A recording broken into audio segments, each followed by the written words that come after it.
Welcome to the first hearing of the Committee's inquiry into the New South Wales university sector. I acknowledge the Gadigal people of the Eora Nation, the traditional custodians on the land on which we are meeting today. I pay my respects to elders past and present and celebrate the diversity of Aboriginal peoples and their ongoing cultures and connections to the lands and waters of New South Wales. I also acknowledge and pay my respects to any Aboriginal and Torres Strait Islander people joining us today. My name is Sarah Kane and I'm the chair of the committee. I ask everyone in the room to please switch off the mobile phones to silent. Parliamentary privilege applies to witnesses in relation to the evidence they give today. However, it does not apply to what witnesses say outside of the hearing. I urge witnesses to be careful about making comments to the media or to others after completing their evidence. In addition, the Legislative Council has adopted rules to provide procedural fairness to inquiry participants, and I encourage committee members and witnesses to be mindful of these procedures. Welcome to our first panel of witnesses, and thank you very much for making the time to give evidence. I do understand how busy you all are. Could each of you begin, starting perhaps with Professor Barclay, by stating your name, position, title, and swear either an oath or an affirmation?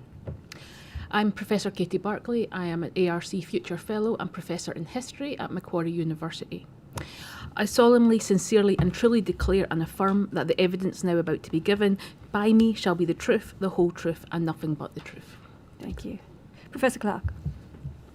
I'm Thomas Clark, Dr. Clark, and a visiting professor at UTS. I solemnly, sincerely and truly declare and affirm that the evidence now about to be given by me shall be the truth, the whole truth and nothing but the truth. Thank you. Professor Quiggin. I'm John Quiggin, Professor of Economics at the University of Queensland. I solemnly, sincerely and truly declare and affirm that the evidence now about to be given by me shall be the truth, the whole truth and nothing but the truth. Thank you very much. And before we begin, would any of you like to start by making a short statement? I prepared one. Certainly you can start, Professor Barclay. The purpose of universities is the preservation, creation and dissemination of knowledge, not least through the provision of education. Many commentaries on the contemporary university place emphasis on the latter parts of this purpose, creation and dissemination. Preservation is increasingly left behind. Universities are now governed such that if somewhere in the institution people are conducting research and others are learning, then the university has met its purpose. What knowledge is being created and taught is now of little interest. Rather, money becomes a proxy for success. Research that brings in large grants is more valuable than cheaper areas of work, regardless of the impact or value. Courses that recruit more students are more successful than those that have less. Courses with few students can be culled. The problem with university governance is it has placed money as the governing logic of the institution, overriding its fundamental mission. Along the way, that universities should also preserve knowledge has been missed. World-changing research is dropped, valuable archives and biological samples are binned, experts whose skills and knowledge have been built over years are made redundant overnight. Research-led teaching, drawing on that expertise, has been replaced with large generic courses that can be taught by anyone in the subject area, a decision that undermines the maintenance of knowledge over generations. That universities safeguard democracy and act as the nation's critical friend through the production of active, engaged citizens has been downplayed for utilitarian training. University governing bodies make no effort to consider what is lost in these processes or to reflect on the bigger picture of what is needed to ensure that Australia has a rich storehouse of knowledge and expertise ready to be drawn on when it is needed in a rapidly changing and unstable world. Reform of governance requires greater vision. We need to ensure that a broad and diverse body of knowledge is maintained and sustained across generations, that the education we provide offers a transformational experience to our students, and that the rationale, funding and governance of universities enables that. This is not a project that can occur within individual institutions in isolation. Rather, incentives and support need to be put in place to enable cooperation across the research and education ecosystem. Expertise needs to be recognised as something that is hard-won, labour-intensive, and not easy to recreate when its generational pathways are disrupted. State governments have increasingly stepped back from their involvement in higher education. However, the responsibility to assure that Australia remains the clever country falls upon us all. A retreat to economic rationales and utilitarian education comes at a loss to our capacity to understand ourselves and others and to equip ourselves for a vibrant and as yet unknown future. Thank you. Thank you. Professor Clark? I'm Thomas Clark. I wish I'd written the brilliant statement that Katie has. I've actually talked about myself in my introduction, a living monument to corporate governance, and that might influence your views of what I might say later concerning this inquiry. I've been Professor of Corporate Governance since 1992 and subsequently at Leeds Business School, subsequently CIBS in China and at UTS. In London, after my professorial appointment, I was a member of the task force of the Royal Society of Art's Tomorrow's Company inquiry. The inquiry into the sources of sustainable business success was funded by 25 leading international organisations. I drafted the original manifesto of the inquiry, which was subsequently published as a book by Financial Times called Rethinking the Company and was published in 4 languages internationally. I worked with Sir Adrian Cadbury at the time. He was drafting the first code of corporate governance for the London Stock Exchange in 1992, and this code was subsequently adopted by almost 100 countries, including Australia. In Australia, I was director of the UTS Centre for Corporate Governance, launched in 2002 at the CBA by David Murray and Catherine Livingston, but also Adrian Cadbury flew from Britain. He was actually Chancellor of Aston University at the time, delivered the degrees there for 3 days, and then raced across the world to come to Sydney. He was also kind enough to write the substantive forwards to 3 of my books. The latest book I've published is with Cambridge University Press, and it's called The Governance of Higher Education with Brendan Maloney. I've completed 3 major Research Council-funded, ARC Research Council-funded research grants, one on the changing roles of boards of directors with a leading Australian law firm, the governance of small corporations with the Australian Government Treasury, and the governance of financial institutions with the Professional Standards Council.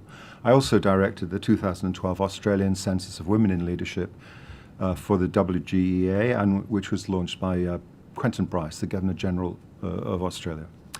Turning to the work of this inquiry, I support the recommendations of the National Accord, the Senate inquiry, and the bulk of the evidence to this parliamentary inquiry that there has been a mission drift in the governance of Australian universities in recent decades. I commend the authority and the detail of the NTU's forensic analysis, which is coming next, of the governance in New South Wales universities, and I support their call for an independent audit and for a University Governance and Transparency Act to enhance the transparency and provide greater accountability to the communities the universities serve. I fully understand that universities must attend to their financial responsibilities, but not at the cost of vital parts of higher education provision, such as primary education and public health care.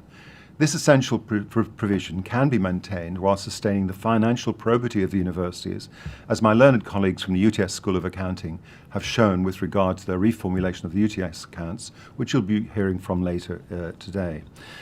As I suggest in my paper to the inquiry, I do believe we can be confident about the future of higher education in a knowledge-based economy, and meanwhile we must not lose sight of the social license to operate of the universities.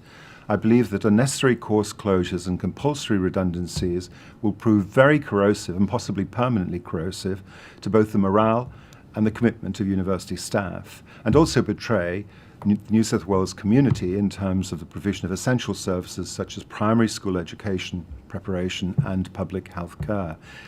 There is a brighter and better future for New South Wales higher education if the governance of the universities can be revived and accountability to the wider community restored. Thank you, Chair. Thank you. Professor Quiggin?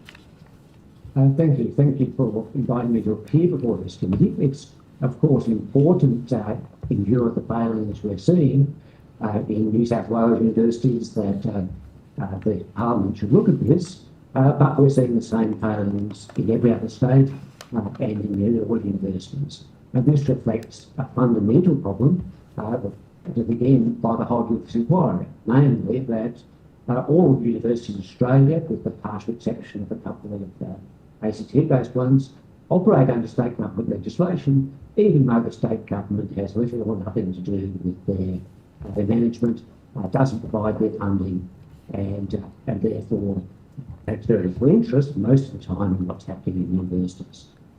What we have is a situation where universities are accountable neither to state governments, really, although that's their legal obligation, to the federal government, or to the Australian community. And this is an entirely unsatisfactory situation. When it's combined with the general drift towards managerialism in society, it's unsurprising that university managers, who typically refer to themselves as the universities, see themselves as the chief executive officers of corporations which are in competition with each other in a market for education. There are many steps that need to be taken to remedy this, but the first is for state governments to get out of the business of regulating universities altogether and to refer the relevant powers to Commonwealth. It's then necessary to force the Commonwealth government to take responsibility for universities in a way that it has failed to do. Thanks to the fact there has no legislative obligation, the Commonwealth has been successful in shifting the blame for failures of university governments onto individual universities rather than sharing that blame as it should. Thank you. Thank you for that. So we're going to now go to questions, and we'll share those amongst the different members of the committee. And if I could begin, I actually wanted to start with a question to you, Professor Clark, that has also resonant given Mr. Quiggins' introductory statement. You obviously have vast experience with regards to corporate boards and government governance, as well as in the university sector. It's been suggested to me in other forums that university councils should operate like corporate boards, and just like corporate boards, they should be left alone without external influence on the direction that they take, that they should be sort of self-directing and be considering largely the financials. Do you have a response to that suggestion? I do, Chair. Well, firstly, corporate boards themselves have been under increasing pressure in recent decades to adopt a stakeholder approach and to be much closer to their constituents, not just the investors, but their customers, their employees, and the wider community. So the idea of an isolated corporate board is not one that's very prevalent today. With regard to the universities, they clearly have a social mission, both economically and socially, in the communities and the regions in which they serve.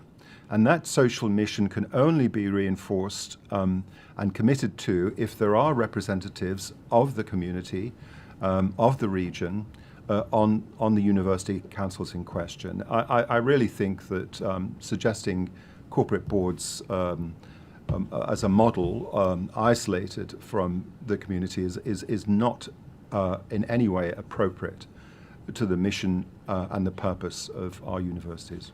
Would you go as far as to say that that suggestion or that move actually is not reading where the state of corporate governance is in the private sector? So it hasn't kept pace. Even if you were to say that universities they're not keeping up with those moves towards external stakeholder engagement. Yes, I think the enthusiasm for the emulation of the private sector in our universities has been so keen that they've actually adopted practices that were abandoned by the private sector some decades ago, particularly the awards of vast remuneration without any justification, but also in the sense of community that is being increasingly embraced by private corporations towards their employees, towards the wider community and their customers. I fear that the universities are drifting into some nightmare scenario which can only end in tears and which has already disrupted what it is, in my view, is an admirable achievement in Australia of our universities that are respected around the world and which are such a powerful magnet for overseas students. Thank you. And Professor Quiggin, in your submission, you talk about the imposition of corporate culture and the sort of lack of constraints. Did you want to expand on Professor Clark's answer? Sure, even if you take the old-fashioned view that the corporate board should be solely responsible to shareholders, the view before above regulated. Professor Quicken, can I ask, sorry, a favour? Just we're having problems with the Right, sound, so if you well, could just talk, a bit slower and as clearly as you possibly could. Even if you take the traditional view of the corporate board as being responsible solely to shareholders, it's not an analogy for university councils because there are no shareholders. In principle, they have to submit a report to the State Ministry of Education, whose hands are full dealing with problems at school education.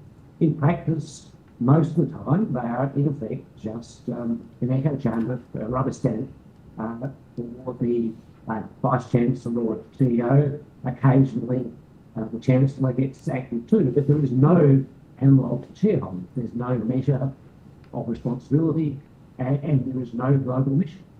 Although the universities have mission statements, the Australian university sector as a whole does not have the mission of providing education for all Australians who are capable of delivering it.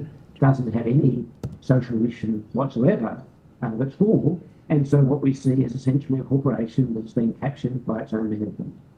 Thank you. And Professor Barclay, you speak a little bit about the problem with centralised institution, and I wonder, is that related to what we've just heard?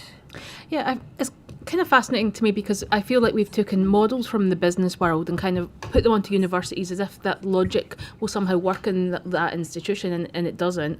And it also upsets our staff and employees because we feel that we're being kind of forced to behave and manage and understand ourselves in particular ways that do not account for what we understand to be our mission and our purpose in the world. And so we now have strategic plans and we have corporate values that we have to affirm to.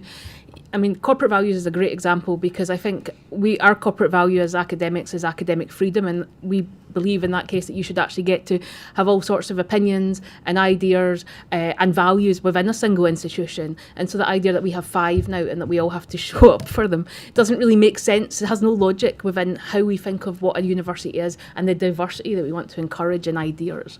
And then similarly, we have strategic plans, but we actually are basically institutions full of entrepreneurs who are running around doing their own research and whose money and the money that feeds the university comes from these entrepreneurs who are completely ignoring the strategic plan because it's completely irrelevant to them. So it's kind of like we brought these ideas from the business world to try to apply them, and they basically fail above the top level, but they cost a lot of money. There's many hours of work in creating things like a strategic plan, and it goes nowhere.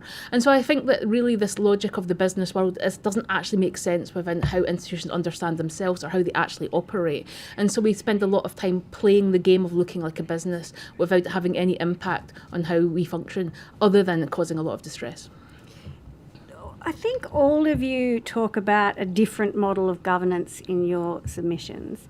And I wondered, I think Professor Clark, you probably went into this in most detail given your background, and you talk about, state-of-the-art, robust, active and fully representative governance with the purpose of sustainable value creation. I wonder if you could talk a bit about what does that look like for a university? What does that governance model look like for a university?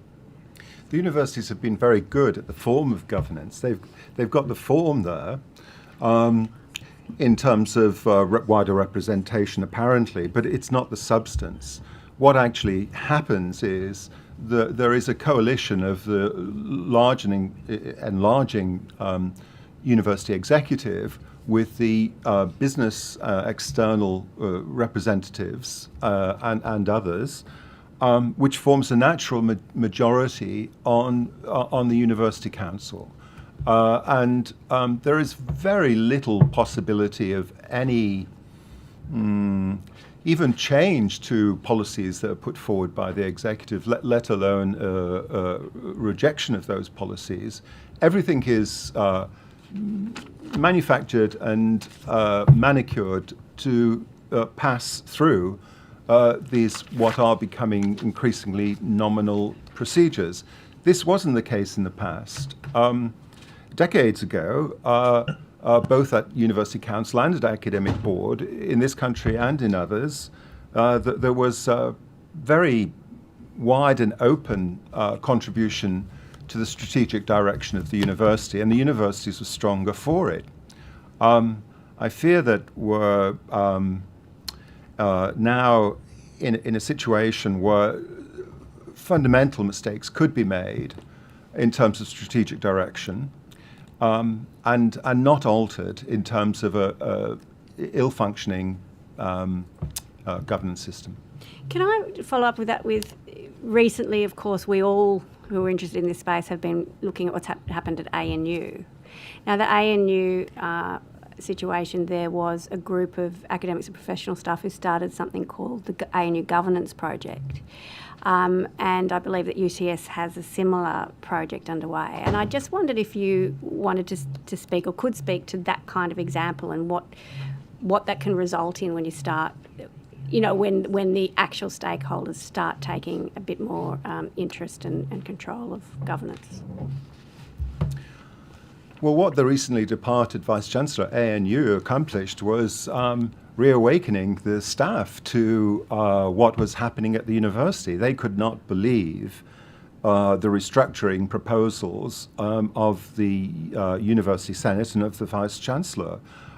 They felt it was hugely damaging to the future prospects of the university, and they resisted, resisted to the point where the Vice-Chancellor tendered her resignation. And I understand now, with the new acting Vice-Chancellor, that there has been a rethinking of those proposals, and a much more consensual and future-looking set of principles are being established, which will guide the ANU further in its future.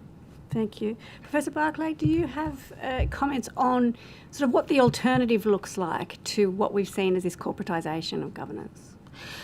I do think, I guess, a more democratic model that involves people in decisions more readily. I think the current problem in a way is that the way that the problem gets framed when we have a problem, say like a financial problem, first of all, we don't get to see the accounts, and having seen accounts of universities, having been on a university council, it's not really going to help you understand what's going on in the institution anyway, because of how they are modelled.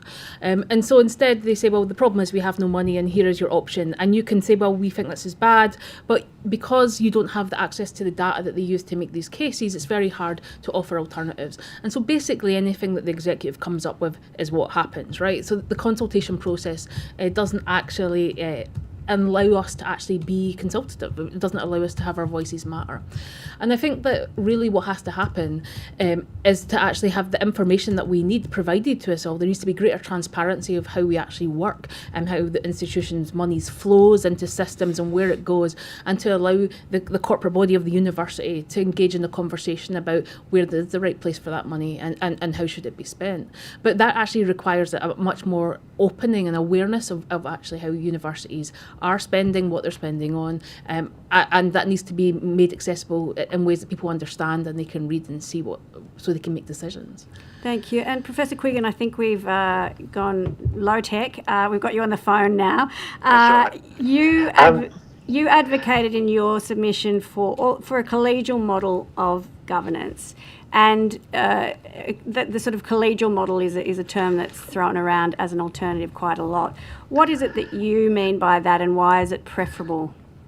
Well, it really refers to the kind of model of governance that precedes the current era, where the university saw itself as, in the strongest terms, a community of scholars, researchers and learners, rather than, as we now see in the names of bodies like Universities Australia, a collection of 39 independent and competing businesses with in which the university is, in effect, the CEO. So that entails the kind of stakeholder model that the other witnesses have spoken about, but also entails, I think, collegiality at a higher level. That is, that the university should see themselves as part of a national post-school education system, rather than, in effect, a series of not-for-profit businesses, each running in competition with the others. Thank you for that. Anything else in sort of specifically, because of course this is an inquiry where we're looking to see sort of the specifics of what might be done. So there's this idea of a collegial model. There's an idea, Professor Clark, you spoke about the current constitution of councils and where people come from. What are the particular characteristics of a more collegial structure? I'll open that to anyone who wants to jump in first.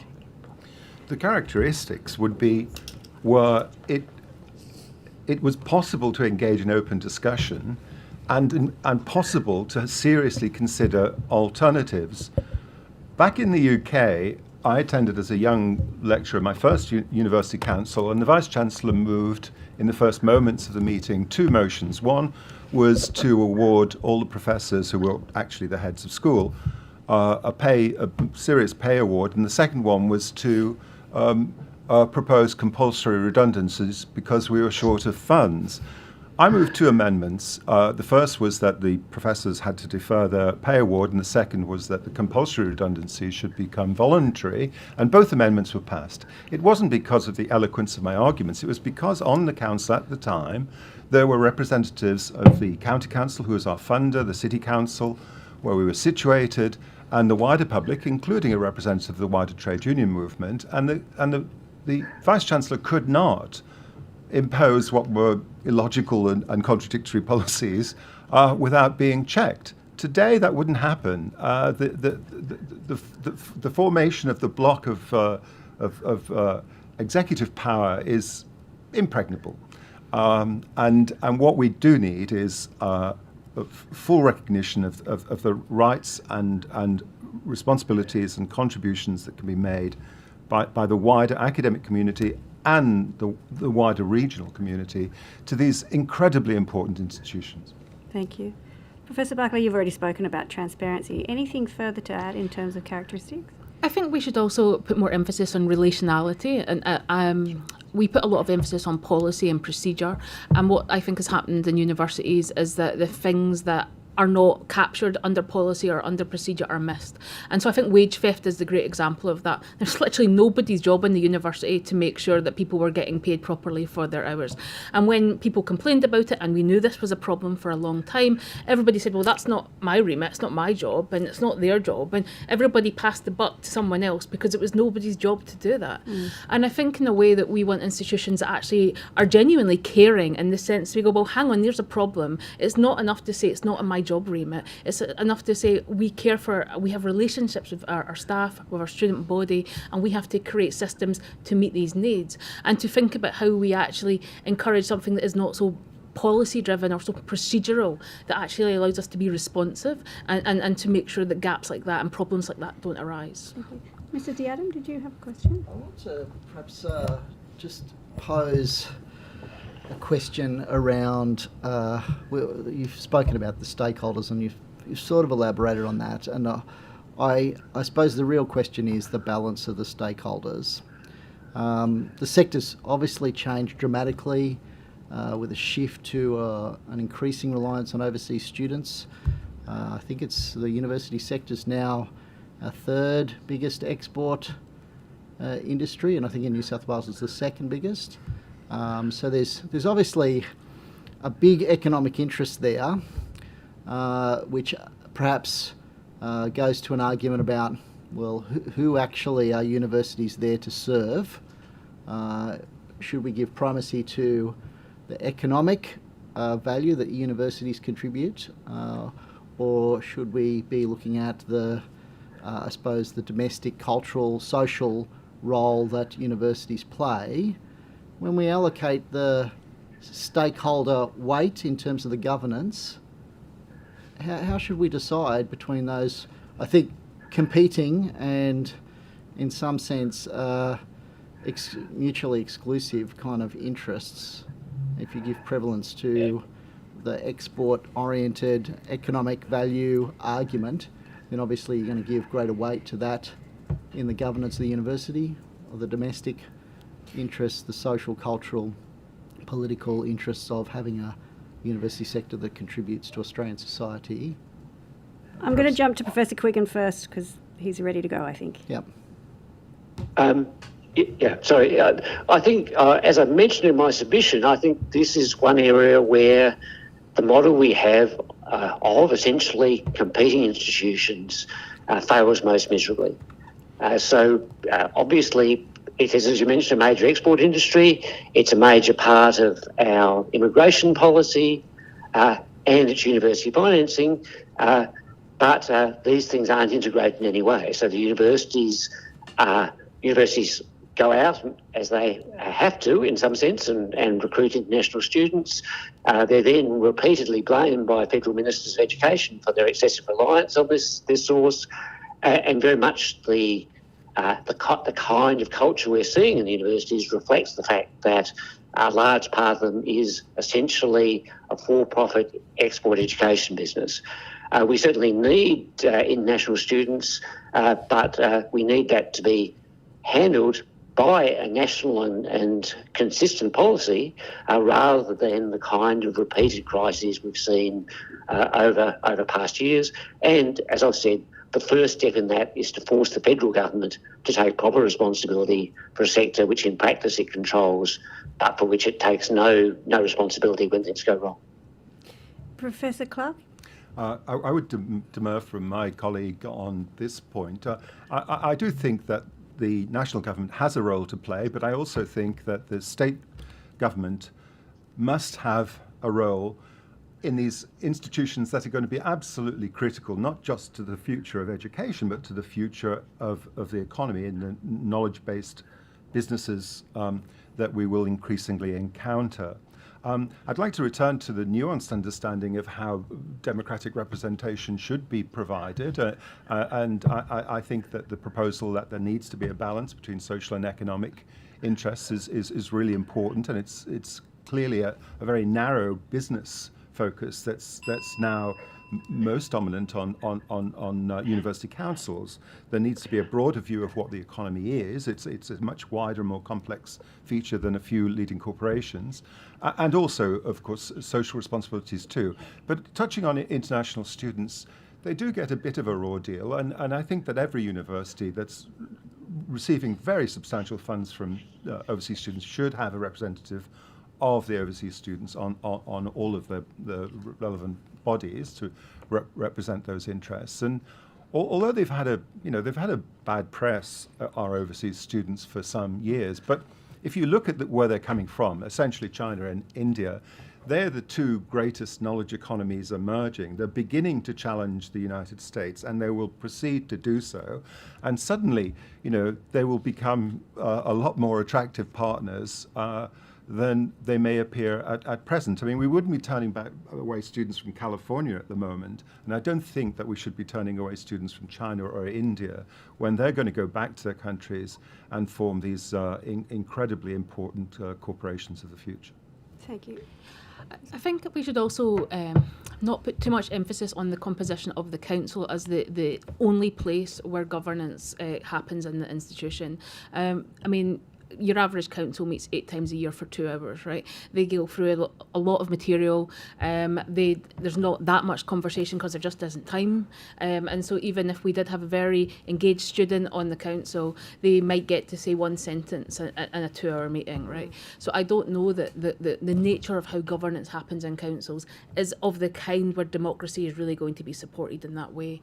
Instead, I think we need to encourage our institutions to actually create spaces within the university that allows for those voices to actually be made. So perhaps we need more international student organisations, just as we have a domestic student organisation.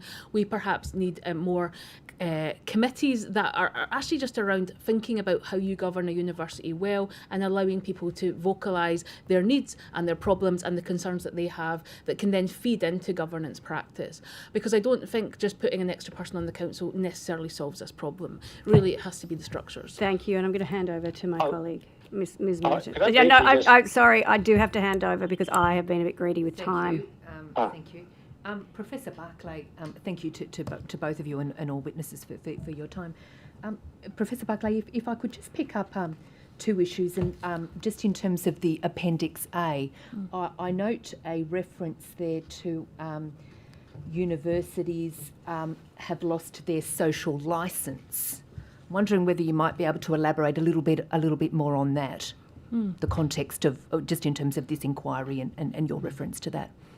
I think that if you read your average newspaper, we see high levels of criticism of universities and their practices. We have criticism of how much Vice-Chancellors get paid, of our reliance on international students, of our exploitation of international students and when we are treating them badly. We also, though, have culture wars where we say, well, the things that they are learning in the humanities, they're just nonsense or they're silly and we're wasting our money spending it. We look at the grant applications and they look at a title of a grant application and suddenly we get an article that says, why on earth are we funding people to do this complete nonsense? This is a waste of money. And all of that conversation, we have lost trust. We aren't going, well, perhaps a bunch of experts, very successful people, and in a very, very competitive system where we don't have much money, perhaps they know who they're giving the money to and that they think that that is actually worth funding, and perhaps that we should trust that they are doing a good job. I think our universities are doing a good job. We do extremely well in international rankings. Our research is world-changing. It is disseminated internationally. I don't think anybody could look at the work that we're doing and say it's doing a bad job. And yet all we hear in the press and in Parliament and in these spaces is look at a terrible job and why is the university not doing more. And the real world impact of that is that our domestic students are no longer coming. They've dropped off. And I think that the Jobs Ready Graduate Scheme hoped to push students into science, but actually I think it just sent a message that universities aren't really great places to be, and so people walked away altogether. And that is a complete failure for our economy as well as our society. We're losing the opportunity to educate our citizens, and we're losing that skill set that's going to be needed in the modern knowledge economy. And so I think that we have lost our social licence because there is nobody there defending us, but also I think we're not doing a very good job of defending ourselves either. And so we really need, I guess, a sense of what our university is doing well and allow that to be disseminated and to have people like politicians and the press stand up and go, actually, university is a good place to be and you will have a transformational experience and it will change your life. Thank you. And if I could just, you also make the issue around the University Council, and you state that the state has abrogated its responsibility to the sector and not provided them with the space to generate new income. Just wondering whether what you could elaborate a little bit more on that, and possibly in terms of new income, what could be considered in that space? Yeah. Well, we have a sort of awkward situation where the student fees and how much we can charge is set by federal government. I certainly wouldn't want to charge our students more for their education. But because of that, we have to spend money on those students, but we have absolutely no control over of earning money for that. And really the only space that we've kind of been allowed to do that is in the international market. And I think there's lots of reasons why we should think a bit critically about whether that should be our only source of income, I think, to support a lot of the activities of universities. So I think that we do need to think more about funding from federal government, from state governments to support basic activities in universities. We need to ask whether it's appropriate for universities to provide all the services that they do. We provide counselling and career services and gyms and accommodation and all sorts, and those are very expensive, and we don't really have ways of charging students for many of those services. So there has to be a question there about what we ask of universities if we won't support it financially.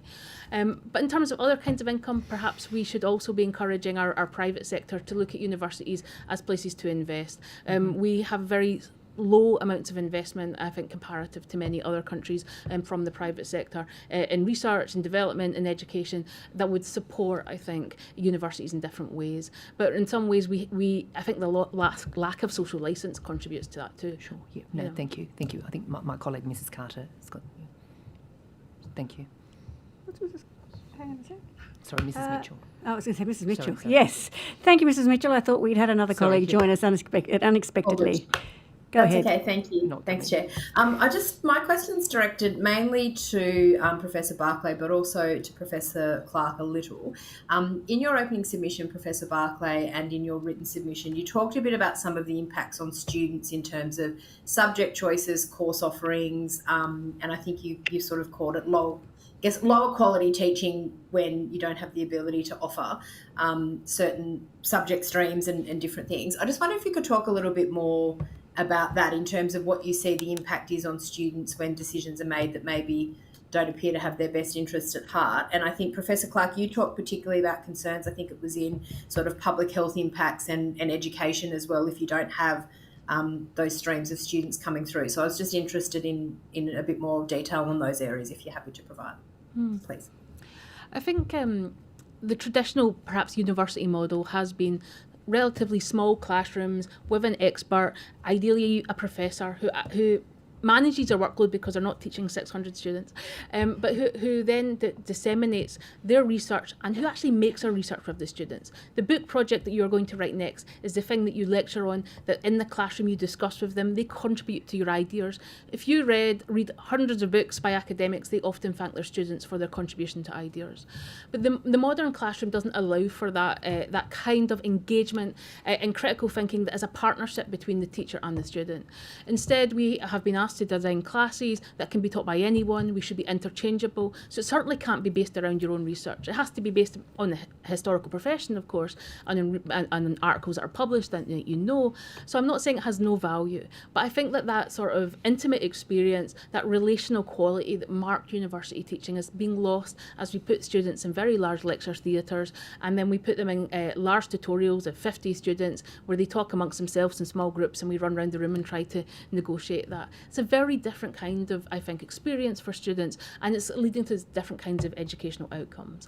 And I think one of the big things is that we no longer get a sort of expertise amongst our undergraduates. So when I was a student, I was interested in early modern history, and I selected a bunch of courses because I had choice and I could pick the ones I cared about. So at the end of my degree, I could say, well, I've curated a knowledge in this area and I have a bit of expertise on it. But today, you will be lucky if there's one course on early modern history. So you don't get to curate it in the same way. So they have a much more generalised education. And I think what that means is that those students go into the workplace and they have a good general education and they get the critical thinking skills and some other kinds of skills. But they don't have that kind of specialist knowledge that then feeds into public discourse, allows our ideas to be disseminated, and ensures our research is making real impact every day in the workplace, in everyday conversations and how people think about themselves. And I think that is a loss to society, and I think it's a loss to our students. Professor Clark? My experiences have been similar. As a practicing teacher, I've largely worked in the MBA field, and there was a gold standard of 20 to 25 students throughout the world, which was seen to be the number where you could have deliberative discussion in which student contributions would be very important.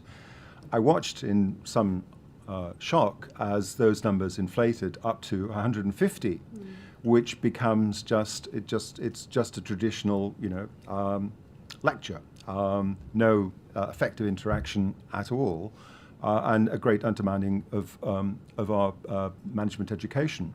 But turning to the particular point of the primary education and public health, I was shocked to discover that UTS was closing these courses because of lack of students and giving up. And I just find that inconceivable that any university could make those decisions. Okay, if students aren't coming forward, you market, you offer bursaries, you offer scholarships, you encourage people.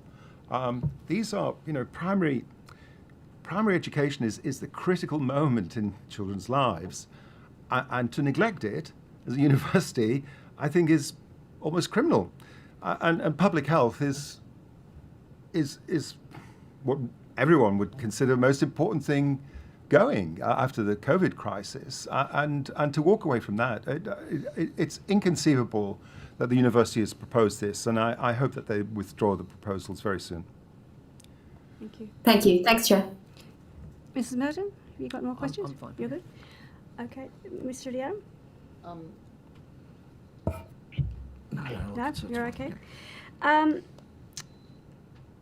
I did have questions about public good, and we've kind of got there with those answers, particularly about those specific courses and subjects, Professor Clark, that you've mentioned. And you've all alluded to it. Is there anything else, though, that we should be thinking about with regards to re-establishing, public good as a mission for universities? If I could Yes. comment. Schools, of course, face many of the same problems that universities do. They're regular, the kind of attacks on what are they teaching our kids are there in the press. There are problems with all sorts of problems with schools. The difference is that there's a state minister of education who takes responsibility for it. If problems emerge in the schools and the state minister said, well, it's all the fault of the principals, that would obviously not pass the so-called pub test. But the federal minister does this all the time.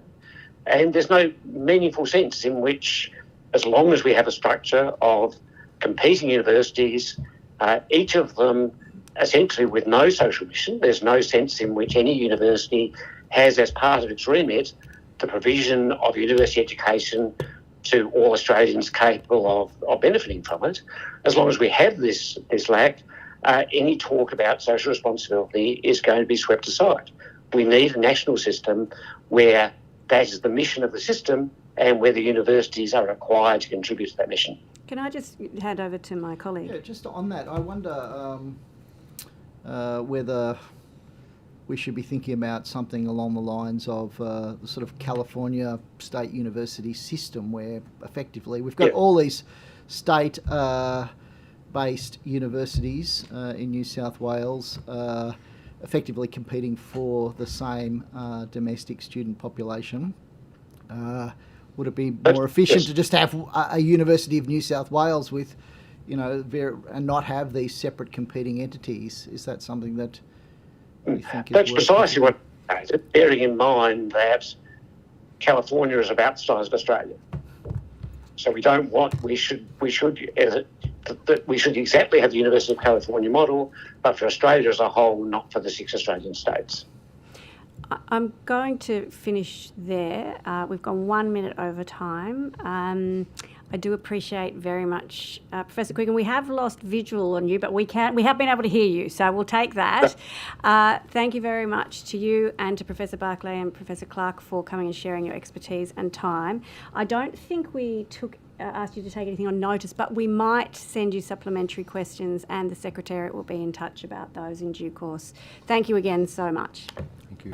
Thank you.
Welcome to our next session. Thank you very much for joining us here today at our first day of hearings for this inquiry.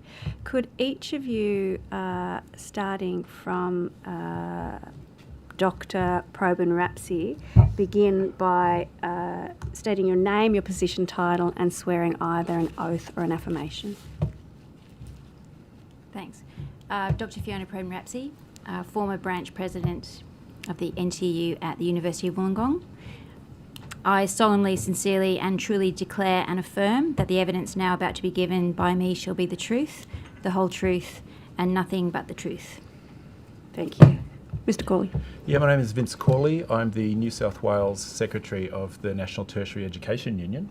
I solemnly, sincerely and truly declare and affirm that the evidence now about to be given by me shall be the truth, the whole truth, and nothing but the truth. Thank you. Dr. Atfield. Yeah, I'm Dr. Sarah Atfield. I'm the current branch president at the UTS branch of the NTU. And I solemnly, sincerely and truly declare and affirm that the evidence now about to be given by me shall be the truth, the whole truth, and nothing but the truth. Thank you. And do you have a short opening statement? Thank you, Mr. Yes. Corley. Yeah. Thank you, Chair and members of the committee. On behalf of the NTU New South Wales, we commend the committee for this inquiry and thank you very much for the chance to contribute. Universities are among the most significant public institutions in New South Wales. They educate the professional workforce that underpins our health, education, research, justice, infrastructure and public administration systems. They manage tens of billions in public assets and together make up the state's second largest export. Their stability and their capability are directly tied to the economic and social future of New South Wales. Across the sector, governance has shifted towards insular decision-making concentrated in small executive groups without the transparency, oversight or participation expected of large public institutions.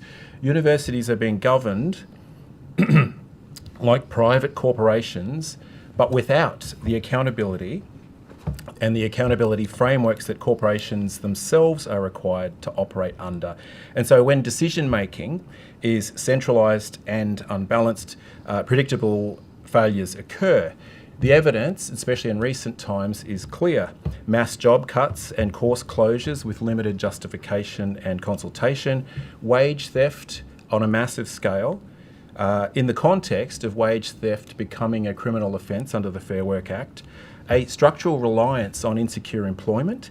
Nearly 70% of all people employed at universities are on casual or insecure fixed-term contracts. Safe Work New South Wales issuing prohibition and improvement notices at UTS and Macquarie due to psychologically unsafe change processes. Vice-Chancellors being paid orders of magnitude more than the State Premier, and $250 million conservatively on private consultants, alongside documented conflicts of interest. These are not isolated operational issues, they are systemic governance failures. The Auditor General's Universities 24 report shows that 36% of governance problems at New South Wales universities were repeat findings. So university councils were made aware of issues year after year and simply did nothing. And the risk and the impacts are real. Thousands of people are being damaged. And public confidence in universities, especially in our regional areas and cities, is being hugely eroded. We urgently need reforms that balance institutional autonomy with representative, transparent decision-making, strong external oversight, and legislation clearly aligned with the public purpose. Good governance isn't just about principles, it determines whether universities are stable, whether they are trusted and actually capable of delivering the knowledge, teaching and community benefit that New South Wales depends on. And so strengthening governance now protects the future of one of the state's most important public assets. Thank you. I'm going to open with a general question. I mean, you've indicated, I guess, your concerns about governance, and your submission, I think, very clearly goes through particular examples of this across universities across the states. Aside from, you mentioned a few issues in your opening statement, but what are the indicators, the other indicators of this governance weakness? I mean, one of them that I didn't realise that you've just told us is the ongoing findings of the Auditor General of ongoing issues that aren't remediated. What are the other indicators of governance weakness? Well, yeah, in addition, there are issues of overlap between what the Auditor General has identified. But we also can look at, I think, the risk to the capability, the lack of insight that is provided to university councils. I think I did gloss over perhaps the Safe Work New South Wales. I think intervention. I think that these indicators alone would cause alarm bells. The intervention recently at UTS to direct the Safe Work Inspector directly intervening in a change process due to imminent psychological harm is absolutely unprecedented. We had at the NTU other unions calling us, acknowledging that fact.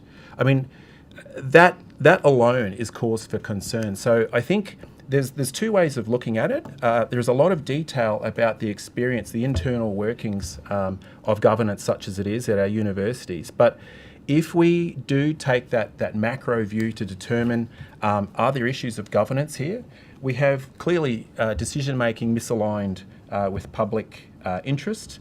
As I said, the wage theft, hundreds of millions of dollars stolen from university workers. The University of Sydney and the University of New South Wales have budgeted publicly $70 million towards wage remediation. This is not a healthy situation. As I say, unsafe restructures, executive excess. It is an open question, talking about a pub test or something like that. Why does a university vice-chancellor get paid 2 or 3 times the state premier? I can tell you which job would be harder. And then I think the consultancy dependence. It's very hard to get an accurate figure of the spend because, for example, in the Sydney University annual reports, they publicly acknowledge in the report there's no requirement to document in detail spending on consultants. So we only have estimates, but they're at least $250 million. Generally higher than that. And so when you have this type of capture and eroding from the inside of expertise within universities, bad things happen. And as I say, I can't understate for the committee the damage that is being done. Most people are on insecure contracts. There is massive wage theft. There is psychological damage being done to university staff. This is not an example of healthy governance. It points to systemic issues. Can I maybe continue on that a bit? Since we've launched this inquiry, I've been contacted by, a great number of professors. So we're talking senior academics with decades of experience concerned about the direction of their institution and governance. But they have been unwilling to make public statements or put their names on submissions because of their concern about reprisals. These are experienced professors at the height of their area. What does that tell us about university culture and academic freedom? I will say that these concerns aren't limited to academics and it beyond professors, but that tells you something. It is also experienced by professional, technical, research, teaching and student-facing staff. And I think when staff feel that they cannot express concerns to provide feedback, that's a very unhealthy situation, to put it mildly. But what that does to the governance and the operations of the institution is quite profound. If you are not receiving honest feedback, then your decision-making will not be up to scratch. And that's what we're seeing. So just on that basis, in terms of operating with accurate information, objective information, you are absolutely limiting your ability to make good decisions. Now, this is happening at multiple institutions, but taking a step back as well, this is and has been recognised in itself as a psychosocial hazard.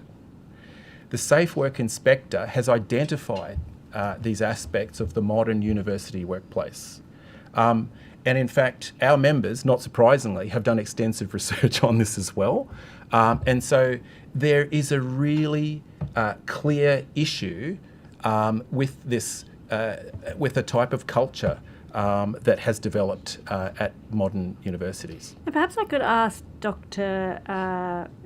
Probyn-Rabsey and Dr. Atfield for any reflections, if they feel comfortable, on that aspect of the fear of reprisals and culture of fear.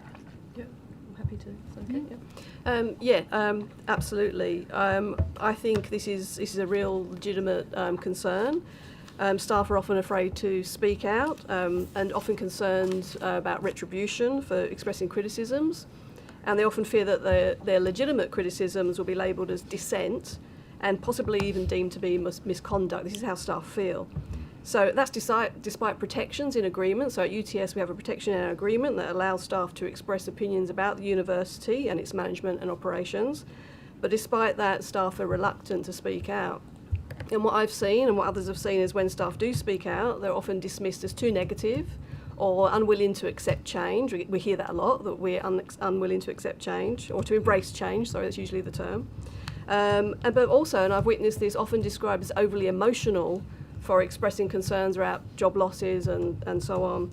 And what I would describe as assertive lines of questioning have been described as aggressive and abusive, but without any evidence as to how they may be aggressive or abusive. And so this generally has a chilling effect. Staff do not feel comfortable or safe in expressing their views to management, and so they're often relying on the union to pass on those kind of criticisms and disagreements. So I think it's a very real concern. Thank you. Dr. Probyn-Rabsey? Yeah, if I could just add to that, I think there's a couple of other issues going on with the formal representative bodies within the universities that should allow staff and students to participate more formally within discussion and debate at the university. So we see academic senates now whittled back to largely management-heavy representation. We see university councils which do include some elected staff and students as members, actually preventing those elected members from doing their job of representing the interests of academics and student staff by being directed by chancellors to not speak up and to not report back to their constituents, as it were, about decisions that university councils are making, having disciplinary procedures launched against them for discussing how university council was voting on certain matters. So that chilling effect goes right to the heart of the bodies that are doing the governing work within the university itself. So you can imagine how that then filters down into schools, departments, faculties, where absolutely a climate of being resistant to debate, let alone criticism, has emerged. Thank you for that. I'm going to pass to a colleague who's got some questions online. Mrs. Mitchell? Thank you, Chair. Thank you all for being here. I just have a couple of questions. The first one is, I'm happy for any or all of you to answer, and it's quite broad, but I guess just in terms of the options available that you see to universities in terms of, I guess, safeguarding their long-term sustainability. Obviously, the governance is part of that, and you touched on that a little in the opening statement. But I guess with the sort of current government sort of funding settings and policy settings, what options do you think the universities should be really taking in terms of that long-term sustainability, as opposed to maybe what's happening now? Yeah, I think taking a step back, the situation as we're experiencing it has been a long time developing. Decisions made with respect to governance and funding even decades ago are now we're seeing the effects of. For the union, looking at the current state of affairs in New South Wales, hundreds and hundreds of job cuts, restructures, really aggressive management tactics. We've been asking, why? Why has this happened? So, in terms of the macro culture that has developed, it does go to government funding, federal government funding. So if you do not, so they've massified the system. It has massively expanded in the last 20 to 30 years, but core funding has not been guaranteed and sufficient on the part of the federal government. And so institutions over these decades have sought more commercial and, sort of market-based sources of funding. So international students, massive property and investment portfolios that they must protect. And so what that does is it changes the very culture of these institutions. At the same time, we have the changing of the very nature of councils, of those mechanisms for oversight within universities. So people may find it quaint, but there used to be academic positions within universities elected. There used to be members of parliament on university councils. There certainly were greater staff and student representatives on councils. And so you had a very different kind of culture. Now, fast forward 20 years, I think we can see the trajectory that these decisions, have made. So in terms of what to do, it is partially a funding question, but in terms of what to do, and that's the federal government, mostly, but in terms of what to do right now, that is the key question, because change is needed. People, as I say, people are being damaged. In the first instance, we're asking for nothing more than universities to be run properly. And it seems to be a massive ask. It really does. And so I think in the first instance, things that are doable, and this is where the state government role is absolutely crucial. The institution's been constituted under state acts of parliament. Greater reporting requirements, literally telling us what's going on, why decisions are being made, justifying publicly to the people of New South Wales and the communities of these universities why decisions are being made. Scrutiny is absolutely being avoided. As I said, if people look at the Auditor General's brief but very concise submission to this inquiry, a performance audit would be I think where we would start, because not only does it investigate and interrogate the aspects of the annual public reporting that is required, it can go beyond that to a follow the money aspect that would also look at the extensive controlled entities, the private and commercial investments of these institutions that have in effect just been allowed to develop. And that in turn has skewed the culture of the institutions, the decision making, and reinforced this very insular and corporate nature of the senior leaderships.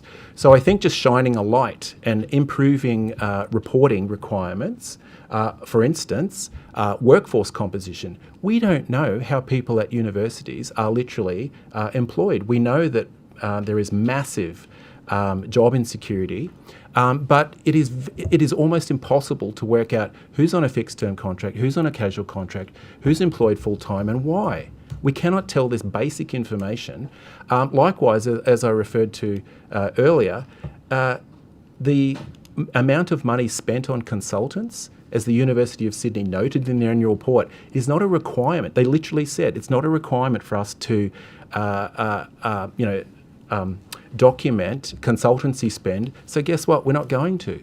So I think really in the short term for the state government, there are tremendous levers available, either legislative or through decisions made by the Treasurer and the Minister, to massively, and I think in the interests of transparency, increase the reporting requirements. That has to be the place to start. I think, Mrs. Mitchell, do you have a follow-up to that one? Or? Sorry, Chair, I do. I just have one more, sorry. Sure. And it kind of relates to the when you were talking about consultancies, because my other question goes to the UTS, the alternative plan that's been That was gonna be drafted. my which I'm question. assuming- Yeah.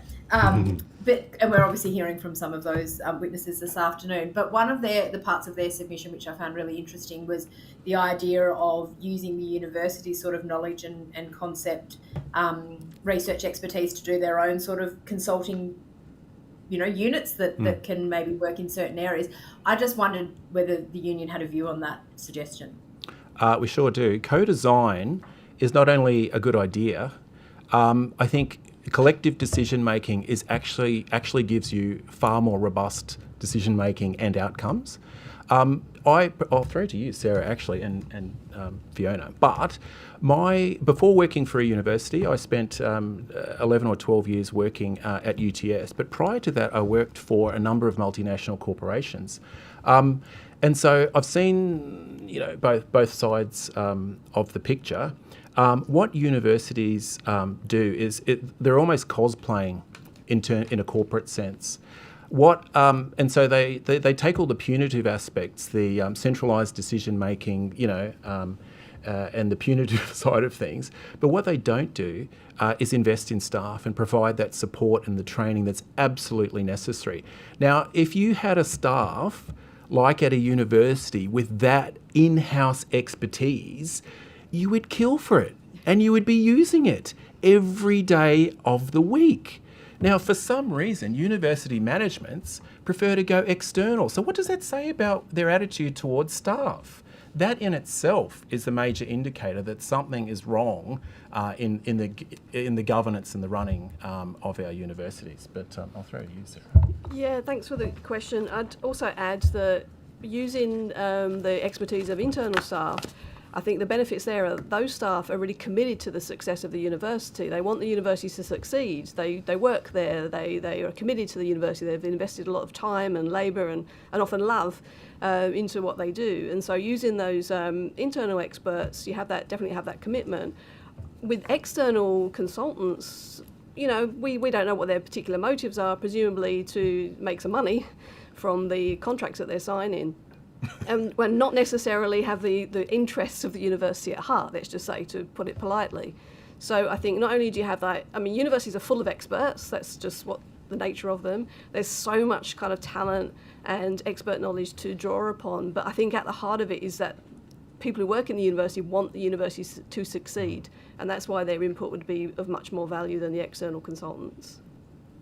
And if there was the way it's sort of worded, and again, I'll sort of flesh this out with those witnesses this afternoon, but like a profitable consulting services. So I read that as being able to provide that service within the university, yes, but perhaps I think they call out engineering and business as well. So I'm just not sure if they mean internal just for the university, or if that could also be a consulting service that offers out to the corporate world, kind of a reverse of what's happening now, I guess, is how I see it. Is that your understanding of the suggestion, or have I got that wrong? I think that's a possibility. I'm not across completely that part of the I can ask but I think that's obviously a potential that you could actually make some money out of doing that as well. And I think that's the suggestion. So having worked in the business school, there is a lot of working. It's part of KPIs to try and partner with corporates on things like consultancies, corporate consultancies. So no doubt they would be keen to extend on that, I imagine. Sorry, can I just say as well, it does go to the motivation that Sarah touched on. Consultancies are there to make money primarily. And so to make money and to offer your services, you need to point out that there is something wrong, that there is something that needs changing. That is basically how you win business. So what we've seen is there's a number of consultancies, traipsing around the universities offering their services. Now, it used to be outsourcing and offshoring, but these days it's AI. There's so much money to be made through offering the advice around massively important transformations. There's also, I'll go to you, perhaps Fiona, about what that does not only for the decision making and the nature of the institution, but there is a profound risk to the institution not just influence, but conflicts of interest. Now, this is really, really serious. So I might for that at the University of Wollongong. Wollongong is outstanding for its examples of conflict of interest in the executive with the decision by Michael Still to appoint John Dewar as Vice Chancellor. At that time, John Dewar was a business partner with Cordamentha. Shortly after he began as VC, Cordamentha was awarded a lucrative contract to restructure UAW. Management lied about Dewar being on leave from Cordamentha while he was VC of UAW. We found out through a GIPA that he was in fact working a 9-day fortnight for UAW with 1 day reserved a fortnight for continuing to work with Cordamentha. Cordamentha so far probably made about up to $3 million from UAW. Of course, Cordamentha came in both at the top and the ground level and found various problems and justified probably some of the worst restructures that we've experienced at UAW. They started in 2024, they're ongoing. They'll lead to probably about 250 jobs gone by the start of 2026. So this was a situation where external consultants were brought in. They're effectively working with the VC in a kind of ambiguous sense. And staff were faced in many meetings with external consultants faced with this huge restructure plan and asked, tell me what your job is. And this is because external consultants generally don't understand the institution that they're there to restructure. A very common experience for staff living under the pressure of restructure is that in their back pocket they have their little cards to explain how to justify their existence to whatever consultant might be walking down the corridor. And the level of inexperience, lack of expertise that is ignored in relation to the role that external consultants come into the university with is an ongoing problem.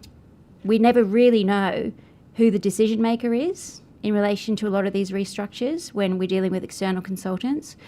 And in the case where the VC is actually a business partner with the firm employed to do the restructure, where's the decision making? Where's the overview? Where's the oversight? Where's the transparency?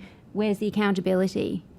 This is the responsibility of University Council to oversee, but they're the ones also making these decisions to ignore what looks like a pretty grotesque conflict of interest. Thank you for that. And I wanted to speak a bit more about this because your submission, honestly, it was very good, but it was a bit depressing in the sort of litany of governance failures at the very top of, I think you chronicle one at every university. And I guess you've just chosen one to be succinct. It's quite depressing. And I mean, they just seem to be more and more of these. For example, Dr. Atfield, you might want to address this. For example, I understand that at UTS, that the Vice-Chancellor still had 2 years to go on a contract, but was appointed for another 5 years just before this big change process was embarked on. I mean, what does that tell us about appointment processes? And wouldn't it have been better to wait to the end of his term to see if all of this works out well before you start deciding whether to extend for 5 years' time? How does this play with the confidence of the staff at UTS? Well, I would say that there's the confidence of staff in the university leadership is extremely low at the moment, and this doesn't help. I mean, the fact is staff actually don't really know that officially. There's been no announcement. Staff don't actually know about the sort of contract situation, and that just points to the lack of transparency and way decisions are made, behind closed doors and so on. People just don't know that. I mean, it raises questions, as to who the VC is accountable to. I mean, it feels, from a staff perspective, not accountable to the staff, let's say, but also how the VC's performance is monitored as well. I mean, we all have KPIs. Like every staff member at the university has KPIs, and we're, we have performance reviews to make sure we're hitting our KPIs and so on. But staff don't know what those KPIs are for the VC or other university leaders. We don't know whether they've been met. And, for us, I think it shows that the university decision makers, council and so on, are out of touch with the majority of staff at the university. So to hear that, contracts are being renewed, especially during this time of great turmoil and high risk proposed changes and so on, we don't know what the outcome's going to be. We feel that if they go through as proposed, there'll be really devastating kind of outcomes for the university. That seems to me not a really good time to be renewing contracts. But it really comes down to accountability and transparency overall, I'd say. Okay, thank you. Can I add something about Certainly, and then we'll go to Ms. Merton. Yep. I just wanted to add that at UOW, like at a lot of universities in New South Wales, university councils are the governing body, and at UOW, University Council conducts a self-review of its performance, which is kept confidential and is unminuted, but it does this annually.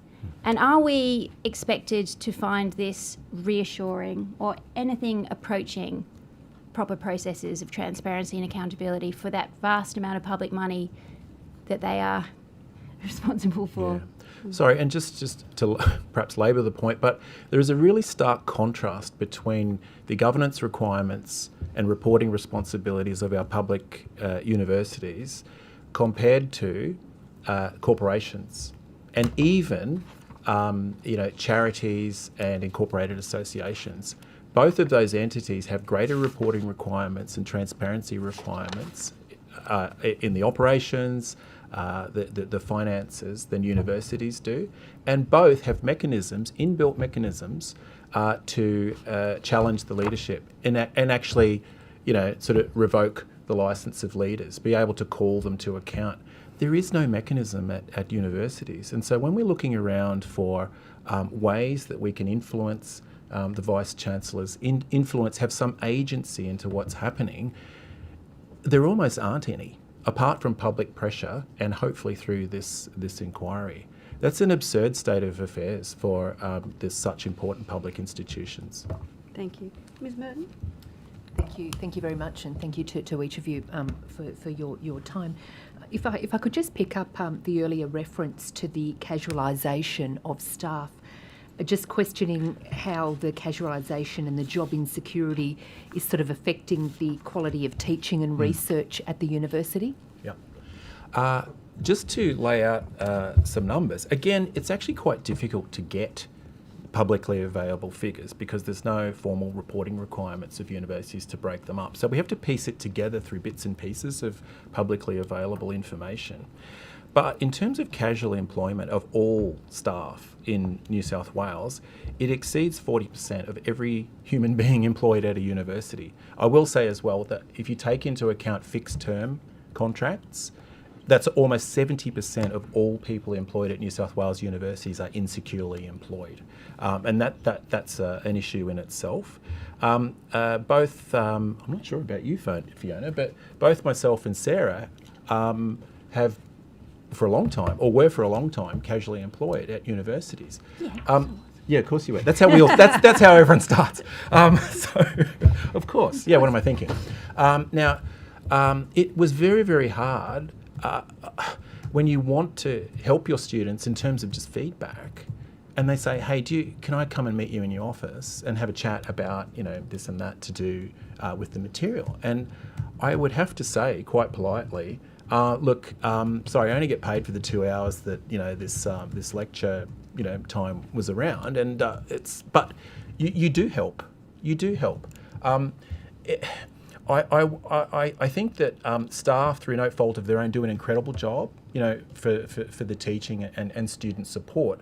They're actually, through this insecure employment, actually prevented from offering, the support for students that actually really like to give and they want to build a career. This is a chosen profession. They really want to help.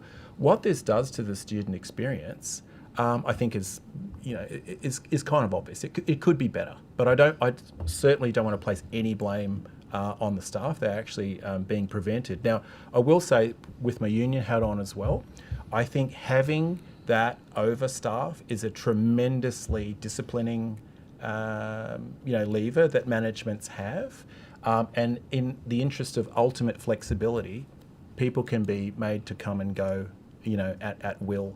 And I referred to the wage theft that's going on as well. It totals hundreds of millions of dollars, and this is primarily at the expense of casual staff.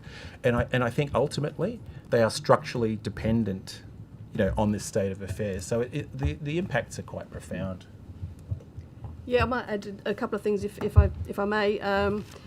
As a former casual for many years before I was able to secure a continuing position, I would agree with that description. I mean, as a casual academic, we would put everything we could into our teaching with the limited resources that we had. And so the universities in general rely a lot on goodwill.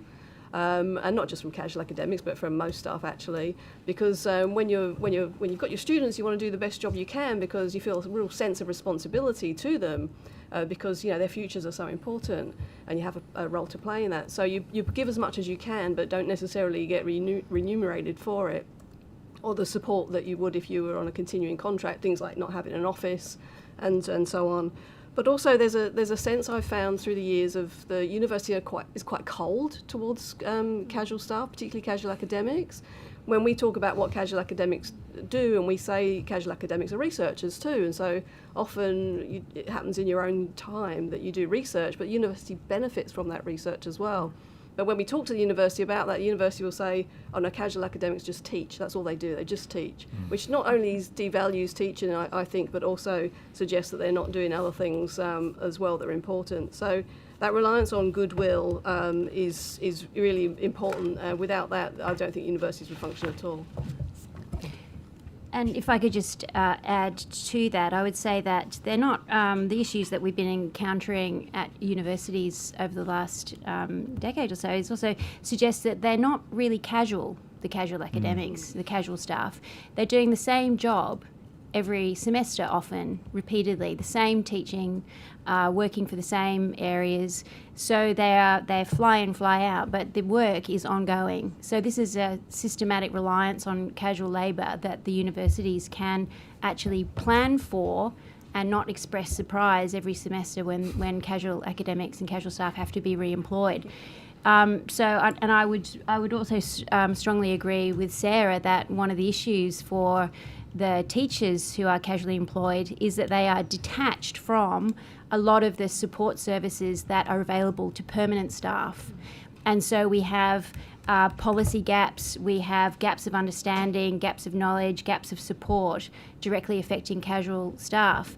And even if, as in one case that we were dealing with at UOW a couple of years ago, even if someone has been a casual academic for 18 years, right, they still are not given access to the same staff support that they need in order to function as academic staff members, like the permanent staff members. So this is a systematic problem.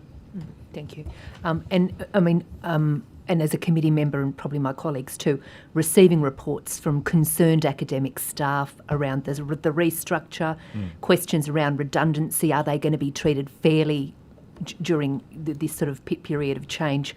What does the union know about this? Yeah, we obviously are in quite intense negotiations and discussions with various university managements. I can, I think, contrast two of the, perhaps more serious in terms of potential staff affected, examples. One at Western Sydney University and UTS. Now, both towards the start of the year both managements announced that they wanted to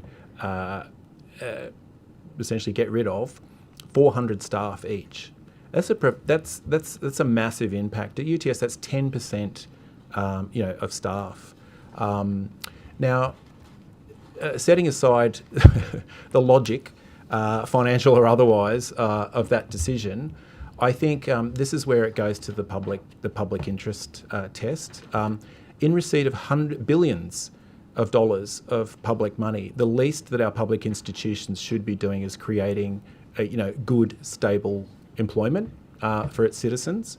Now, in terms of the contrast, Western Sydney, long story short, we have been able to negotiate no forced redundancies, so that if in the restructure, everyone is guaranteed, all existing staff, continuing staff, are guaranteed a place in the new structure. They can be redeployed. There are voluntary redundancies, and that's fine to an extent. Contrast that with UTS.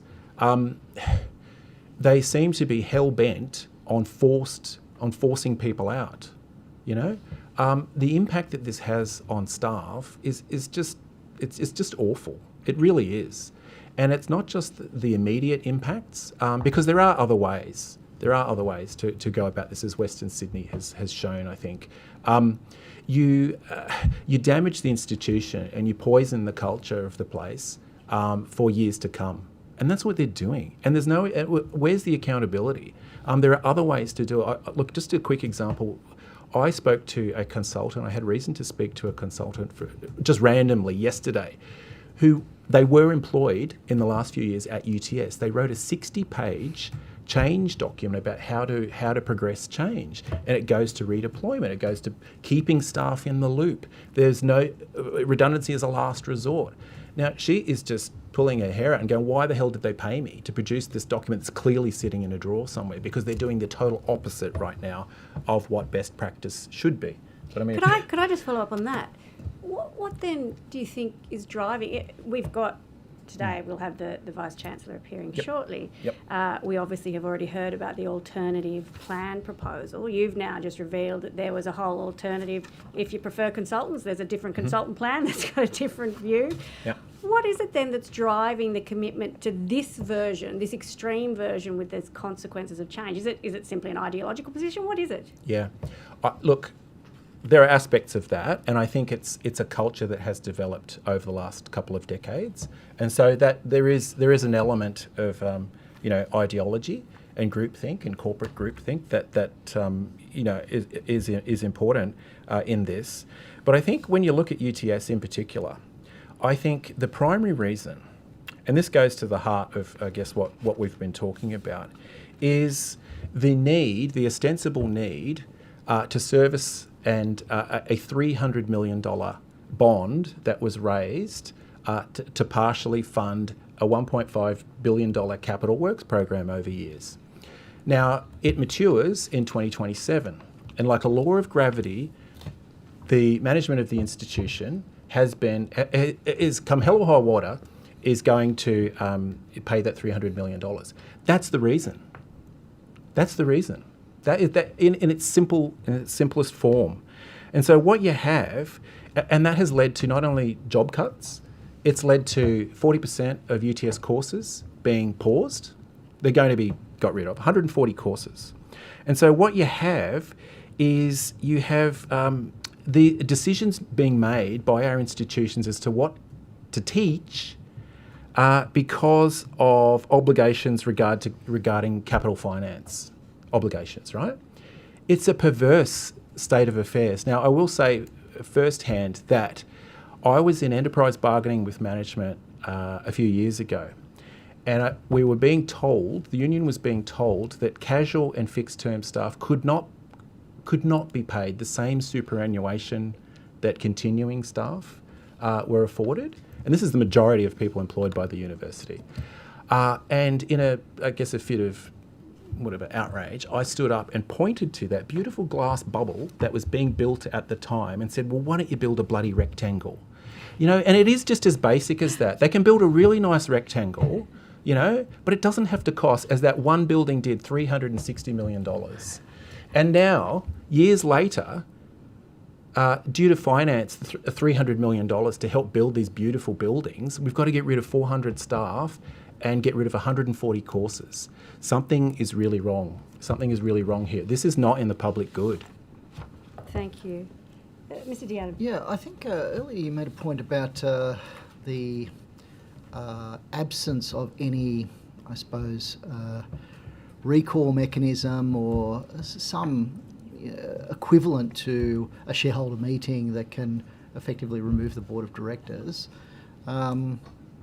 what kind of model do you think should be put in place in terms of establishing that kind of accountability mechanism? Yep. And my sort of follow-up question would be, should there be a mechanism to enable the removal of the Vice-Chancellor?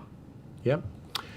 I think we would like to start, I think, first with acknowledging that you get better decisions through transparency, accountability, and collective decision making. I mean, as a union, it's probably not surprising that we would say that. We're actually very comfortable debating difficult issues and deciding collectively.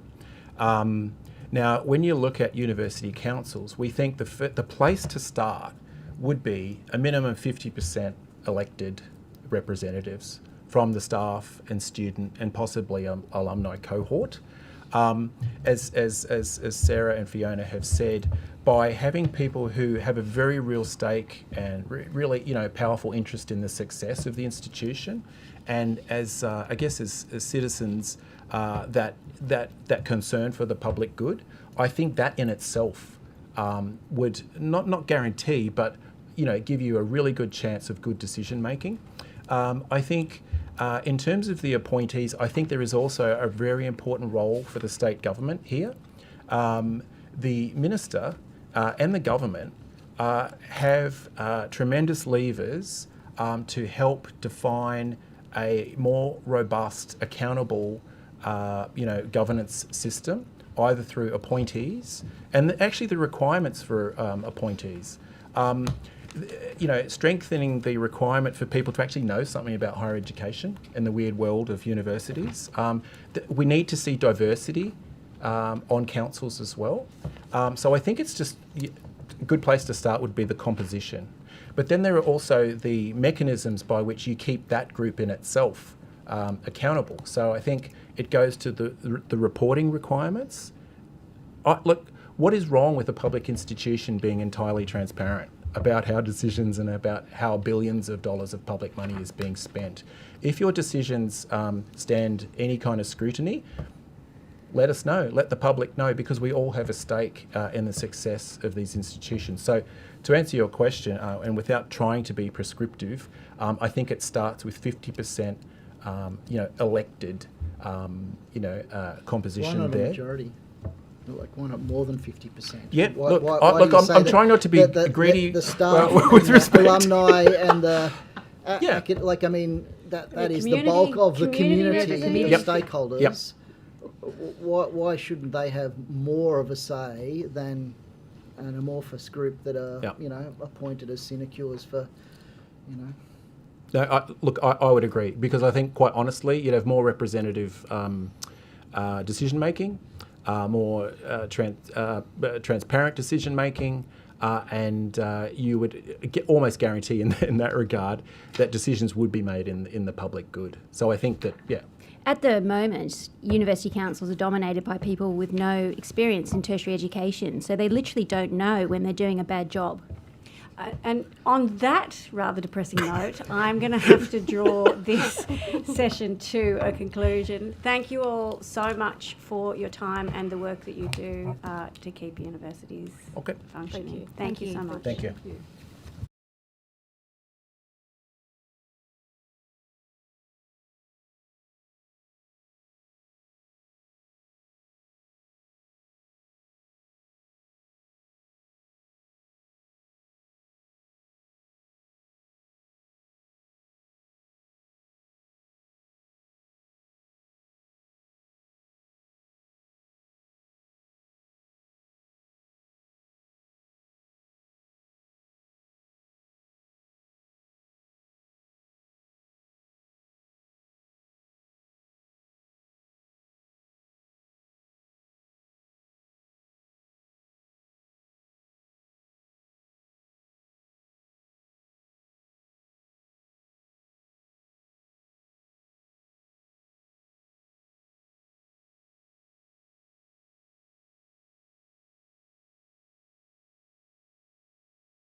Buffett, for agreeing to appear before us today at our first hearing day of the inquiry into university governance. If you could begin, please, by stating your name and position title and swearing either an oath or an affirmation. So my name is Andrew Parfitt and I'm Vice-Chancellor and President of UTS. And I swear that the evidence now about to be given by me shall be the truth, the whole truth, and nothing but the truth, so help me God. Thank you very much. And would you like to start by making a short statement? I will. Thank you very much, Chair. And good morning, Chair and members of the committee, and thank you for the opportunity to address this inquiry into the university sector. As I indicated, my name is Andrew Parfitt and I'm the Vice-Chancellor and President of UTS, and I'd like to acknowledge that we are on Gadigal land and pay respects to elders both past and present. New South Wales universities have long been successful in supporting the aspirations of both the government and the broader community. And this has been underpinned by effective governance structures that have enabled institutions such as UTS to respond to evolving priorities while maintaining their core mission of education, research and community engagement. We have over a long time appreciated the strong support of the New South Wales Government in many areas as we work together to address the challenges and shape new opportunities for the people of New South Wales. But we're seeing now a confluence of challenges that are testing our capacity to continue to deliver outcomes in the way that we have previously. Like many universities, the combination of changes in federal policies, particularly those relating to domestic student funding and international student numbers, are now constraining our ability to adequately do everything that we currently do in the way that we currently do it. And the long impact of the global pandemic has led to a period of financial instability that must be addressed so that we can continue to deliver the skills and innovation in New South Wales. University councils have had to steer their institutions through these unprecedented times. Governance structures that have served us well in the past are being tested and are adapting. UTS welcomes the work of the Expert Council on University Governance, and we believe its recent report provides a strong foundation for uplifting university governance across the system. And we also acknowledge the interim report of the Senate inquiry to the quality of university governance and look forward to its final report. Universities operate within a complex web of oversight mechanisms. These include both state and federal agencies and legislation, each with distinct but sometimes overlapping responsibilities. And we've also seen the introduction of new national initiatives, including a National Student Ombud and the interim Australian Tertiary Education Commission. As the Standing Committee on Social Issues considers the terms of reference, we seek to work with you on how best to address the current range of reports, recommendations, regulatory oversight in addressing the future needs of university governance. Streamlined and complementary oversight and regulation will better support institutions in meeting their obligations to deliver high-quality research and teaching. And finally, Chair, I think it is important just to mention that UTS Chancellor Catherine Livingstone, AC, was not invited to appear at today's hearing, and to note that Ms Livingstone did offer to appear alongside me and the other members of Council that are called today, but this was not taken up. And I think it's important to put that willingness on the record so that there's no mistaken assumption that this inquiry and the matters it's investigating are not being taken seriously at the highest level of the university. So thank you very much for the opportunity to make a brief statement and very happy to answer questions. Thank you very much, and you can assure Ms Livingstone that we may well be calling her at a later date. So Thank you, Chair. She can be comfortable in that knowledge. Could I ask, Professor, about your experience? So prior to being Vice-Chancellor, you were Provost of the university, and for how long were you Provost? I was Provost for 5 years. Okay, and then when did you become, how long ago did you become Vice-Chancellor? Nearly 4 years ago. 4 years ago.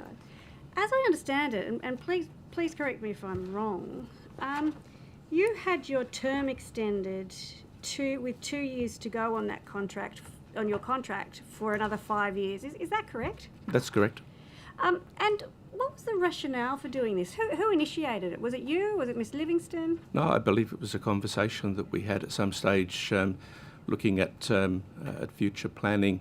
It's not unusual for conversations like that to happen at the 3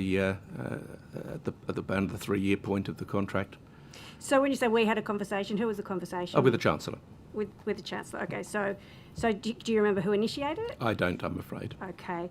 And was that, when that was decided, were there particular KPIs that you had met? Was there some? I'm very pleased to say that the various remuneration committees which evaluate the performance have not had any concerns about my performance over the past period of time. So sorry, that's not the question that I asked. Do you have KPIs? Oh yes, absolutely. Okay, could you table them on notice, please? Yeah, sure. Thank you, that'd be great. And with the extension of your term, has that been communicated to the wider UTS community? Because I note that it wasn't explained in the report of the council meeting at which the decision was made. So I just wondered if there had been some other mechanism that had advised the UTS community. I really don't recall, Chair, and I'd have to say it isn't my responsibility to announce arrangements in terms of my appointment.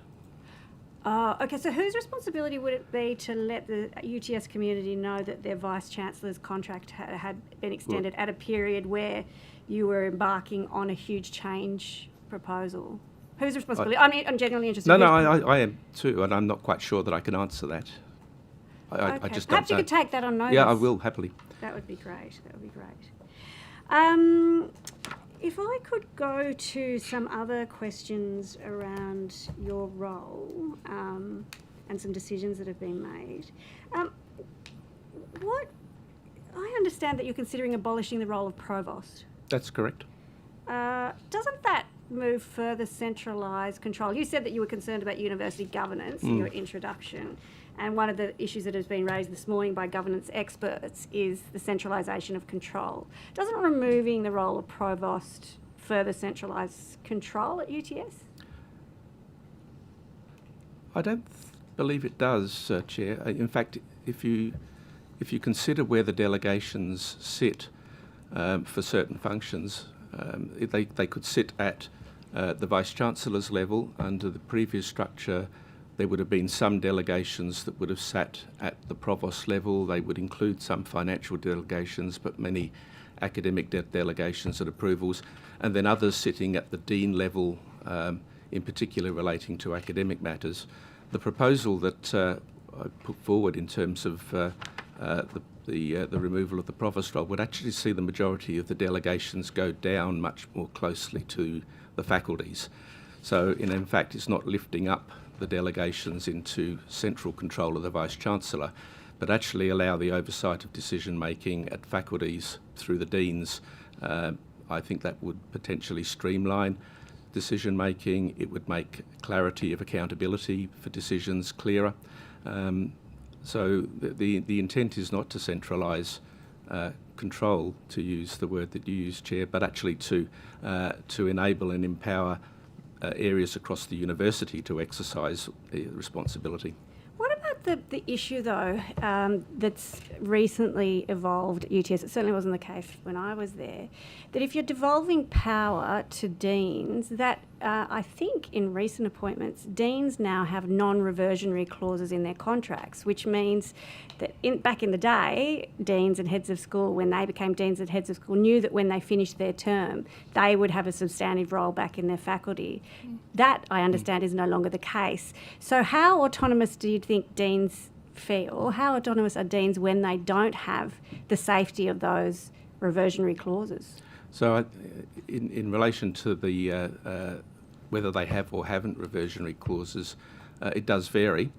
It does vary according to the desire of deans as to what their career opportunities are, as whether they see a reversionary clause as being something that they would like to have to go back as a professor or other into the faculty, or not, as to whether they consider. I don't think that I've thought quite about the question that you ask in the way that you ask it, because my view is that the deans have a set of responsibilities that they would have to deliver, and whether they have a reversionary position or not shouldn't affect the decisions that they make around the operation of the university. Well, it kind of does, doesn't it? Because we've heard this morning already that one of the key concerns at universities across the board is of a culture of fear and intimidation. So if deans have non-reversionary clauses, then potentially that means they're less willing to make those frank and fearless decisions. And I mean, it goes to some other questions that I want to put to you, that I've heard. So I want to just check the veracity of claims that I've heard. I've heard that one of the questions that you quite often ask in interviews is, if I ask you to do something that you disagree with, what would you do? Is that something you frequently ask in interviews? And what does that sort of signal in terms of your expectations of compliance? I don't think I'd quite ask the question in that nature, but it is actually to identify the robustness of autonomous decision-making, the ability to challenge, which is, of course, valued in any senior team. And in fact, there are many robust conversations that occur across the senior team. There's no single view that's allowed to predominate, but we need to come to a decision, whether it's through consensus and other ways. So it is intended to ensure that deans do have the ability to be able to contest, debate, challenge. That's the appropriate thing to do. Do they have the ability, though? Isn't it the case that with the course suspensions that were recently announced, that deans were required to sign letters which had been written for them centrally, saying that they had approved and designed the course suspensions, and that when some deans said, actually, I'm not really prepared to do that, the letter kept being sent back to them. Are you aware of that? No, because I think no, I'm not aware of that, but I think the process was that the deans identified the areas that they thought that it was appropriate to apply a temporary suspension of intake for reasons that I have explained elsewhere, which is to signal to students the potential unavailability of courses in the future. And there was a request by the deans for a template form for being able to do that, so that it was a consistent way of doing it. So that's my recollection of the process. Thank you for that. I appreciate it. Could you please, on notice, provide all of the email correspondence between deans and whatever centralised decision maker regarding the signing of those letters, so that we could just see that exchange? That would be appreciated. I wondered if I could move on to the Operational Sustainability Initiative. And I wondered, when did you first believe that UTS would require the kind of restructure proposed? I thank you for the question, because I think it's quite a long journey of decision making. So if I could turn back, and I won't make this a long story, Chair, but I do need to take you through the steps along the way.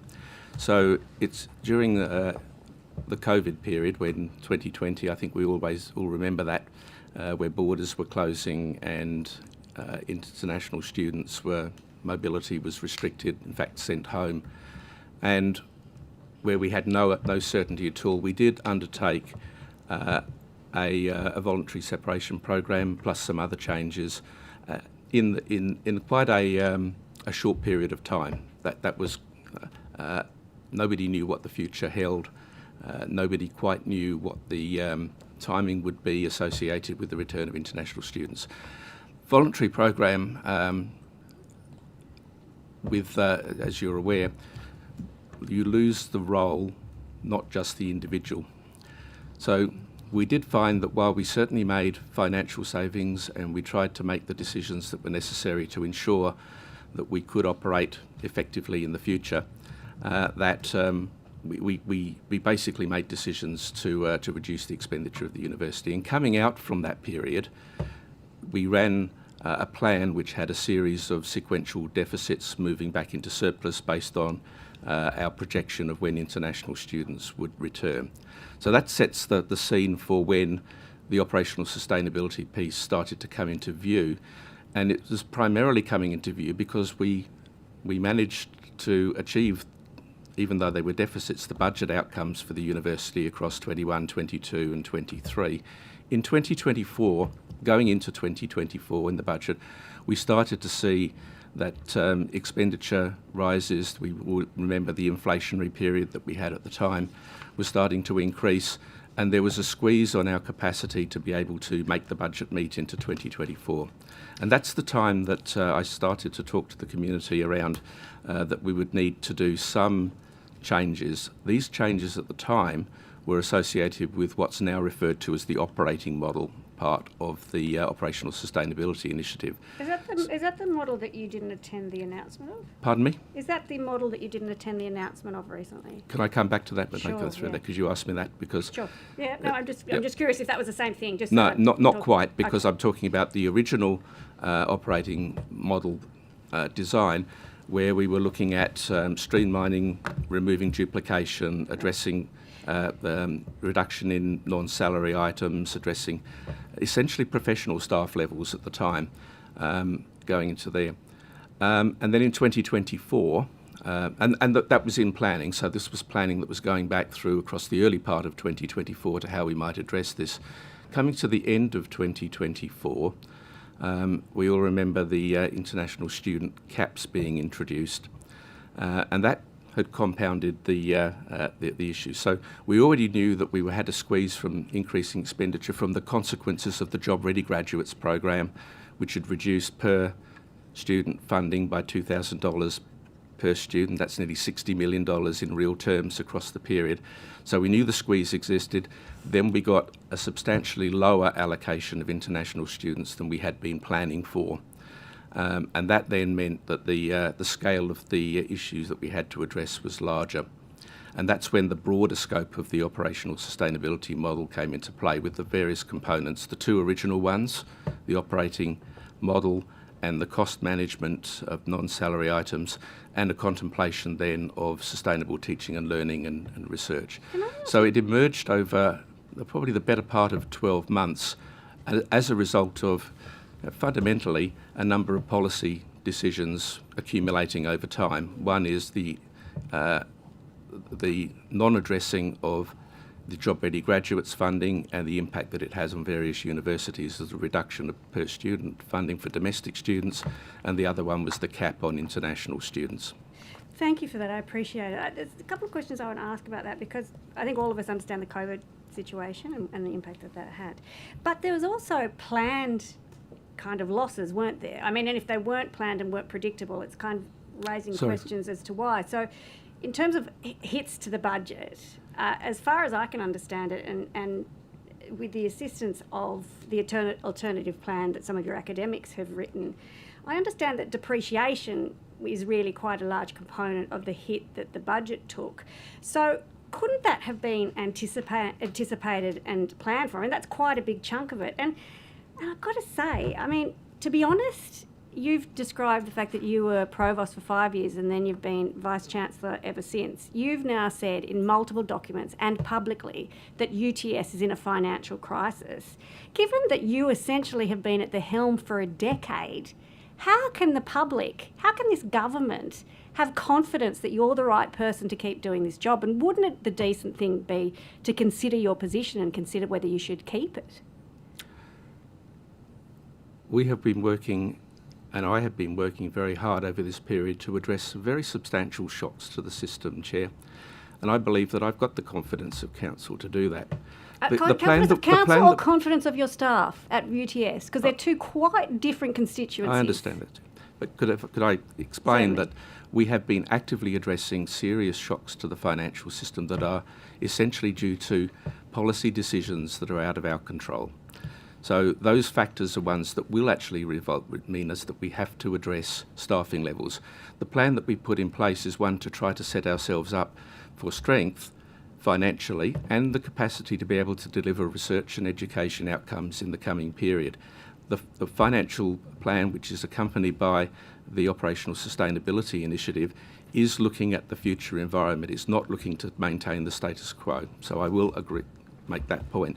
The second point, which is important in this, is the future environment is as uncertain as the environment we've just come from. So we still have no multi-year indication on what international student numbers will be. We still have no clarity around how the funding, which is intended to flow for domestic students, will flow over the next several years. That's the environment that we're working to. So I would dispute your assertion, Chair, and say that we as a leadership team, working with the Council, have actually been trying to navigate a stable and reliable future for UTS.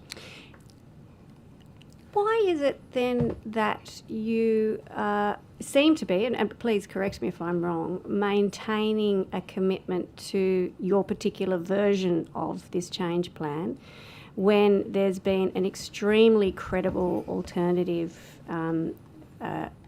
offered to you? But also, I only just learnt this morning in previous evidence that you also had another set of consultants draw up a change proposal prior to the engagement of KPMG.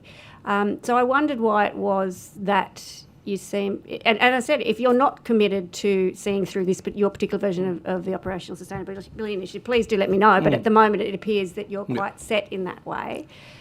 So what alternatives either have been considered, but also what alternatives have you presented either to Council or to the staff more generally?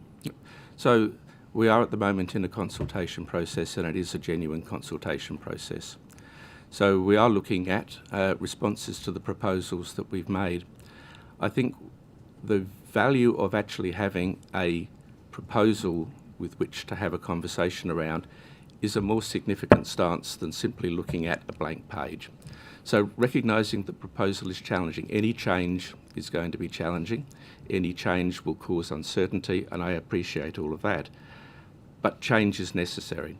So the plan that we actually put place is actually a consultation around how we would address it, as well as the finance plan, which I'll come to in a moment. So we already have over 500 pieces of feedback on the academic change proposal. A number of those address some of the potential courses that we will carry forward, and whether or not there are options to closing them or better ways to restructuring. Most of them recognise that there is a financial issue with those particular courses and proposed ways of dealing with it. So looking at how we address that will be important. Similarly, there will be significant feedback on the operating model plan, which will be consulted for another month. Okay, that will lead to changes, no doubt, in the proposals that are made. Okay, and in fact, the two plans together that come out add up to a total of $85 million. They're not the $100 million that we started with, and no doubt there'll be changes across the course of that. Hopefully we get down significantly less than that. But before I do that, before I hand over to some of my colleagues who I know have questions, you mentioned some of the teaching, and I know how I have committee members around who wanted to ask specifically about that. But you did say in the next month or so. So your timing, when do you think all of this is wrapped up? You've got 500 pieces of feedback. You've got very, very serious considerations to make about alternatives, which seem, I've got to say, which seem incredibly detailed and sophisticated. And I'm sure you would agree you have world-class academics in the business school, so need to be taken very seriously. And were offered for free, I might add. You just got to ask them, and they'll tell you. So when is it that you think this will all be wrapped? You will have considered the feedback. You won't just have accepted feedback. You will have engaged with it and changed some things accordingly. When will all of this be expected? When are you signing off on the OSI version that Professor Parfitt agrees to? So, to the version that we will eventually put out, which is not necessarily the version that we put in, I should also add that there have been very significant engagement with people along the way if they've been developing that program. So I've met myself with a number of the areas several times to interrogate, think about what the options are. So I think we have informed ourselves along the way, and this is not just a closing date and now we'll consider them. So a number of the more substantial matters we've had conversations around already, as you do in a consultation process. So the plan at the moment is to try to formulate all or part of the academic change proposal to an implementation plan by the end of the year. That may be challenging. The operating model part won't be until the early part of next year. Could I ask on notice, and obviously we would want to de-identify it, could I ask for the feedback, please, on the change proposal, to be provided on notice? So we wouldn't want to identify people, but I'd like that to So can I ask answer the second part of your question about the alternative plan, I think, which is a useful question, because yes, Finance Committee, management, Council have been looking at what the financial plan looks like. Every year we update the finance plan, we forecast our revenue, we examine carefully the expenditure and the trends and make decisions about what that looks like. So coming to, if you like, the plan that we have, it's actually built up from our known expenditure, our known revenue. It takes the various options that we need to be able to deliver outcomes, and that's where in the investigation of how that would be sustainable, particularly beyond mid-2027, where we have to repay a $300 million bond. Sorry, I have to stop you there, Professor, and we've had this exchange before. Sorry, it's a terminology issue that I'd like to clear up. You don't have to pay a bond. You've decided that that's the timing. You've decided, and the Finance Committee of this Council have decided that that's the timing you want to repay that bond. You could refinance. If you've read the alternative report, there are other options. So if we could just clear up that it's not a predetermined thing. It's a decision, a management decision that you and your council, I guess, have taken. Which is exactly where I'm going. Fantastic. That's at that point. So I was coming to that point as we stepped through the issues that we've been dealing with. So yes, we do have to repay the bond, but we could take additional debt, I think is the question that's raised, to take it into the forward period. That forward period being very uncertain. So yes, and I met with the professors who developed the alternate plan, sitting behind me, and they'll come in and talk to you about it in the next session. They will. And I was very grateful for that, actually, because yes, there are some insights into what some of the alternatives might look like. But the choice that's made is one of judgment. It's judgment about risk, it's judgment around what controls that we have, and it's judgment around what is actually going to deliver the long-term sustainability of the university.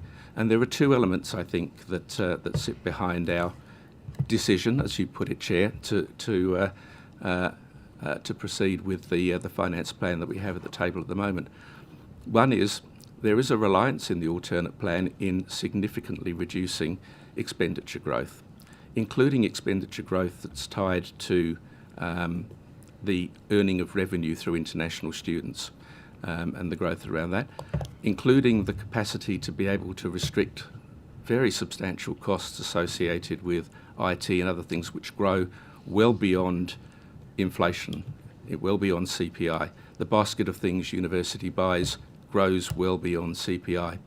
And of course we have a wage claim at the university which is asking for 20% pay rise over 4 years. So these are the things we're dealing with in terms of the expenditure growth. Coupled with that... Sorry, I just wanted to and then I promise I'll finish and pass to my colleagues, because I think there's a lot that they'll want to take up with as well. And I know we only have a certain amount of time.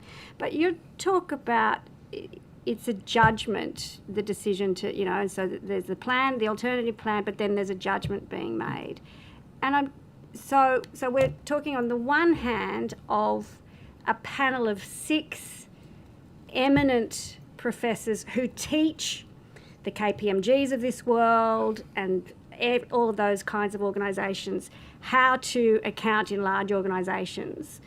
So we have them on the one hand putting forward a solution, and then we have, whose judgment that isn't correct? And as I understand it, those professors have used the assumptions that the university made in its budgeting. So I just wondered, whose judgment are we comparing to a group of eminent professors who teach the rest of Australia how to account?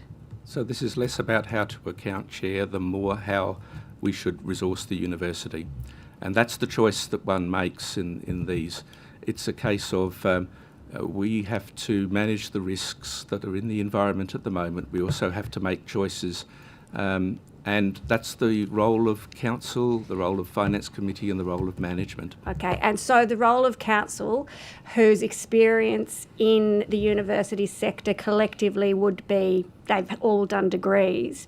So the judgment on how to resource a university sits with a university council, and I suspect management potentially, who are not academics, who haven't, indeed, the majority of council, worked in universities, and their judgment about how to resource a university is preferred to not only experts in accounting, but senior academics with, I'm going to conservatively suggest, well over 100 years collective experience in academia. I just want to be clear as to who's making these decisions. So the people making the decisions are those charged with making the decisions and the oversight of the university? At council, okay. So we'll then talk to council about their qualifications as academics to make those assumptions. Or Mrs. as Mitchell, professional leaders. I think you would like to ask some questions. Yes, please. Thank you, Chair. Thank you, Professor Parfitt, for being with us today. I just wanted to, I guess, kind of follow up a little bit on what Dr. Kane was talking about there, but just in terms of, I guess, the makeup of the University Council and how that has a role to play in terms of governance. Obviously, we heard from the unions earlier about wanting to have, sort of bigger percentage. I think it was at least 50%, and recognising sort of the staff and the students. But I would suspect that also having people, putting me at odds with the chair, but, with that sort of outside corporate experience can have some benefits as well. Can you just talk to that a little bit more in terms of, I guess, the corporate governance structure operating at the moment, and what those sort of diverse views bring, particularly when you are going through a period of challenge as you are at the moment? Thanks, Ms. Mitchell. And I have to say that I welcome that question, because there's an assertion that's been made here that council members are inadequately somehow prepared to manage a large, complex organisation in a way that's appropriate. And I have to put on record that I disagree with that. Our council is extraordinarily experienced. We have a Chancellor who's very distinguished in the business community and understands large, complex organisations. There are 3 ex officio members of council, which include myself and the Chair of Academic Board. I do think that academic experience is in that group. There are representatives. Currently we have 3 staff and 2 student representatives. But in addition, we have a range of skills that are required to oversee the governance and the operation of the university, and that includes people from public sector, from not-for-profit organisations, people who've business and finance backgrounds, audit and risk backgrounds, capacity to be able to extraordinarily give a diversity of views on how the university is running and make good judgments. So the council is highly skilled. We have a skills matrix, partly which is mandated through the Act, but also mandated through the requirements that the higher education standards and other areas would put. I'd also point out that our council has, from the external members, but if you include myself as an internal, 4 fellows of learned academies. 3 of the external members of council have PhDs. I really don't accept the proposition that a council of that calibre is unable to make adequate judgments for the future of the university. Does that help? Yeah, no, thank you. That's useful. And then I just also, if I can, Chair, just one other issue Certainly. I wanted to raise was the questions around consultants, and obviously that's come up today, and I suspect we'll talk about that later and in other hearings. But I suppose just from your perspective, the alternative plan, and again, I'm foreshadowing to the witnesses who are waiting to come on, I'm interested that they spoke about sort of the university developing its own kind of in-house sort of consultation service, and I was keen to get your views on that. Yeah, thank you again. This is obviously a contentious issue. We spend roughly $40 million a year on consultancy out of a budget which is over $1 billion. A large proportion of those consultancies are the acquisition of technical expertise that does not exist within the university. For example, for large technology projects, for planning for building projects. In fact, our annual report characterises our consultancy spend and actually articulates the areas in which we spend money. I'd have to say that we have heard the issue that people are concerned that this may not be the most appropriate use of all of the money. So we have commissioned an internal audit for the next year's process that looks at how we make decisions around the choice to use external consultants and that may well bring in an opportunity to see the parameters under which we will build internal expertise in future. Yes, there is a good deal of expertise within the university, but there are some circumstances which require independent external judgment, or they require independent external expertise that we simply don't have. And there's another line that mixes us up in that consultancy, which is we sometimes buy in consultancy as part of research and other contractual work, which might mean other universities that are part of research projects. So there's a very large mix of different types of consultancies that are within there. We try to break it out in the annual report when we articulate the lines of those, but certainly not averse to responding to when we see the mix of those, how we might use that resource differently. I would suspect that maybe half of what's in there at least would be simply resources that we're not able to acquire in any other way internally. Thank you. Chair, can I ask one more? Sorry, Yes, is that yes, okay? Ms. Mitchell, yes. It just goes to the issues around some of the course offerings, and there's been obviously some public reporting around primary education, for instance, Yep. not being offered, and we heard some evidence earlier today about public health courses as well. I just wondered if you wanted to comment on sort of those decisions, and particularly, I guess, I'm interested in the education space, but why those decisions have been made. No, thank you, Ms. Mitchell. The decisions have not yet been made. They're actually proposals that are under consideration. The decision was made to the point that was made earlier in the session to temporarily suspend intake so we could provide clarity to students for 2026. But that does not mean that the courses have been discontinued and are in teach-out. That will be a future decision. And so I have, with others, been actively engaged in discussions with some of the areas that have been more contentious and heartfelt for us too. Nobody wanted to close some of these courses, but they have for us relatively low demand and high subsidisation. And when you have less money to spend, you actually have to make harder choices, and that's rather than shaving things off of everywhere. But those courses are currently actively under review, and as I was indicating earlier, I think there are potentially, particularly in the postgraduate public health area, particularly in the teacher education area, options now emerging for alternative ways that we may be able to preserve those courses.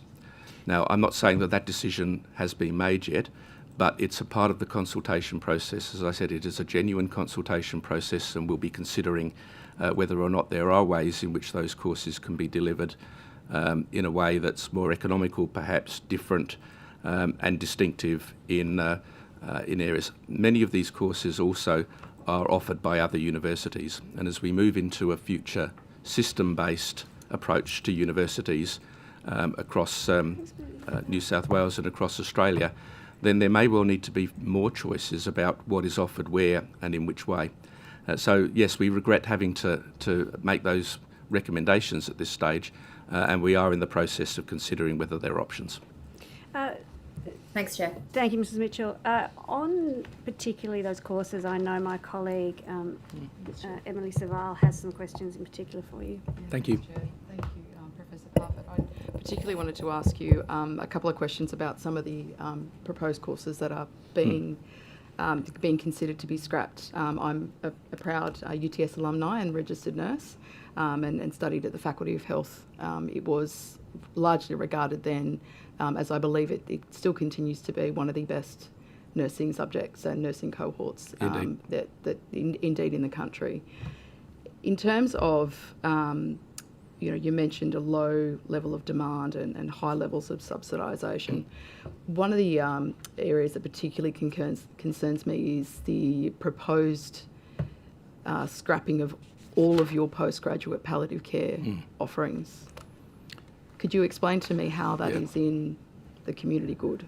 It is absolutely not in the community's good. I understand that entirely. The choices in the mix of postgraduate public health offerings that I said, and that it is currently under consideration as to whether or not they can be resourced differently so that we could continue to offer that. I understand it's a unique course, It is a very unique course. It's also a very important. unique area of healthcare, and one that, again, in the undergraduate curriculum is, whilst it's embedded, across and arguably across all of patient-centred care, palliative care is a component of that. There is one subject currently within the nursing curriculum that is for palliative care, and that is an elective. Could you take perhaps on notice whether or not that elective, that single elective that's currently offered as part of that undergraduate program, is on the scrap heap? Because that would leave the university without any palliative care courses for their entire nursing cohort, which is extremely concerning and, as you say, not in the community good. So, yes, I'll take that on notice and absolutely look at what that looks like in terms of the mix of offerings. Again, we are driven to some extent by students wanting to take these. But we're also conscious of the fact that in the Faculty of Health, as you're probably aware, there is deep expertise in this area. There is, so indeed. how we can leverage that effectively into a course structure that is viable to be able to continue to operate. Sadly, and still not in the conversation nationally around the funding of universities and courses, all of the money that comes to universities to fund education and to a certain extent research is linked to per student income. And that therein lies the issue, is that where there are significant public good offerings across the sector, universities have to make choices around where the revenue, if you like, to support those courses come from. So we make choices around subsidisation, and that's a choice we have to make. Look, I understand that, but that it is a requirement, under the UTS Act that there is a community good. Absolutely. That is required to be met as part of what you're offering. The Act also says within the resources that are available, so we take that on note. Yes. In terms of the Faculty of Public Health, and I know that was touched on earlier as well. The School of Public Health. Sorry, it's the School of Public Health, rather. Could you explain again how, the decision to basically dismantle that entire school is in the community good? Yeah, so the school structure is an issue broadly across the university, not just in that area. It may well be that some disciplines are not able to have a scale to be with the school, but could be in another school shared across other disciplines. It's not an uncommon model. Nursing, for example, and you may know originally UTS had a faculty of nursing. Yes. And that's now a faculty of health. So disciplines can thrive well in different areas, provided that we could have the scale that we're unable to deliver. So looking at how we would continue a public health discipline, I think, is an important consideration that we're having in the consultation. Yeah, and given again the deep expertise with a number of these experts, which our state rightly needs, would you agree that there is a level of community good that is required in maintaining? No, I understand that. Yeah. Thank you, Chair. I just want to ask one quick question on the teaching side before I hand over to my other colleague, Mr. Diadam. When you were talking about the decisions about which subjects to suspend, and I guess there's some kind of calculus around, how many students are taking it and where you might subsidise. What weighting do you give to the public good, and could you provide any documentation which shows how you balance up, and indeed also the documentation around how you determine the cost effectiveness or otherwise? What's the methodology behind that? Because I understand that's potentially contentious. So if you could provide all of the documentation about that, but in particular also, how do you, and what conversations have you had at council, and if you could provide any papers that do consider your obligations with regards to public good and community good with regards to the operational sustainability initiative altogether, that would be appreciated. And with those on notice, I'll pass over to my colleague. I wanted to come back to the question around the provost. Sorry, I'm not familiar with university governance arrangements. So I'm assuming the provost is like the CFO, is that right? No. I think another term that might make it comparable was the chief academic officer of the university. Right, I see. There is a chief operating officer which looks after the administrative part of the university, and historically we've had a provost that looks after the faculties. Is between the the executive that sits between the Vice-Chancellor and the faculties. So what does the provost do? Like, what's the... Yes, so that's the interesting question. There's the provost does quite a lot of planning with the faculties, with which is now again local level. So the role of the provost included university planning, some functions at an institutional level, as well as essentially the management and oversight of the faculty deans. Right, I see. Okay. And how much does the provost get paid? Oh, I can remember the salary band for the provost is in the order of 600 to 700 is the band. I think $700,000. Yeah, 6 to 7, I think, is the band. Right. Okay. And how so much do you get paid? I'd get paid a total package. This is package. Sorry, it just includes superannuation of about 920. 920. And so. 1,000. 20,000, not dollars. 20,000. Yeah, sorry, I wanted to complete the whole That's clear. So I'm curious about the decision. So you want to abolish the provost position. Presumably is a saving. It is a saving. The whole saving is around. It's a bit over $1 million when you include all the support structures. It's kind of odd that you were the provost beforehand, and now you're recommending that position is unnecessary. Did you think it was unnecessary when you were doing it? Well, there are many universities in Australia that run without a provost. In fact, I came from one, the University of Newcastle. But I actually think it very much depends on on how you're going to operate at a particular point in time. So some universities have not had a provost and have created a provost. Some have gone the other way. It's not a standard model. Did you recommend for the abolition of the provost while you were there? No, I did not. No. Okay.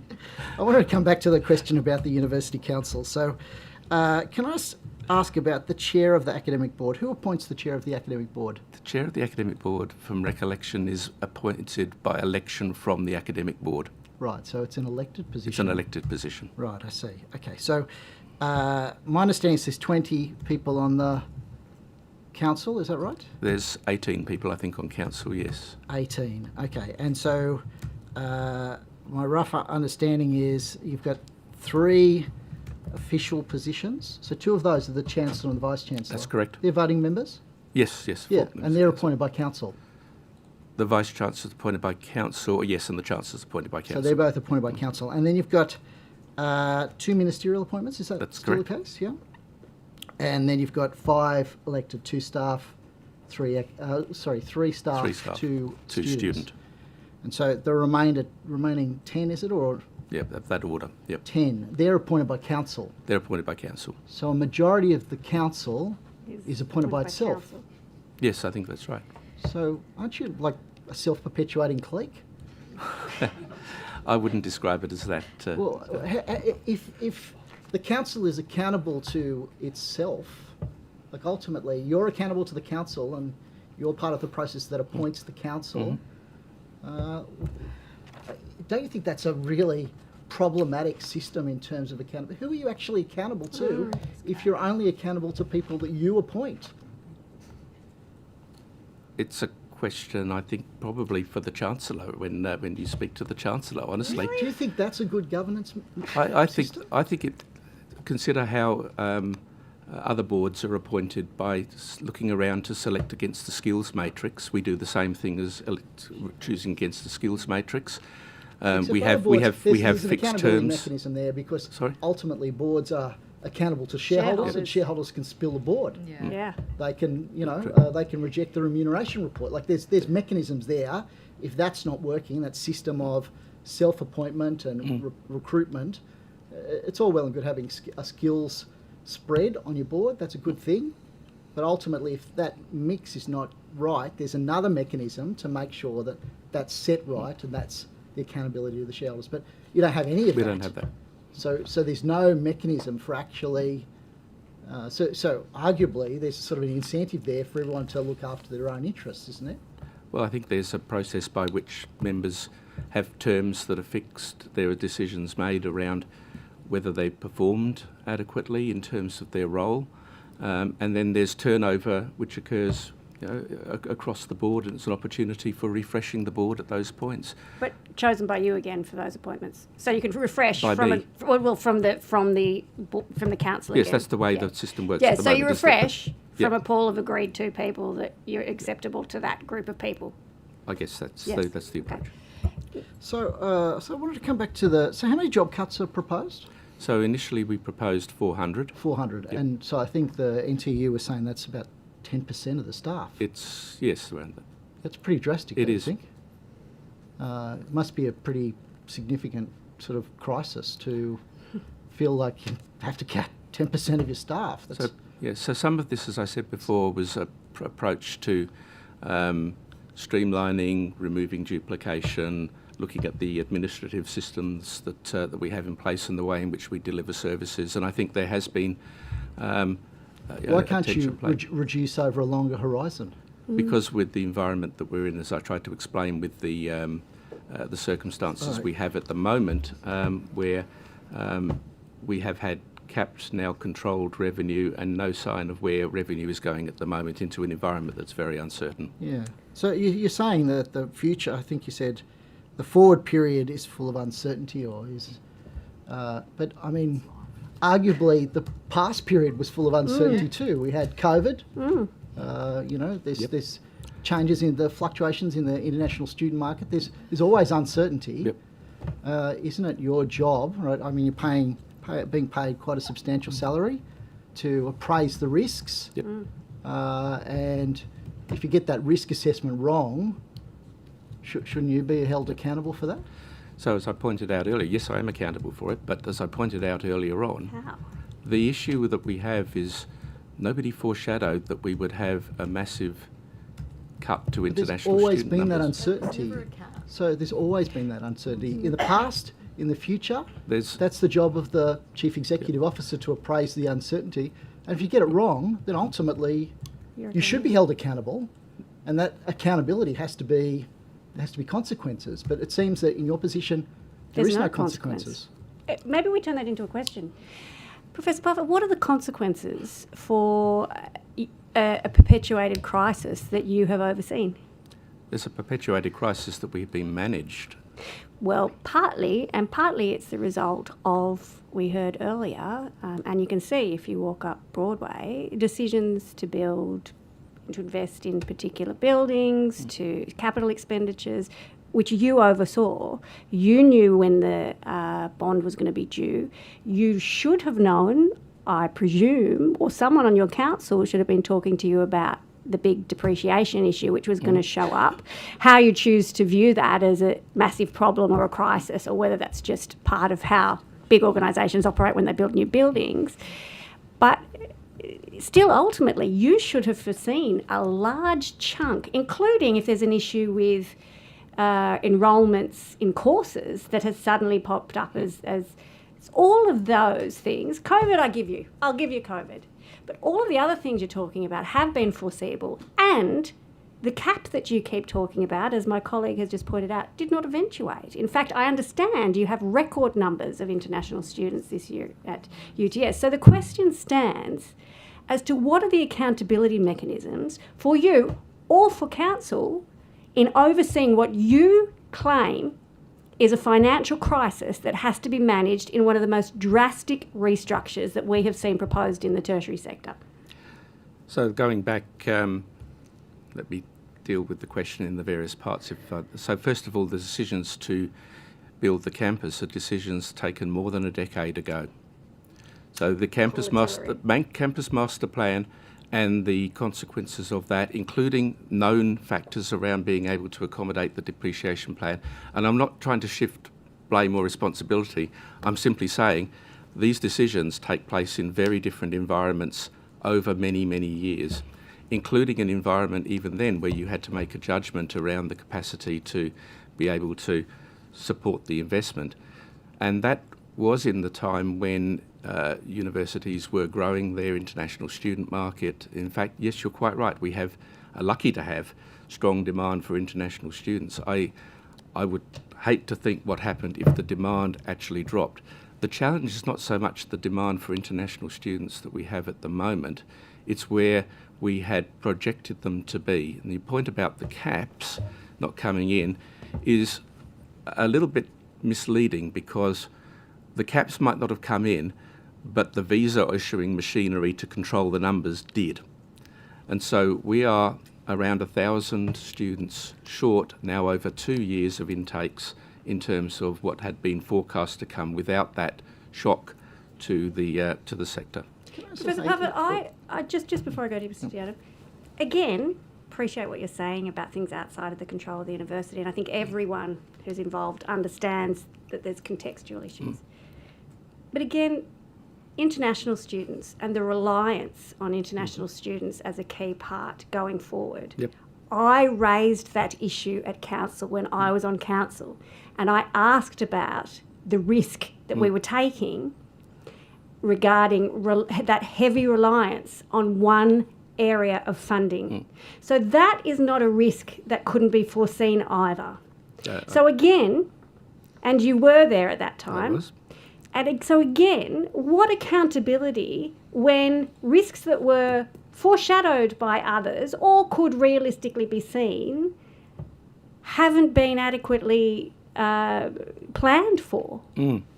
So you will have also recalled the conversation that we had regularly at council about the issue of overexposure to international students, and the decision that was taken to limit that number to around 30% of our total student load. And that, I think, was a prudent decision to ensure that we weren't even further exposed. That was a decision taken to ensure that we oversaw that risk. And council actively managed that. We now have a proportion that's around 23%, 24% of our load. And that has a material financial consequence as well. But the decision to say we would accept the risk of 30%, I think is and remains a sound judgment. We are not yet back at 30%, and we're trying to return to 30%.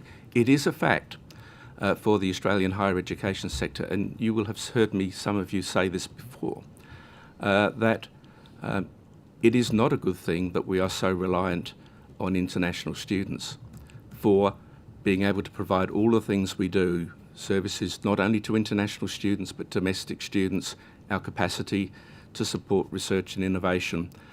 But that's the system that we have, and there's no intention, as far as I can see, for government, as in the Commonwealth Government, to replace the international student revenue. If that international student revenue diminishes, and we did this analysis at the time of around COVID, and we also analysed it with the risk around there, the university sector in Australia and the university sector in New South Wales would be fundamentally different and fundamentally less able to be able to provide the education and outcomes that we actually desire and need for our communities. I'm going to just break up there. You can, and I would just say that there was no intent in my question to suggest that we shouldn't have international students. It was to suggest that there are appropriate ways of planning around that risk. Mr. Diadam. I'm curious. So you said about the $300 million bond and the building decision was made more than a decade ago. The bond was not, but the decision, the building program was. The building program was? Yeah. Right. So do you stand by the decision to spend that much money on buildings? I wasn't at that stage here at the university at that stage, but I would stand by the fact that the decision that was made back then was a very good decision for UTS, whereas in fact it is raised significantly its profile and the ability for us to attract high quality students internationally. The benefit of the investment in the campus. They come for the building, do they? And the foresight, pardon? They've come for the building. That's the argument, Yeah, That's the argument. That you have pretty buildings, the students will enroll. It's the amenity of the buildings and what they offer and the capacity to be able to support research activity and the infrastructure that's needed to be a contemporary university of technology. Those were very sound decisions. So knowing that that decision is in some ways responsible for the drastic crisis that you need to address now, the 400 job cuts that you need to make, you still stand by that decision. You think that it was better to make that decision in the past and have to do what you're doing now? I think you always have to make decisions to the point that was made earlier with the information and planning that you have available. A decision made the better part of 15 years ago to be able to rejuvenate UTS, to lift its performance, to drive outcomes, could not have foreseen the impact of COVID, could not have foreseen the impact of all of the policies, effectively did manage the number of international students to a degree that was disproportionate. Not all risks come to land, but some do. And that's where we find ourselves at the moment. So we are in the process of planning to look forward into what will undoubtedly be yet another series of decisions that will have to be made on imperfect information. But surely the decision to build the building, doesn't that really reflect a sort of orientation in terms of the thinking of the management of the university that's giving priority to a sort of market orientation as opposed to its core social obligation to deliver? And I think the decisions around courses and assessing course offerings on the basis of enrolments and that framework. Don't you think that there is something fundamentally wrong with that? Sorry, Madam Chair, if I could just note the time Yes, here. certainly, It's thank 10 you. to. Yes. Sorry, that was I my haven't final had any question. questions. Thank you. Thank you, Ms. Merton. Sorry. So I'm not sure that I agree, because the scale and impact that UTS has now is way beyond the scale and impact that UTS had 15 years ago. So the success of that strategy, I think, is self-evident. Whether or not we are fit for the next period of time will depend on decisions we take now, which are hard decisions. They are terrible decisions, but we have to make them now. If I can pass to Ms. Merton. Oh, look, And I'm conscious just of the going a little time. bit longer because I'm we started fine. later. Oh, okay, all right. Thank you very much. Professor, thank you very much for your time and really value your expertise on this important discussion. I'm just wondering if I might be able to draw your attention to, you might have seen some media reports, and we had earlier comments with the union today just about some of the university chief salaries, and it was reported that I think that you were listed as a 1.35 million. Mark Scott 1.34 million, and the comparison was made just in terms of the sustainability of these salaries, and the comparison made to double the Prime Minister's salary of $587,000. Professor, I'm just wondering, in the current environment where we talk financial instability, the uncertainty, the restructure, the consequences we're seeing for staff and students and course offerings, are these salaries sustainable? Yep. So I don't know what was cited about my salary, but I declared my salary earlier. It's not 1.3 million. And that's a question that's been asked through the the Expert Council on University Governance. I do think there needs to be a process of independently determining whether the salary levels for executives in universities is at the right level. And so I've supported the recommendations from the Expert Council for them to be able to run that process, to be able to calibrate whether they are the right salaries. Okay, thank you. And just a second question, and earlier this morning it was discussed by Macquarie University that the state has abrogated its responsibility to the sector and not provided them with the space to generate new income. I'm just wondering whether there was anything you might wanted to add to that in terms of potentially looking at non-government funding sources or opportunities that might be available, and if there are barriers in place, what we need to know. Thank you for that question, because, as I said in my opening statement, New South Wales universities and state government in particular have worked together very well across many years now. Across the challenges of COVID, the New South Wales government was incredibly supportive of the way in which we operated. Some of the investments that have been made by New South Wales government into infrastructure, into programs, work done through the chief scientist, our collaborations with the local health districts across New South Wales. They represent extraordinary investments of resource and time for universities. So I would be the last person to criticise New South Wales government for abrogating a responsibility to universities. I think that obviously we want to continue to work closely with state government, and yes, there are areas that we would like investment in, but we recognise that the state government is not our primary funding source. We're funded principally through student revenue and through research grants that we get, and funding from industry and so forth. So I think we value very much the relationship we have with state government, and we want to continue that. And the New South Wales Vice-Chancellors Committee in particular will continue to work with state government around initiatives that align for the people of New South Wales. Thank you. Thank you. Thank you, Ms. Burton.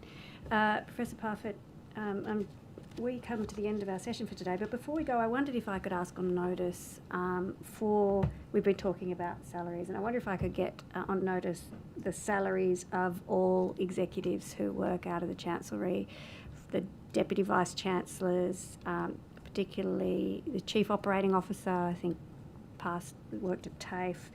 If we could get some information on all of the salaries of executives at UTS, that would be appreciated. Thank you again, as I said, for appearing today, and we will be in touch. When I say we, sorry, that's the royal we. The Secretariat will be in touch with the questions on notice, but also I suspect there might be some supplementary questions. But I appreciate you being here today. Thank you. Thank you, Chair. Thank you, members.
this session of our hearing for the day.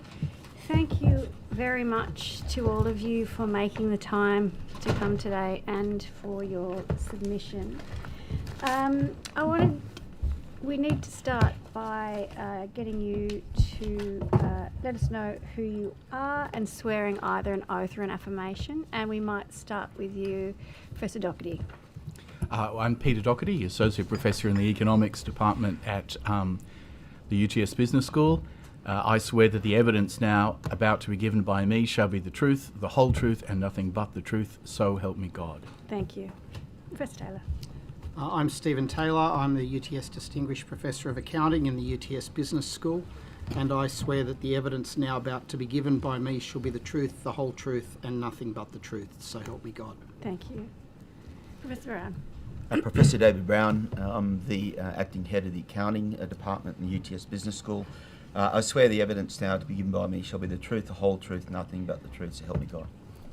Thank you, Professor Bajija. Can you tell me if I've said that right? Bajaya. Hi, I'm Martin Bajaya. I'm a Professor of Accounting in the UTS Business School, and I swear that the evidence now about to be given by me shall be the truth, the whole truth, and nothing but the truth, so help me God. Thank you.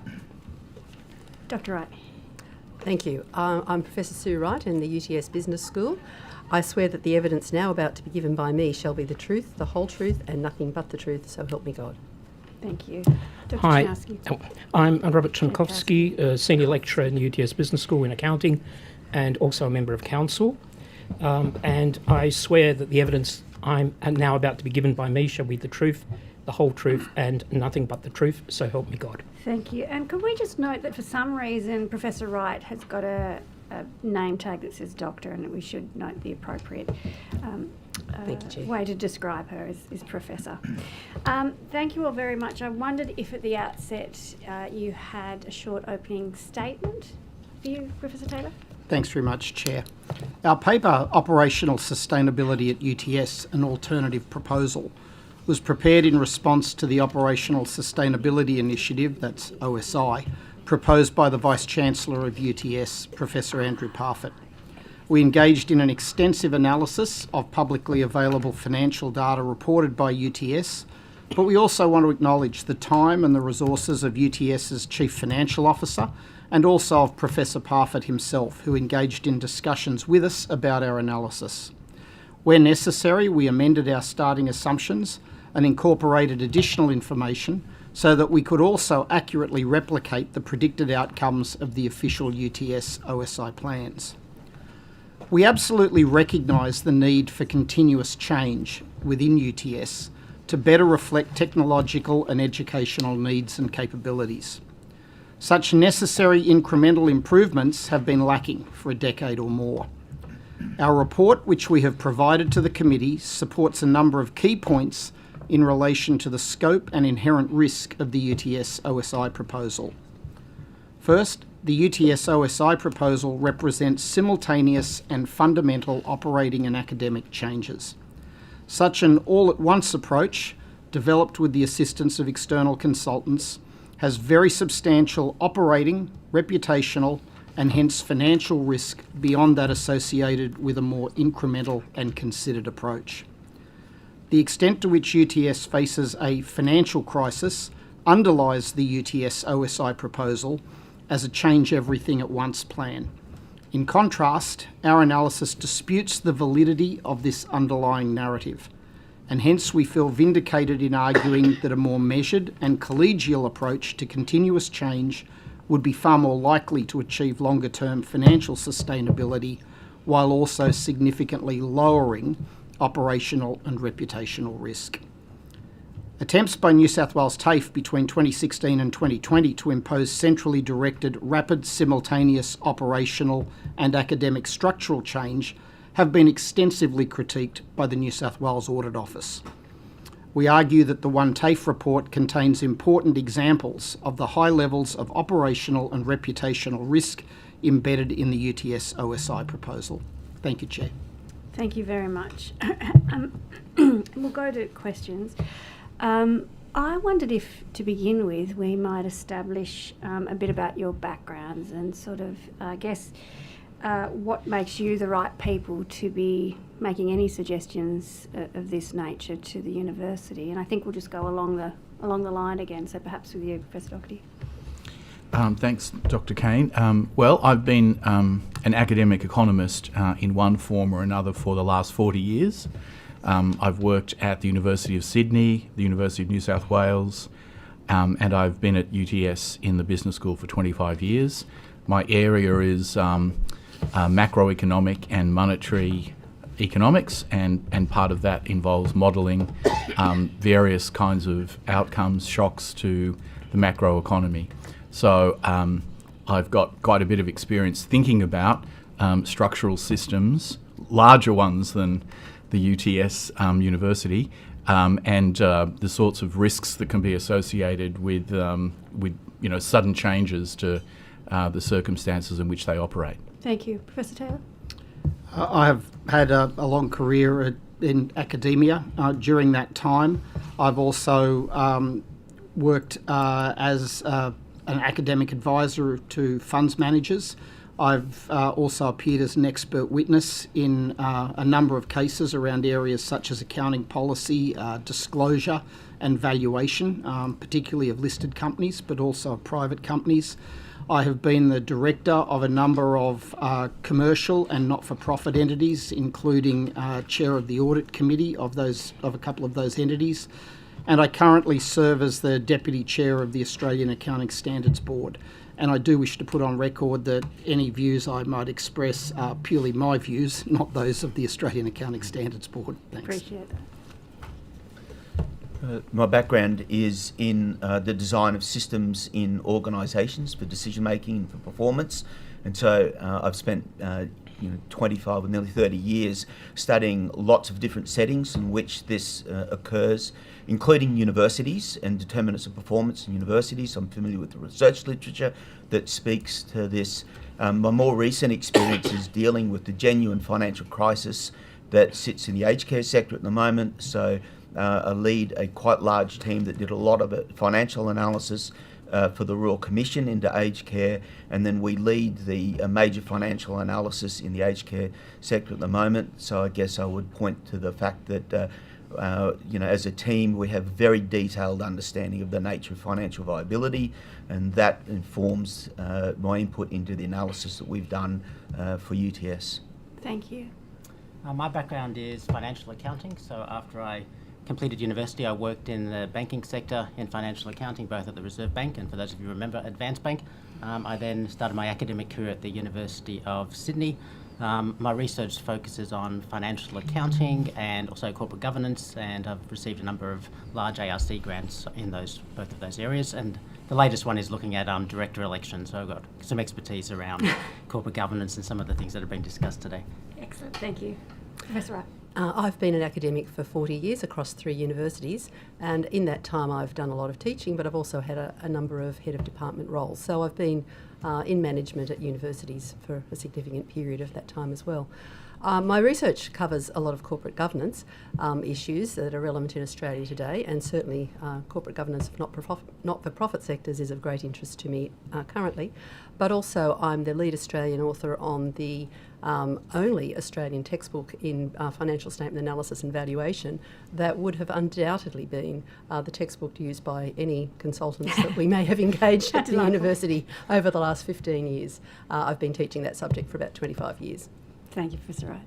Dr. Chinovsky. I graduated from Tasmania and I worked for Coopers & Lybrand, which is a predecessor of PricewaterhouseCoopers, and for Deloitte's, but please don't hold that against me. During my academic career, I principally taught financial accounting, although I've taught almost across the entire spectrum of accounting education, including an analytics program that we've recently launched at UTS. Principally, the subject I teach is accounting standards, which seems quite dry, but the way I frame it is in terms of incentives, in particular the decisions that people can make the accounting choices they can make and what incentives drive those accounting choices, which I think is particularly relevant when judgment is called into play in making decisions. Just to wrap up, in order not to inflict my name upon you, if you want to call me Robert, I'm absolutely happy for you to do that. Thank you. I thought I'd just figured it out, so I'll practice. Thank you very much, all of you, for that overview. I wanted to, I guess, start with a very basic question, which is, why did you put forward the alternative proposal? You're busy academics, by the sounds of it, with lots of other things you could be doing. Why did you put forward the alternative proposal? Maybe I could start on that. I think as academics that have all had a lot of experience, we've seen in various institutions in which we've worked change proposals that have involved restructuring various aspects of the way the university is administered and the way in which teaching and research is structured. And so we, between us, I think, have seen quite a number of examples where things have not worked out particularly well relative to what the university management may have legitimately intended.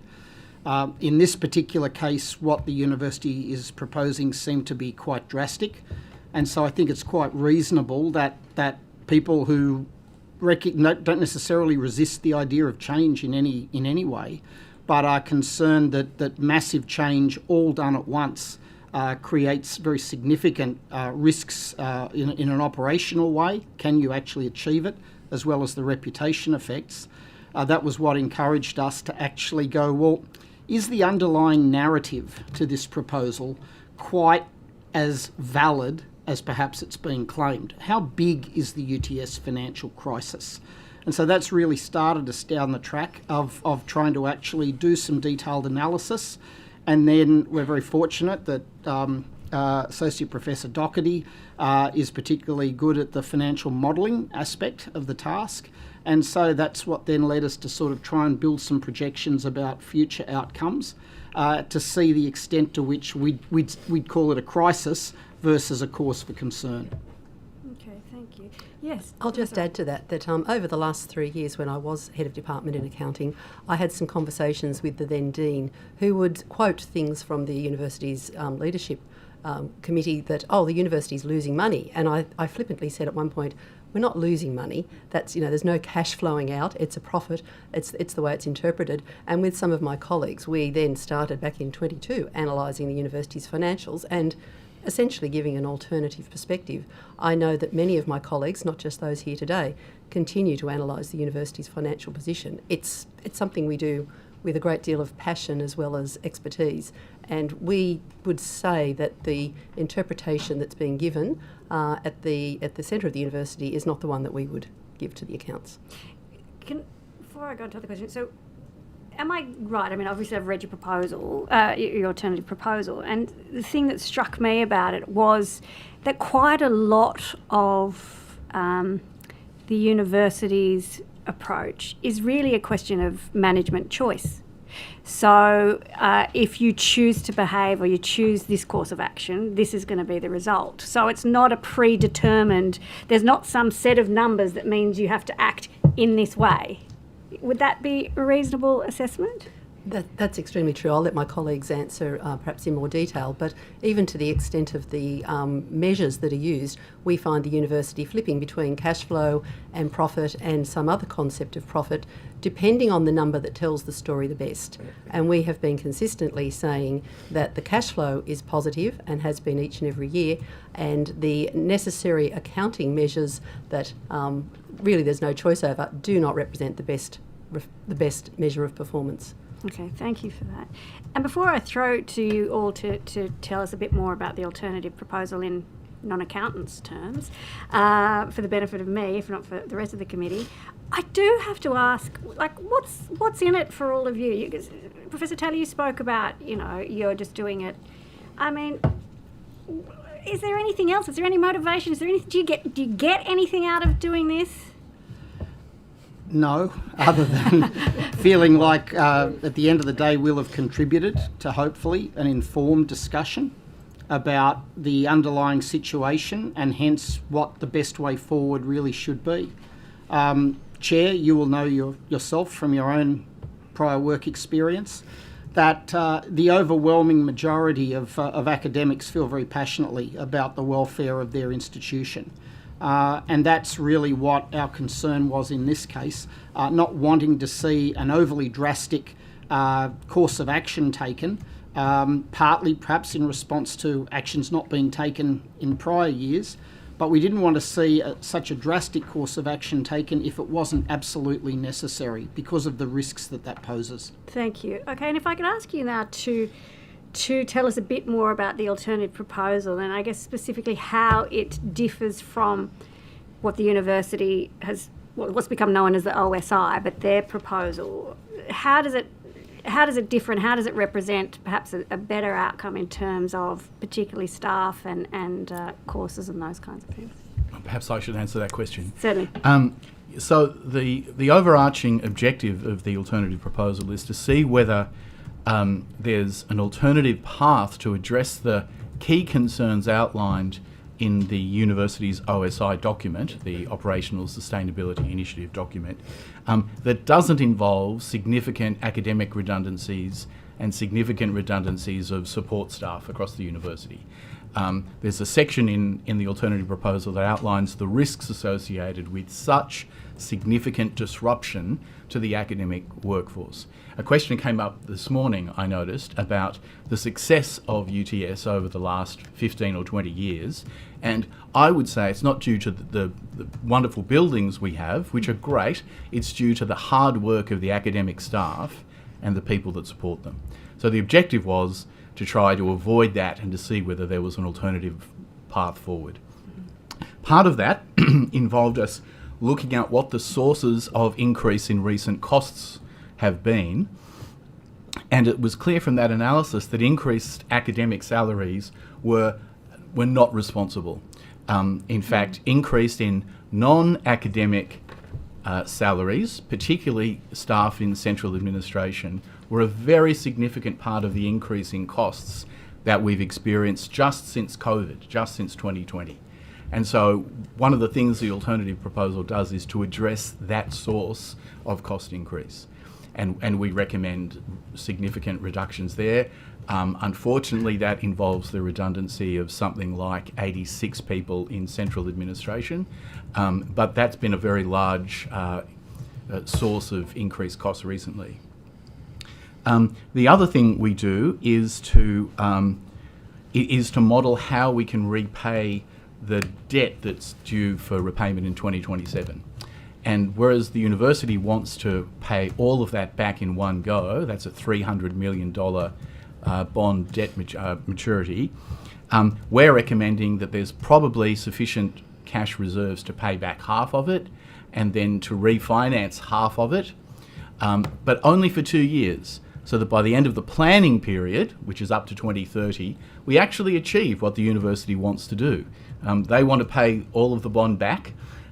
Well, that can be done, but just not in 2027. It involves some refinancing for a couple of years.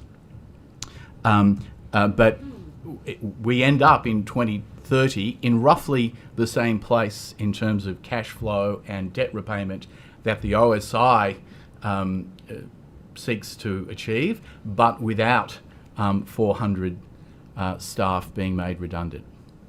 Okay, thank you. And so just to confirm, because when I read it, I just wanted to confirm this.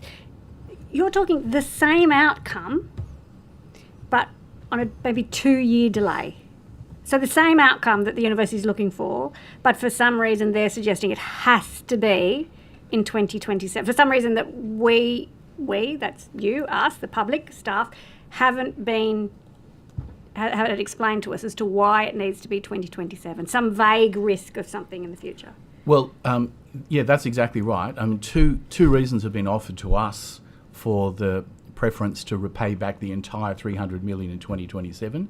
The first is a vague reference to the appetite for risk, which is never really unpacked for us in any detail. And then the second, perhaps it does attempt to unpack it to some degree, is that I think the Vice-Chancellor is worried about a reduction in revenue of a COVID-type experience happening again. Now that's understandable, that could happen at any time, but there are other ways of managing that if it were to occur, and the question is whether you think you need to take drastic action now because something might happen in 2 or 3 years' time. That doesn't seem a sensible approach. And most institutions the size of the university carry some debt. It's quite a normal business practice, and it makes complete sense for UTS.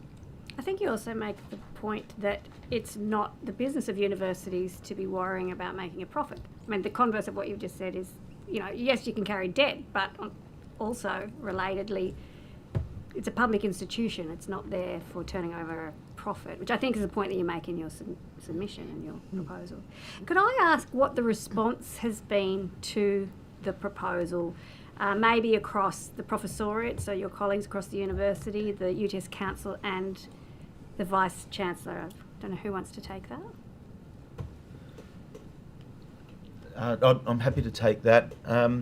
So the original work that we did, as has been explicated, was trying to understand the root of the current problem set and then think a bit more about whether there's another way in which we can achieve some of the outcomes that we would actually agree with in terms of some of the challenges the university, specifically in the sector, faces. When we have released, when the document got into public circulation, the response has been quite surprising to us, overwhelming actually, with the fact that there is some kind of alternative to the current proposal. The second thing is more transparency about the nature of the financial situation in the university. One of the things that we've had some challenges with as we work through the OSI documentation, both forms of it and some of the other communication around this, is that there's lots of statements and assertions around the financial situation in the university or the consequences of particular choices and decisions, but no modelling or no detail or no data as it relates to that. So as evidence-based researchers, we're always interested in, what does the evidence, what does the data actually tell us about the nature of this problem, and where does the cause sit? But there's been very little addressing of the causes of some of the challenges. And so what our colleagues have said back to us is that it's created a level of transparency and data and an alternative source of information about why we're in the position that we're in as an institution, and then the fact that there are other ways in which we can go about this. And particularly, I think one of the points, really salient points that we make in the back of the report is that we're not averse to an analysis of the viability of courses and so on, but this needs to be a root and branch analysis led by faculties and disciplines working through the nature of how we might adapt and change the nature of what we teach moving forward, which is a normal part of an education process in a higher education institution that leads research and teaching nationally and internationally. So you've had great support from professorial, or the professoriate.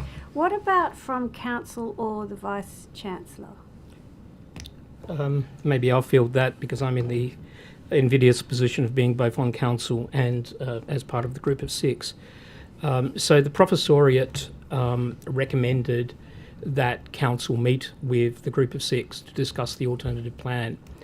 And the ultimate response was that council did not, but delegates of council, chiefly chairs of committees, meet with the group of 6. And the thing that particularly concerned me about that was I was fortunate enough to attend a recent Finance Committee meeting where various arguments were put, to my mind, and this is my opinion, not particularly coherently, but various arguments were put against the alternative plan.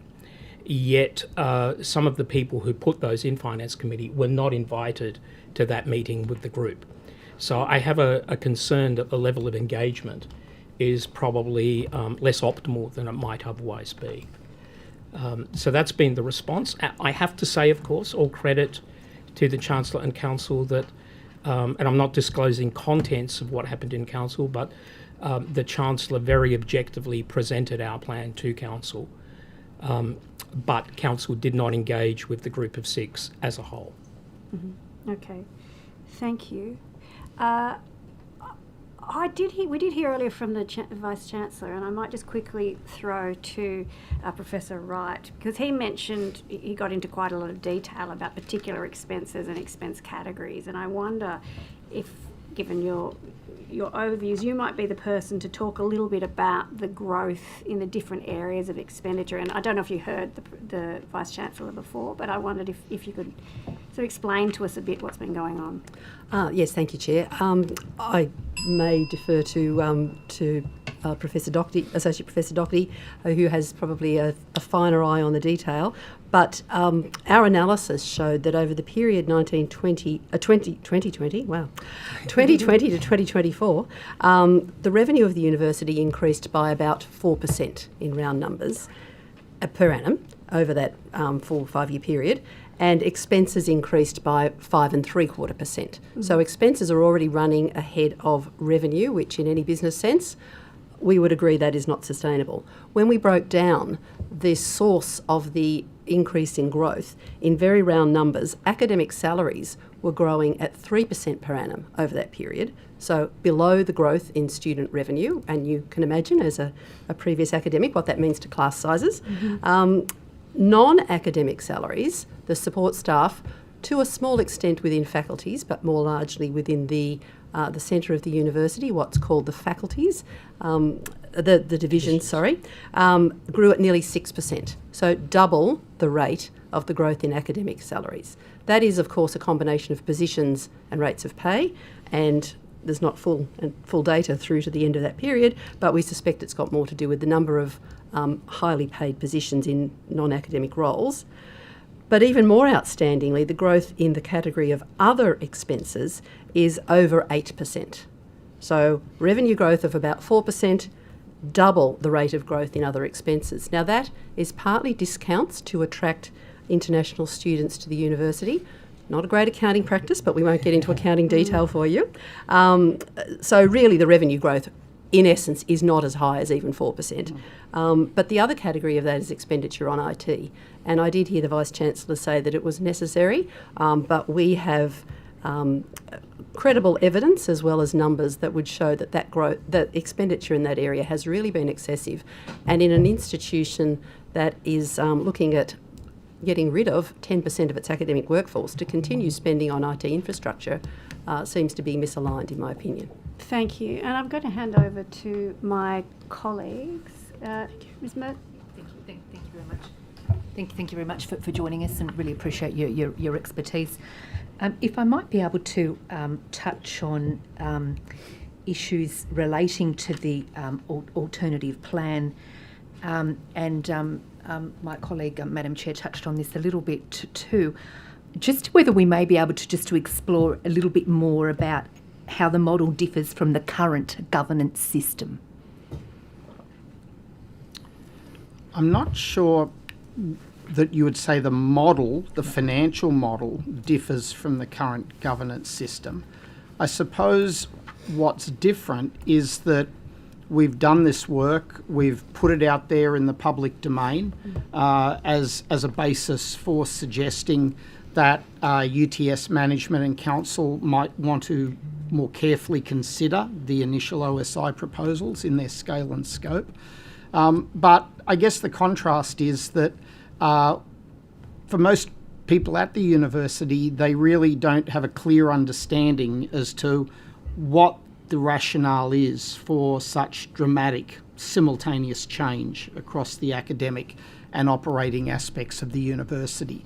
So the key word I'd make about what we're doing is transparency. It's very clear. We've provided detailed financial analysis that hopefully is understandable to people who are not necessarily financial analysts or accountants. And I think that's probably different from the way the initial proposal was presented around OSI, where we have a crisis as basically the narrative, but I'm not sure how effectively it's really been demonstrated. Mm-hmm. Thank you. And I appreciate that you spoke earlier just about the increase in transparency in terms of the work and what's. I'm wondering whether we may be able to just some examples about what's that going to look like. Is it about greater availability and disclosure of reports, or how are we going to get to that? Robert, from a council point Yeah. of view, might like to contrast. Well, some of this those is points. not necessarily a council issue. I'm in camera this afternoon, and internal council questions can be asked then. Okay. But council does get high-level summaries of what is going on. But I need to articulate quite strongly that we do not get into the detail. And in fact, one of the things that has somewhat disconcerted me is that when I ask operational questions, because operational questions for me are the measure of whether strategy is working. Operational questions are not viewed favourably within council. I have twice gotten the message, we are here for strategy, that's operational, don't go there. Going to your earlier point about governance, I know Professor Taylor said that our model doesn't directly address that, but when you look at the cost pattern, the way that cost growth has happened at the centre, one of the things that happened in probably the last decade is we moved from a profit model to a cost model.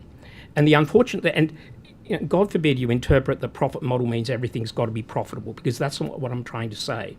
I'm trying to say that when an entity within the university sees both a price signal and it sees its costs, it can adapt as it goes.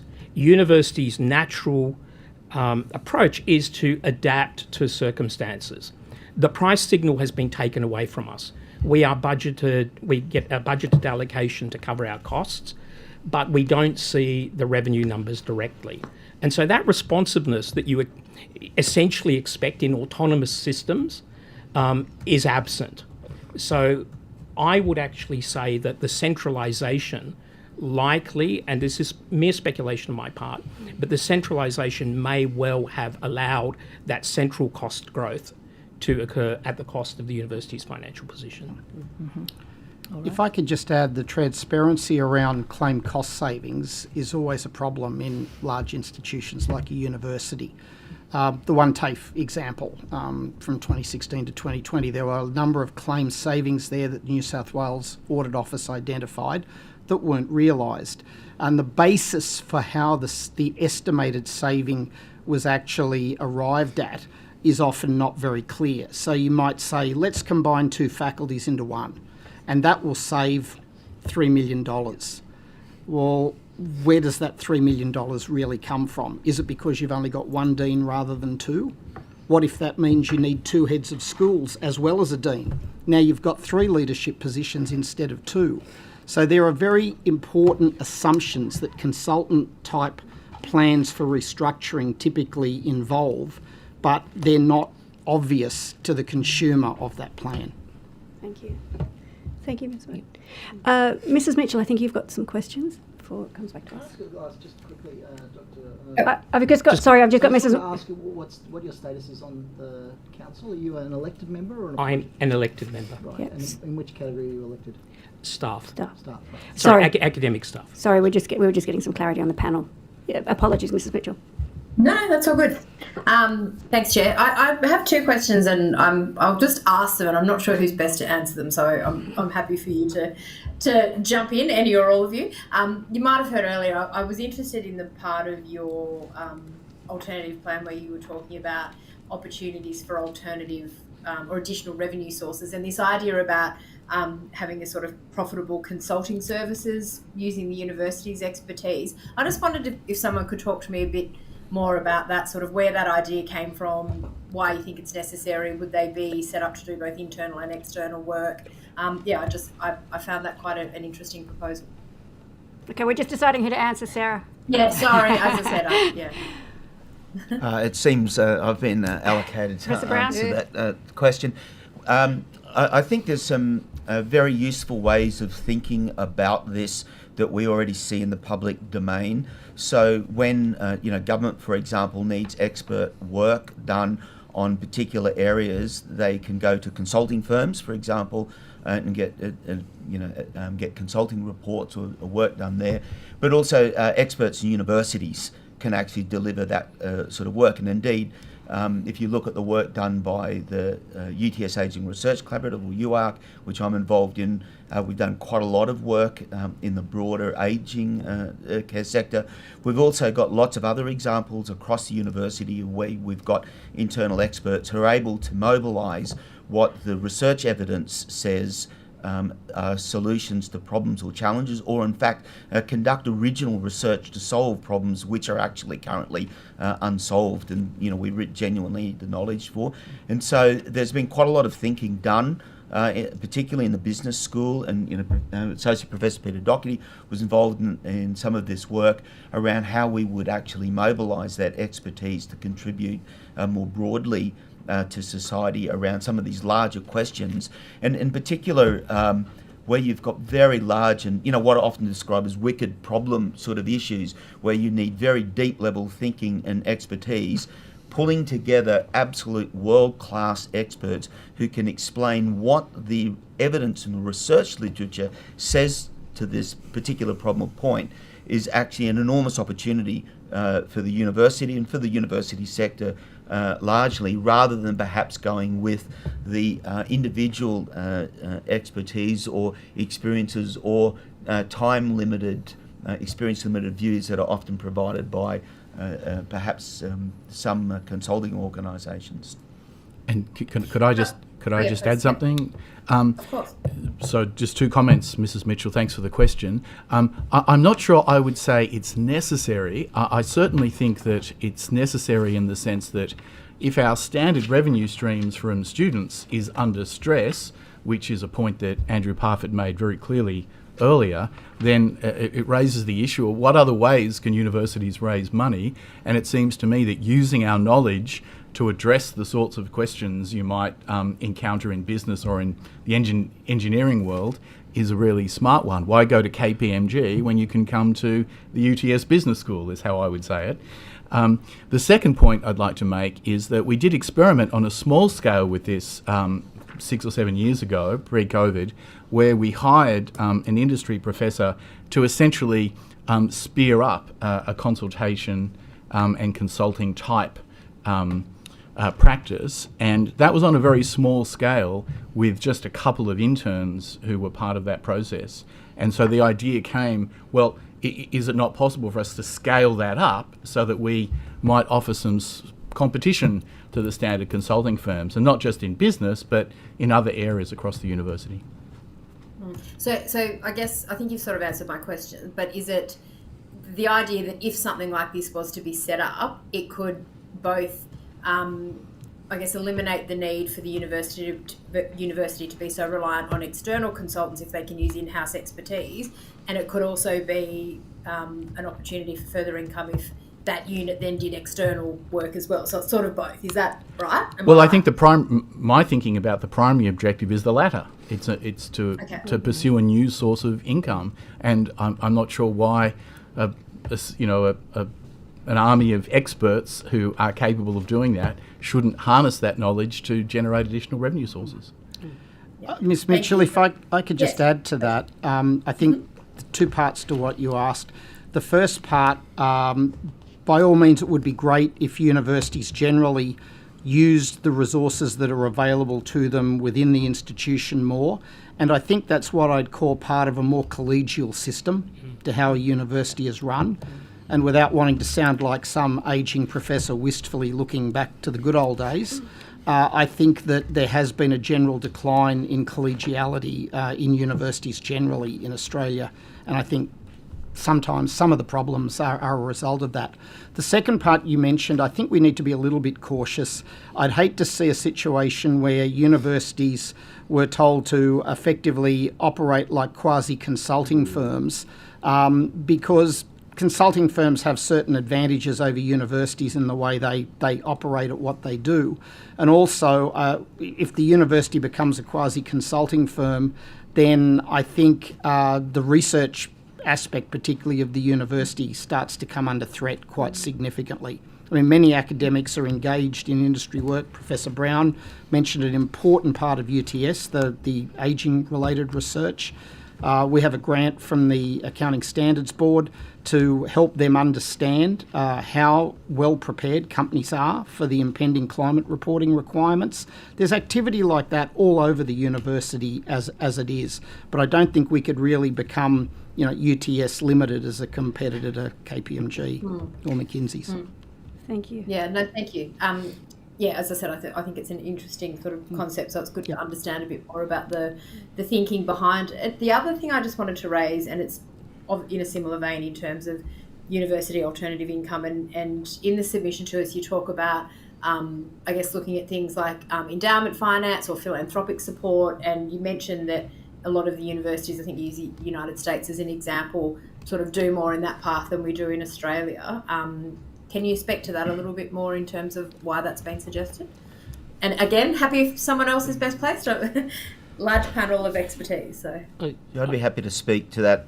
I spent a number of years as Associate Dean External Engagement, so I was quite involved in that, and also I've been quite involved in that part in the Central University because of the research centre that I run. There is a lot of opportunity in that particular space. There are a couple of challenges. One is you need very effective teams to be able to do that kind of work within the university and within faculties. They need to understand the research and activity of the academics involved in that. You also need really strong alumni connections and to be able to work with alumni. There is also a fundamental culture difference between, say, for example, the US and how this is done in the US, philanthropic sort of activities opposed to Australia. So I think there are some challenges more generally with that model, even though there is opportunity. The critical thing with that model is it's a long, what they describe as a long burn model. So it takes a long time for that work to happen. It typically starts with small gifts, and eventually you get very large gifts to support really meaningful programs of research. So there's a couple of key things that actually need to be in play for that to work effectively, and so universities have to have fairly long-term planning activity and competence to be able to make that system work well. And so is it your suggestion that that's something like that sort of, whether it's initial work or as you say, it needs a lot of thinking put into it as to how it would operate and that it would be a long-term thing, but is the suggestion that that's the sort of thing that the university should be looking more at now with that long-term future, done in a careful and considered way, taking on board what you're saying about the cultural sort of differences between us and the States? But would that be something you'd recommend that the universities look at? I think UTS specifically, I can only speak for the UTS experience. I know the university itself has been conscious of this particular opportunity for quite a long time, having been involved in this. And, the Vice-Chancellor has spent, a lot of time and energy meeting with alumni in order to be able to develop this sort of work. But I'd sort of reiterate, it's a pretty long-term problem. And the other thing, which is a really significant issue, is that there needs to be a really large and significant problem that needs to be solved, that someone who has got sufficient resources wants to contribute towards solving. If you don't create an environment with a sufficiently large academic staff who can work together and work on these very large problems, you will not have the problem to work with in the first instance. And I guess that goes to the sort of one of the central planks of the work that we speak to in our document, which is that it is our view that cutting academic staff, making academic staff redundant, who are actually the engine room or the ideas production function in the university, makes that sort of activity highly problematic. Thank you. Thank you. I've got one very quick one, Mr. Diadam. I just want to ask about, I think John Cotter talks about creating a sense of urgency in an organisation, and it's often a technique that's used by management to confect a crisis, to create a sense of urgency with an agenda to actually drive cultural change or a reorientation of the organisation rather than actually solve the crisis. I wonder whether the UTS situation fits into that kind of scenario and whether you wanted to offer some comments along that observation. Professor Brown? I'll say very briefly, if you read the very widely used, well-known Change book by Cotter, if you look at chapter 3 out of Cotter, and if you read the discussion in chapter 3 and you do an analysis of what some of the narrative is in the OSI document, I think the ideas overlap. Probably very strong would be my frank view. Could you please provide chapter 3 on notice to the committee? That would be much appreciated. I wonder, I'd be happy to provide you with the book. I ask whether, this is a bit of a cheeky question, whether you guys are available for the workers' compensation system. Before we close out, I just want to ask one very quick question. You've referred, I think in your submission, but certainly today, about to one TAFE a number of times. And of course, we all know that the Auditor General had quite a scathing report on that program. It's my understanding that the architect of that program is now the Chief Operating Officer responsible for the implementation of the UTS proposal. Am I correct in that? I can see it's not, but for Hansard, can someone confirm? Or? Well, I wouldn't be. I don't know that he was the chief architect. He was the chief operating officer. Thank you over for that a 4-year clarification. period. That's a good clarification, mate. Thank you for that, Professor Taylor. And with that, our time has ended. Very much appreciate your willingness to appear today. Very much appreciate your efforts in putting that alternative proposal together and also submitting us today. I think we did ask you to take some things on notice, and we may also send some supplementary questions through. The Secretariat will be in touch about the timing of that. We thank you very much again. Thanks. Thank you. Thank you.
Thank you very much for agreeing to appear today on our first day of our University Governance Inquiry. We do appreciate you making yourselves available and understand the pressures on your time. Could I ask each of you to please state your name and position title and swear either an oath or an affirmation? And we might start with Ms O'Driscoll first. Good afternoon. My name is Anne O'Driscoll. I'm an appointed member of Council at UTS, and I swear that the evidence now about to be given by me shall be the truth, the whole truth, and nothing but the truth, so help me God. Thank you very much. Dr O'Brien. My name is Lisa O'Brien. I am an independent member of Council. I'm a Pro-Chancellor and I chair the Student Council Liaison Group of UTS Council. Thank you. I swear that the evidence now about to be given by me shall be the truth, the whole truth, and nothing but the truth, so help me God. Thank you very much. And do either or both of you have short opening statements? Lisa's going to start. Okay, great. Thank you. As I said, I am a counsellor and I have been on council for nearly 6 years now. I served on the Risk Committee, but as I also just said, I am chair of the Student Council Liaison Group and also a Pro-Chancellor, which principally requires me to support the Chancellor by appearing and presiding at graduations. But I thought, given some of the commentary I've heard earlier, that it might be helpful to start by talking a little bit about my experience and how I think that enables me to perform my role as a council member. My early career was as a medical practitioner in hospital-based clinical practice, and then I undertook specialty training, which was as a medical administrator, working in public services planning, as well as hospital operations and in public health, and all of that was for New South Wales Health. As part of my specialist training, I had to undertake further study in management, and I did a Master of Business Administration. Mid-career, I became involved in a couple of entrepreneurial ventures, and in particular in commercialising some research, some of which actually came out of UTS. At the time, I was also a co-founder of Lou's Place, a drop-in centre for homeless women in King's Cross. My next roles were leadership roles in healthcare and community services, including 10 years as the CEO of the Smith Family. The Smith Family, as I'm sure you all know, is a charity supporting disadvantaged children with their education, and as a result of that work, I became involved in education policy. More recently, I have taken a range of governance roles, such as an NED as well as a chair, and these have reflected my experience in executive life. I'm currently the chair of the Australian Education Research Organisation, which is a government agency in the education space, particularly focused from 0 to 18 years. And other roles that I have included 9 years as a non-executive director of Bupa, Australia, New Zealand. And in 2023, I was the chair of the Better and Fairer Schools Review, an appointment made by education ministers, and the panel recommended reforms to be embedded in the 2025 National School Reform Agreement. I feel that my experience in leadership, governance, social justice, service delivery, health, education, and my commercial expertise assists me in my role as a council member. But I think it's also important to mention that I am a volunteer in this role.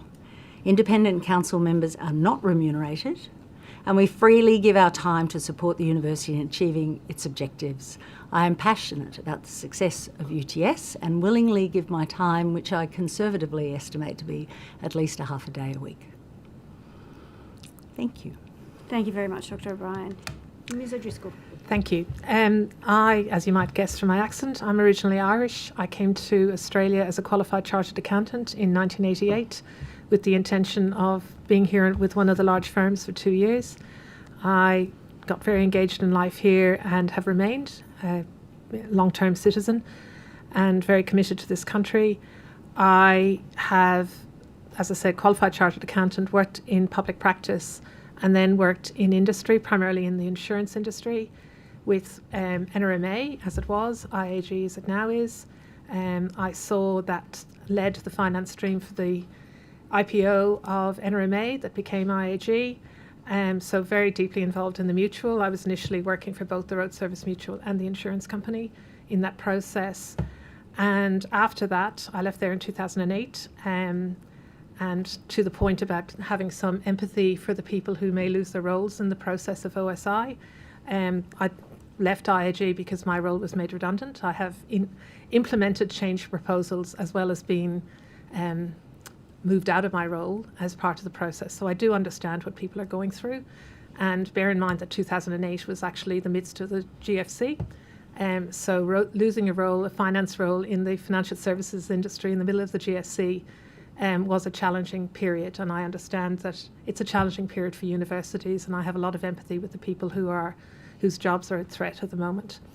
After that, I became the CFO of an insurance company, and since late 2012, I have worked as a professional non-executive director in a range of companies, some listed companies. I served on the board of Steadfast and the board of Infomedia for about 10 years, and then unlisted. I'm also currently the chair of Fineos Corporation, which is an Irish company listed in Australia. I chair that company.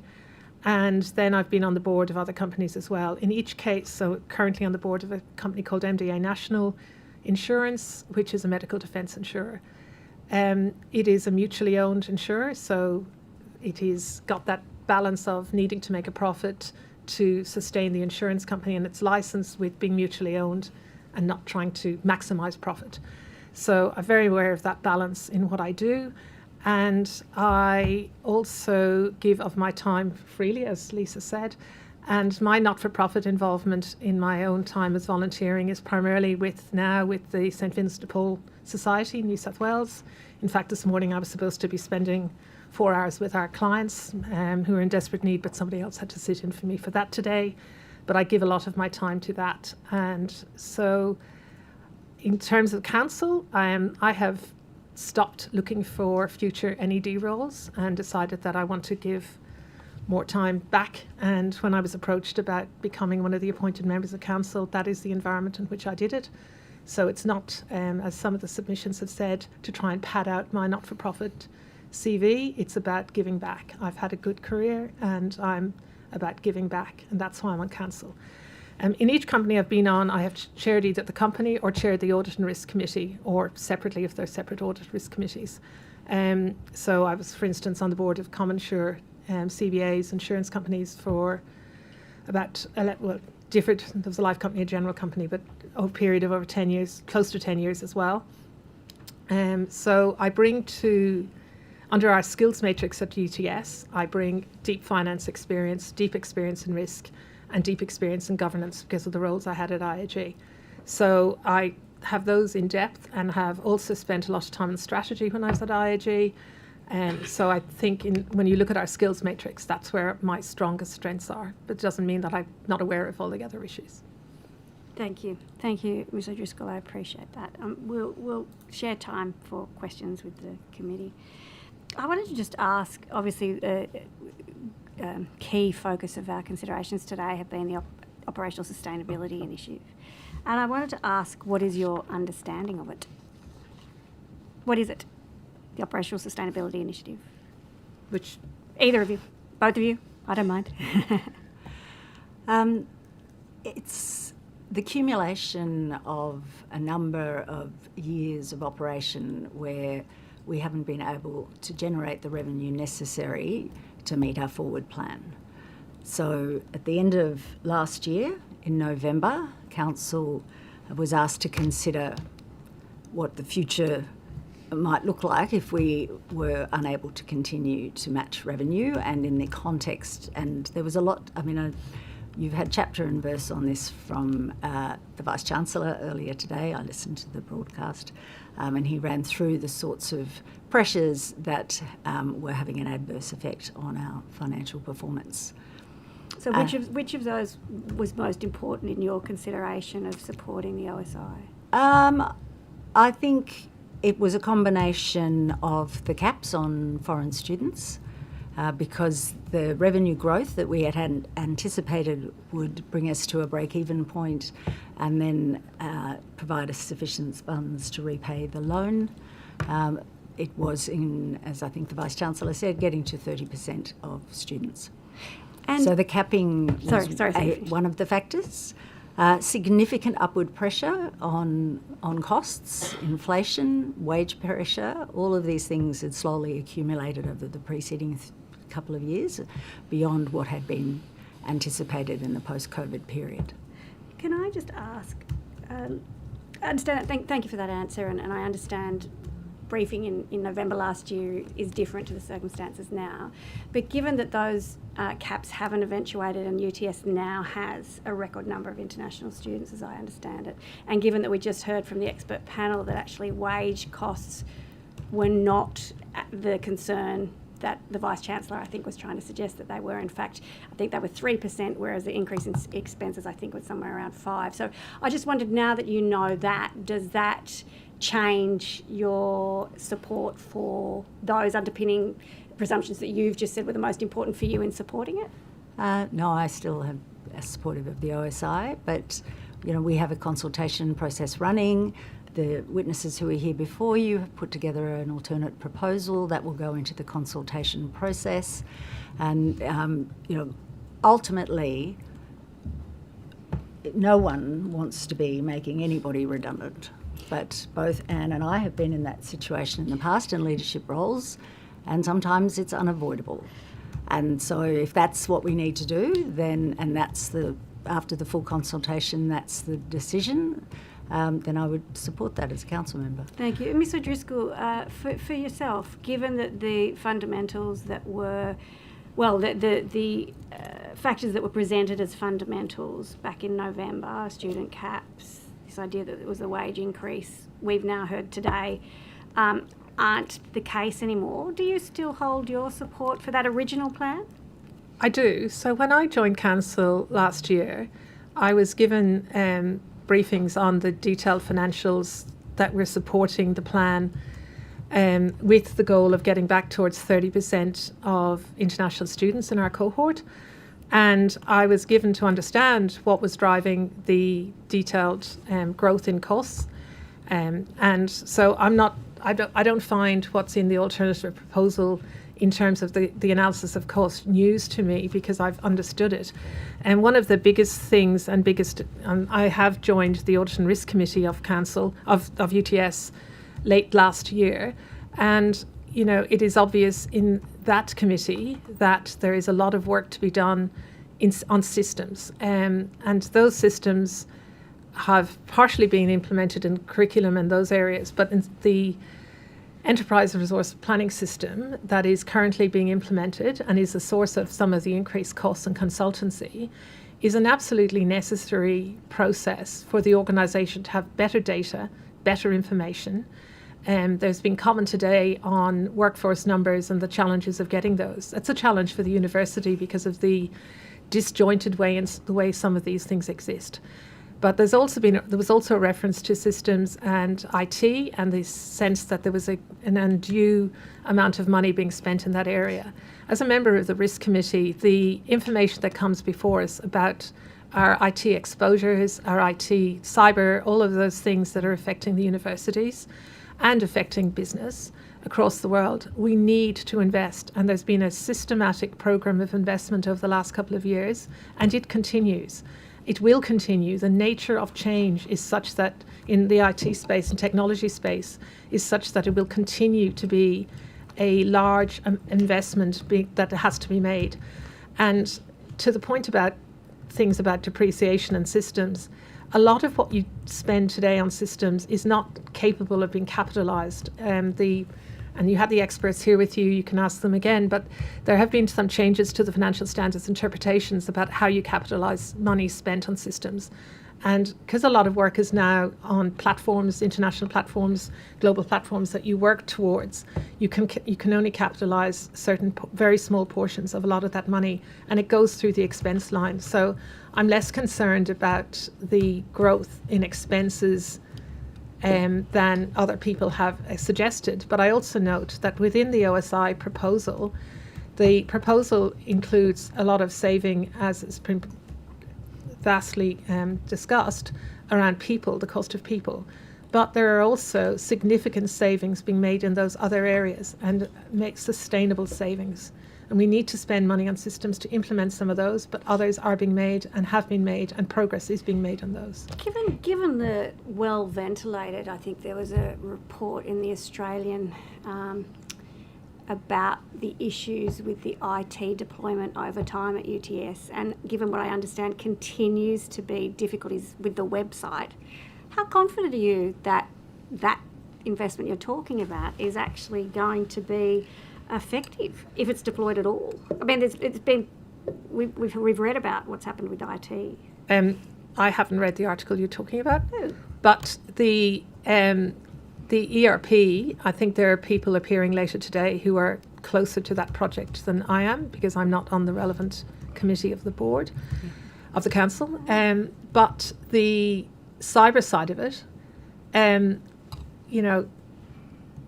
I have seen and get regular visits at the risk committee from our IT leads, and they are making significant progress in that area. They are addressing what's called in the industry, the IT industry, technological debt.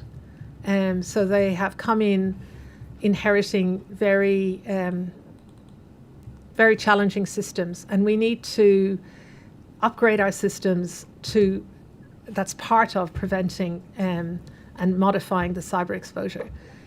If I might just stop you there, it's not an intent to cut you off, it's just I'm conscious of time and I know my colleague wants to ask some questions.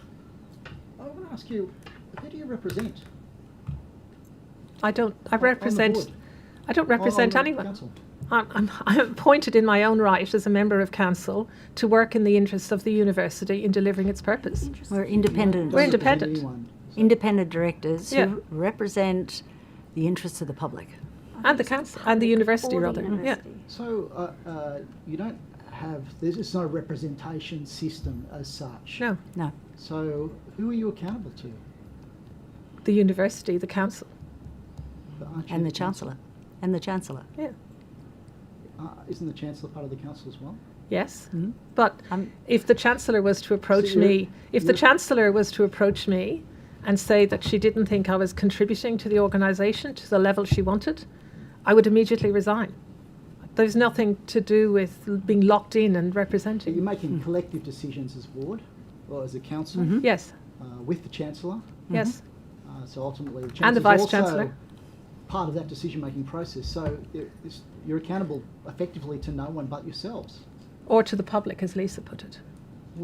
It's a public institution, and we are on the council of a public institution, and in my view, I am responsible to the people of New South Wales. Right, okay. So, I mean, you made a comment earlier which I thought was interesting. You said we're volunteers. We are. So there's no remuneration. Yep. None. So you've got no skin in the game, do you? So you can make decisions with a sort of ruthless detachment. There's an integrity question there, I think, sir, isn't there? Is there a consequence if you make a bad decision? My own good conscience, yes. And that's a significant consequence for me. So likewise. Really, the only consequence is a sort of personal disappointment. Well, potentially no reputation as well. If you make a major catastrophic decision that damages the institution, really, there's no actual penalty for you. Well, at the extreme. I'd just like to really understand what you're asking here. It's a little bit confusing to me. What are you asking us? Well, this is an inquiry about governance. And we're looking at the governance model. And one of the key elements of good governance, I would argue, is that there are clear lines of accountability, and that people who make bad decisions are held accountable for those decisions. But it seems to me we have a council that can make a whole lot of decisions with multi-million dollar consequences, with massive implications for individuals in terms of their lives and livelihoods, and you have no skin in the game. There is actually no consequence if you make a terrible decision. I dispute that. So at the end of the day, if we make such bad decisions that it would be considered that we have not met the standards required of us under the Act, we would be sued for that and could lose everything that we have. There's also reputational damage. Yeah, well, I did say the reputation when you were talking about integrity. Reputation is professional indemnity insurance covering your activities as a councillor? There is, but it can't cover There's everything. No corporate protection for your activities as a council? There is some, but it can't cover everything. So if you actually breach the law, there are limits in insurance, which I do know something about, which mean there are certain things you can't be covered for.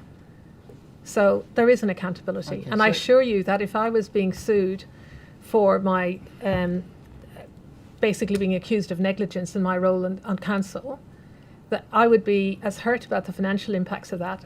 As hurt as I would be more hurt about the impact on my reputation. I've worked hard and long to have the reputation I have in the field, and I would be devastated to lose that. Just one further question. I wanted to perhaps explore how you came to be on the board or on the council. So perhaps Dr. O'Brien. I met the former Vice Chancellor at a business event, and we started talking about. I was at the Smith family at the time, and he had vacancies on council, and he didn't discuss it with me at the time. He got Catherine Livingston to approach me and talk about whether I would be interested in joining the council. And in the particular, I mean, obviously, as I outlined, I have a range of experience that I think is helpful in my role on council. However, he particularly was interested in my social justice background, which has been a pillar of strategy at UTS, and certainly it's an issue that I often flag and ask questions about and champion in council meetings. So that. And I understand, because there is a nominations committee of the board, of the council, so I keep saying board, but effectively of the council. I understand there was a headhunter who provided some advice, and I was one of the names that came up. And I got approached by Catherine and Livingston and Andrew Parfitt. Met both of those, and then met some other people, and then was told that I underwent fit and proper tests. So I note that in one of the, I think it's the expert council, they talk about having mandated fit and proper tests. There was a thorough fit and proper testing done on my background, and then I received notice that I would be nominated to the nomination committee and then to the council. And so both of you have been effectively selected by either the Chancellor or the Vice-Chancellor, and then there's been a process, obviously, to formalise. Well, it gets proposed to the whole of council to vote, but the initiation has been by the Chancellor and Vice-Chancellor, but the whole council gets to vote on it before we get appointed. So, and the whole council can also nominate. I have nominated councillors. It doesn't strike me as that there's like an open competitive process for the selection of councillors who are appointed.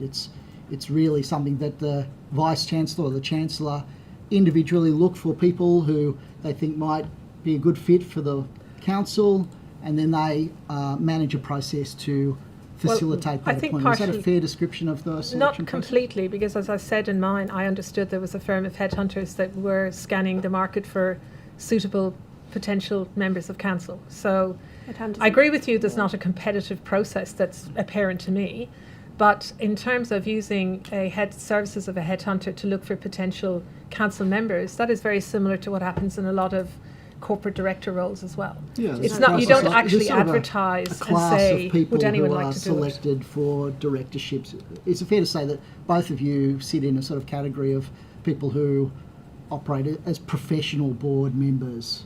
Is that a fair way to describe? I have done so for yourself? the last 12 years, yes.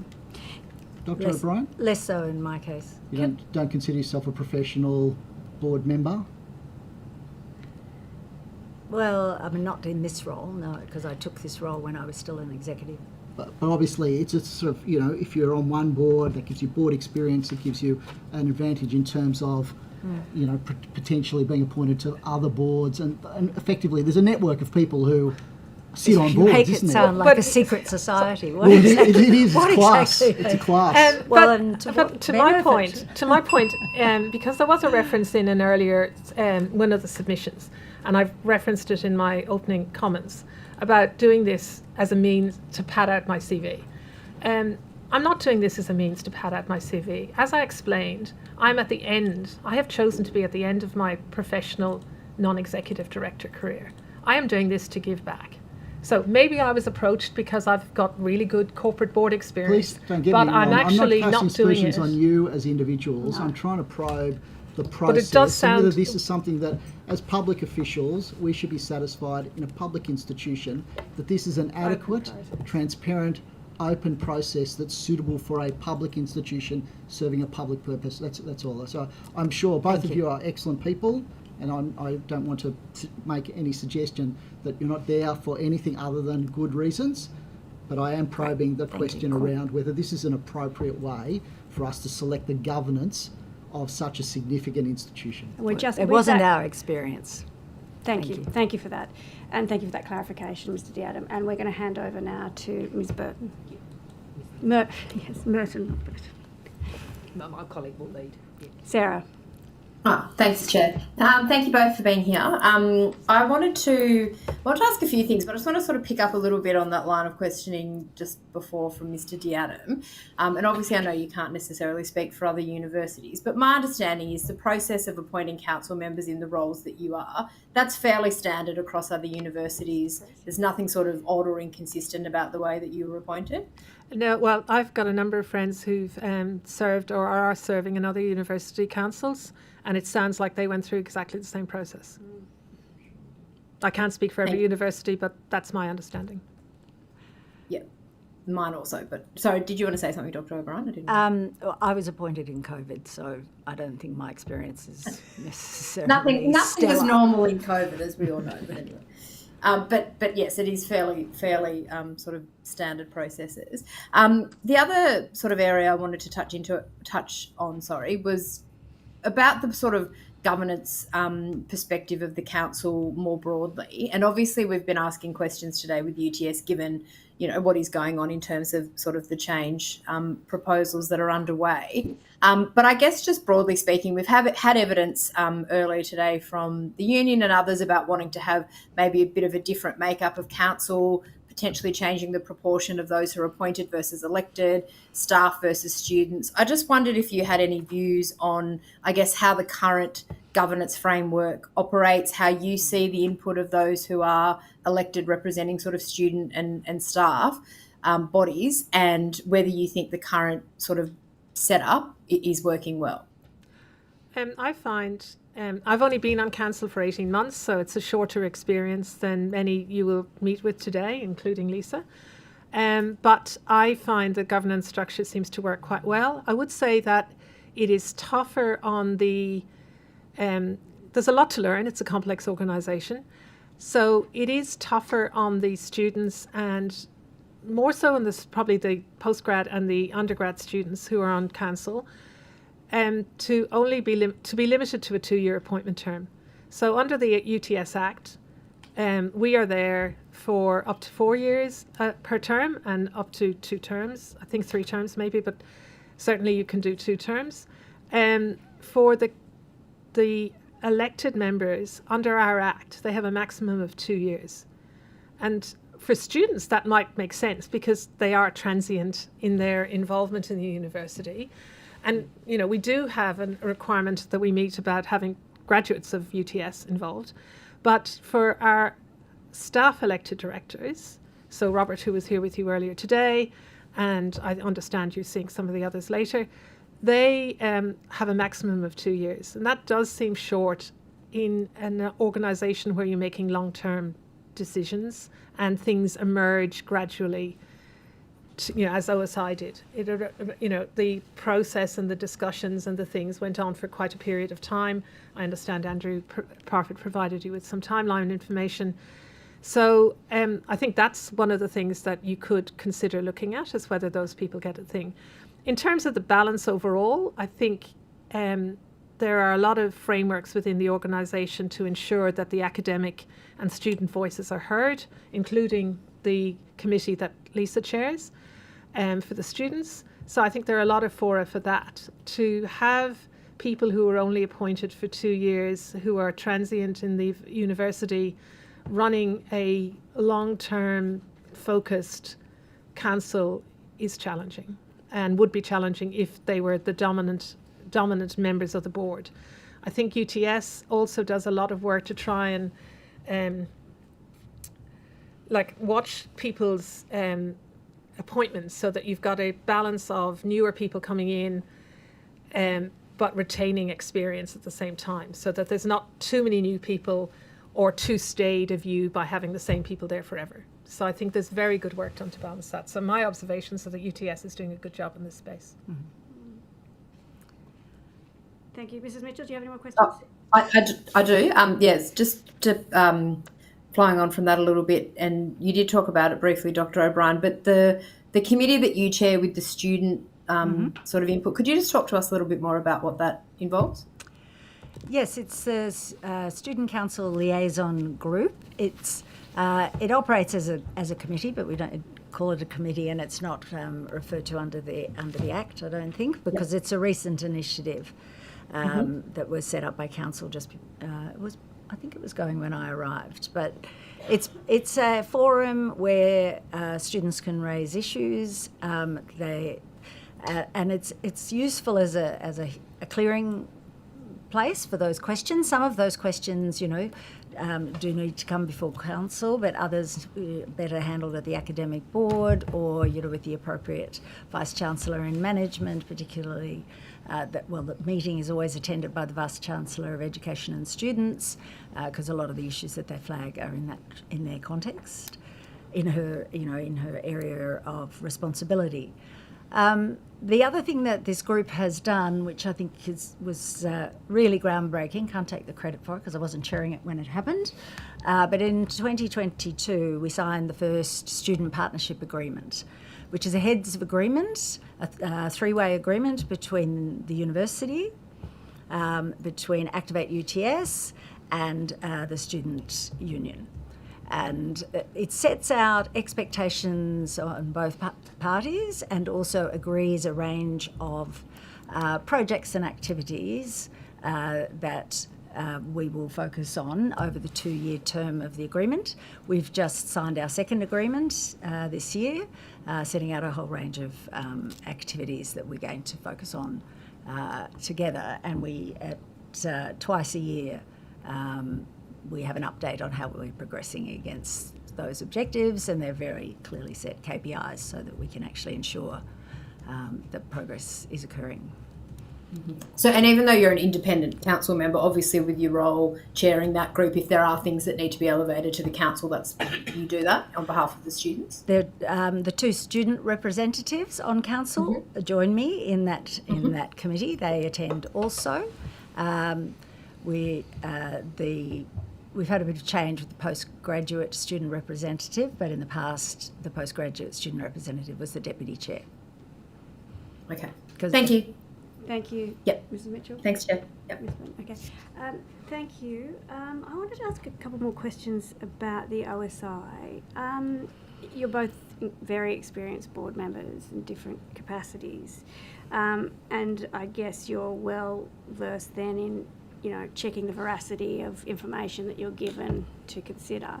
So how did you check the veracity of the information you were provided and the claims of financial crisis that the Vice-Chancellor was talking about today, and how did you convince yourselves that the one way that they've presented to approach it is the right way? What did you do? What questions did you ask? What documents did you request?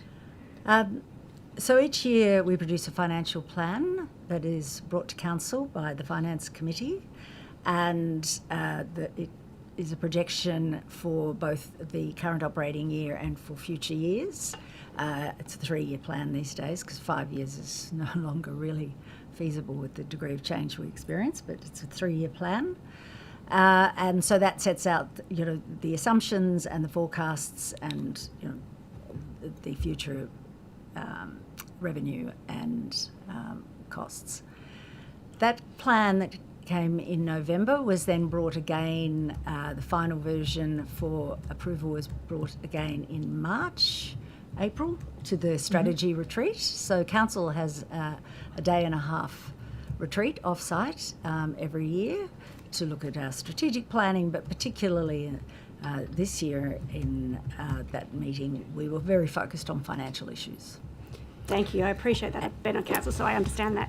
Yes, and so I just wondered what questions we asked. Could you remember, or perhaps take on notice to provide to us? Have a bit of a think. I know it's hard when you're put on the spot, but have a think about what particular questions you might have asked on that day. No, I wouldn't be able to remember them. I wouldn't have detailed notes of them, but the have asked questions and continue to ask questions on the financials and on what's been going on with them.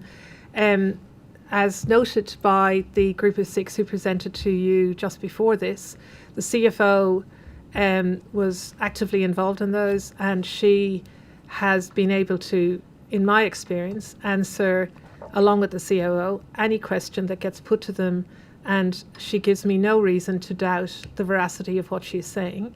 I would point out that what was proposed is a proposal, and is open to consultation. So it's not proposed as the one and only way to do this. It's proposed as what management has decided is what they think is subject to review and consultation, the way to do this. It is a matter of opinion based on the detailed analysis they have undertaken, and nothing I have encountered to date gives me any reason to doubt the fundamentals of it. I think it is unlikely that the final change plan will be exactly as per the proposals that were issued in the academic change proposal and in the operating model change proposal. But I also expect that it will not be completely aligned with the alternative proposal that is before you today. Sure. You'd be aware, obviously, of Texas standards. Yes. And you'd be aware of Texas Standard 6.3.1, which is about independent inquiries by councils and ruling, governing bodies of universities. So I just want to check that there, aside from taking at face value what's presented by the CFO who is essentially hired by the Vice-Chancellor, and I just want to confirm that your assumption is that that doesn't require any further independent... But I think I'm bringing an independent questioning mind to the process. That's what I've done. No, that's great, and I just wondered what that looks like, because at the moment I've not been able, if you understand what I'm saying, so bringing an independent inquiry in mind at the moment has also looked like, but I take what the CFO has given me on face value. Only when the CFO gives me answers that actually stand, as an experienced CFO myself, and listening to what she gives back as answers and listening to what the other people I ask questions of. It might be some of the DVCs about their areas, and the answers they give me confidence that they are approaching this in an appropriately detailed and diligent manner. You didn't take any notes in some of these meetings, so how can you be sure that when the dust settles on this, that you haven't made the wrong decision, that you can go back and say, oh yes, I got answers to this question and this question that satisfied me. There's no record keeping, so there's no actual accountability there, is there? We don't focus, certainly I don't focus in my career on gotcha moments for my colleagues. Oh. This is about having the discussions. I don't focus on which person raises a question so that we can actually get to an answer. It's more about the questions being raised, discussed, and the answers received, enabling us to reach a decision as a body, as a whole. But you can't remember your own questions either. So we're not asking for other people's questions, I'm just asking for your questions. No, I can't remember the specifics I would have asked at a meeting a year ago or even 6 months ago. I think that goes to Mr. Dowden's point. So you've just said you don't believe in gotcha moments, but does that mean that you don't think people should be held accountable for their actions?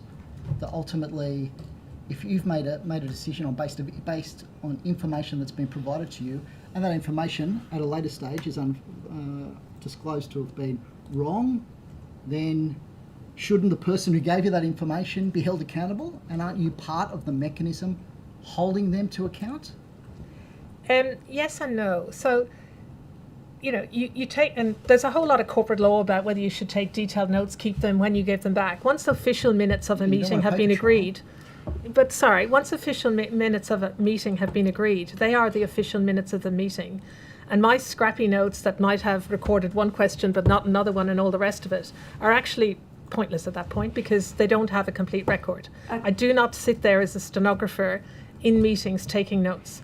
If somebody did give me information that turned out to be wrong, I would seek to understand why, and why they said what they did at the time, and if necessary, hold them accountable for either their untruthfulness, their inability, whatever it is. I would seek to understand that, but not by saying, "But I asked you that question on that date." Can I just intervene there for a second? I'm not sure that it's appropriate to ask you, Ms. O'Driscoll, or you, Dr. O'Brien.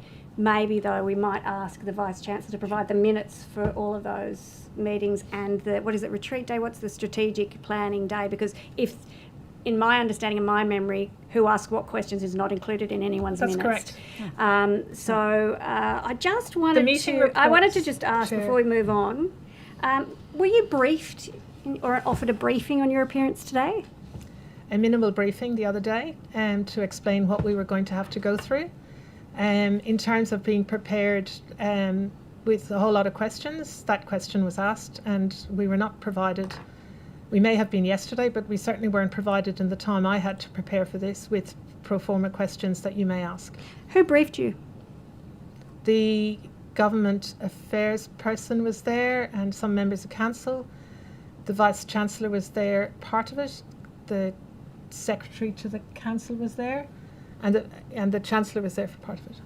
Okay. Can you please provide any notice or provide on notice any documents or emails regarding the briefing that you received before you appeared today? They're not my emails, but yes, I could potentially, I'll ask for them to be provided. Well, you're required to provide them on notice, so I appreciate that. If they're to you, then I'd appreciate you providing them, both of you, on that case. I did also send a letter to all UTS Council members. I wonder why you didn't respond to my letter, and I understand again, and I'd appreciate it if you could send me, let me know either now or on notice if you received verbal instruction or email instruction to send through any correspondence you receive from external stakeholders regarding the OSI or other operational issues to the VC's office for him to answer. So if you could provide that on I'm notice. happy to answer that now. Mm-hmm. I wasn't asked to do that. I did it because I thought it was a matter for the university. Likewise. So you didn't think it was appropriate to respond? They said they were going to respond on behalf of all. Sorry, Mr. Driscoll? I'm the same. I've been forwarding, I've been deluged with, deluge is probably an extreme term. I have received a lot of emails from people I've never heard of before who have my emails somehow and are sending me emails about various things in the academic change proposal. And I forward all of those back to the Secretary of the Council, who has assured us that they will be addressed centrally. And that they will become part of the consultation, Yes. which is the appropriate place for them Thank to be, you. not in my inbox. And I don't at all think that I have any great status, but it didn't occur to you to respond to someone who's not about the change proposal in its essence, in its content, but actually was the chair of a committee into university governance. You didn't think that was one that you might... I didn't. No. Okay, interesting. Yes, we're out of time. Thank you so much for appearing today. We will get in touch with you regarding the questions on notice that we've put to you, but also there may well be supplementary questions that come your way. Thank you very much. Thank you.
for agreeing to appear in our afternoon of the hearing today.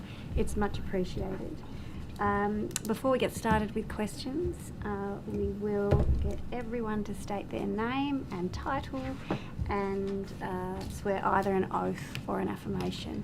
And if I could start with you, Mr. Fleming. I am Richard Fleming, and I'm chair of the Infrastructure Committee and member of the Council of UTS. I solemnly, sincerely and truly declare and affirm that the evidence now about to be given by me shall be the truth, the whole truth, and nothing but the truth. Thank you. Dr. Steele. I am Dr. Jack Steele. I am the member of the UTS Council and the chair of the Audit and Risk Committee. I have more than 40 years experience in conducting and managing research and development and its translation, both for public good purposes and also economic development. And it was my privilege this morning. I'm sorry, Dr. Steele. We will get a chance to do opening statements. At the moment, we're just taking introduction. So we will get to that, I promise. Okay, excellent. And I swear that the evidence now about to be given by me shall be the truth, the whole truth, and nothing but the truth, so help me God. Thank you very much. Dr. Laker. John Laker, member of UTS Council and Deputy Chancellor. I swear that the evidence now about to be given by me shall be the truth, the whole truth, and nothing but the truth, so help me God. Thank you. Professor Sinclair. Lynn Sinclair, I'm Chair of Academic Board.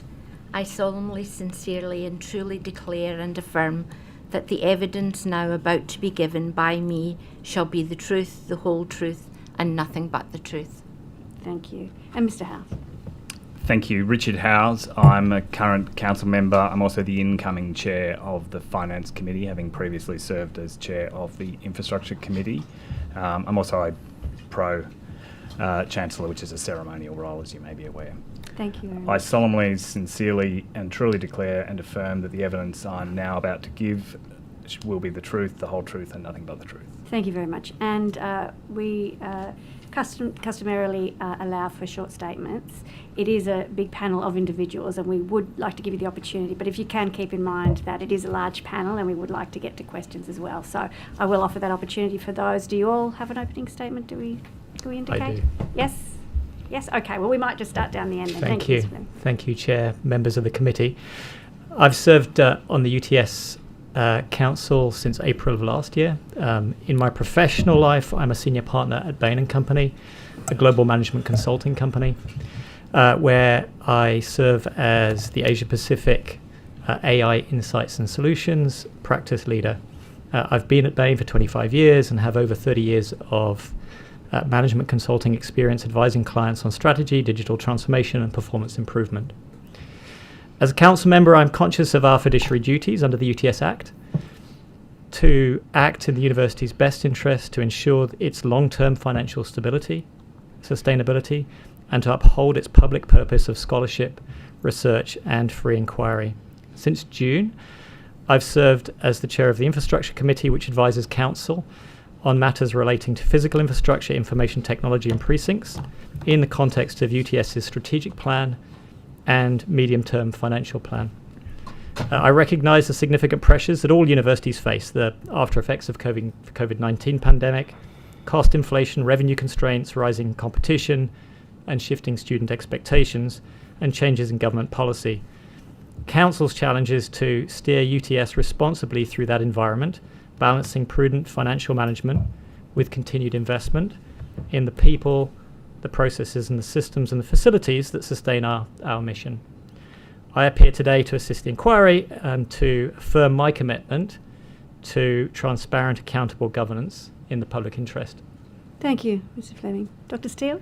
I'll just add to my previous comments, Chair, by saying, so it was my privilege this morning to congratulate 175 students who were graduating at UTS. That included a university medalist and 17 PhD graduates. And the reflection I'd make is that the very obvious pride on the faces of the graduates and their families was a real reminder to me, once again, of the criticality of UTS continuing to deliver of the highest quality outcomes for students that we could. I'll leave it at that. Thank you. Thank you, Dr. Steele. Dr. Laker. Chair, I wasn't proposing a statement, but I'll just briefly introduce myself. Sure. I've been on the council since 2015, chair of the Finance Committee since about 2018. In a prior life, which seems a long time ago, I was chair of the Australian Prudential Regulation Authority.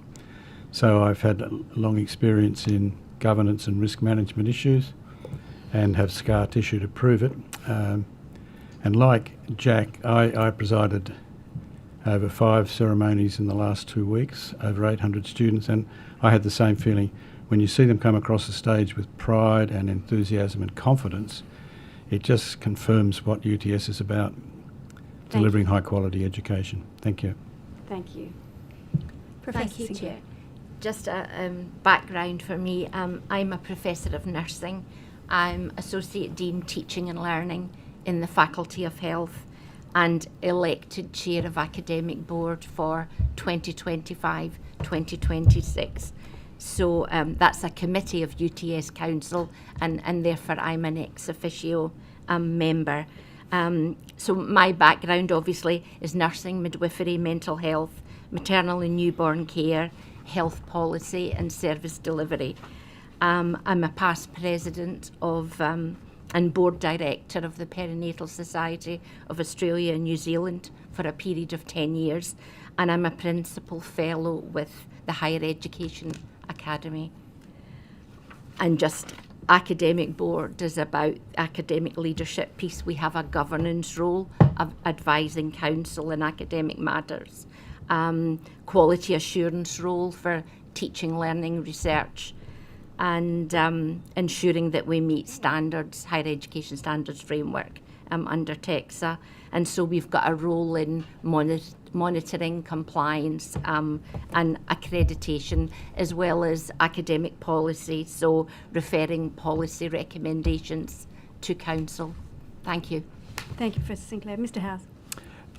Yes, Richard Howes. I've had a 30-year career in financial services. My last full-time executive role was as Chief Executive Officer of Challenger Limited. That's a $4.5 billion ASX-listed company, which is the largest provider of annuities in Australia, which are guaranteed retirement income streams, and a funds management platform which manages over $100 billion.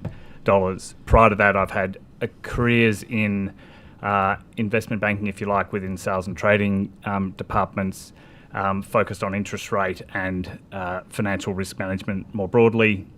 I have an honours degree in commerce with majors in finance and accounting and a Bachelor of Economics. I'm incredibly passionate about higher education, as well as my involvement in UTS. I'm an industry professor at the University of Queensland, where I teach a financial modelling course, having built that course for UQ being my alma mater, where I was lucky enough to attend.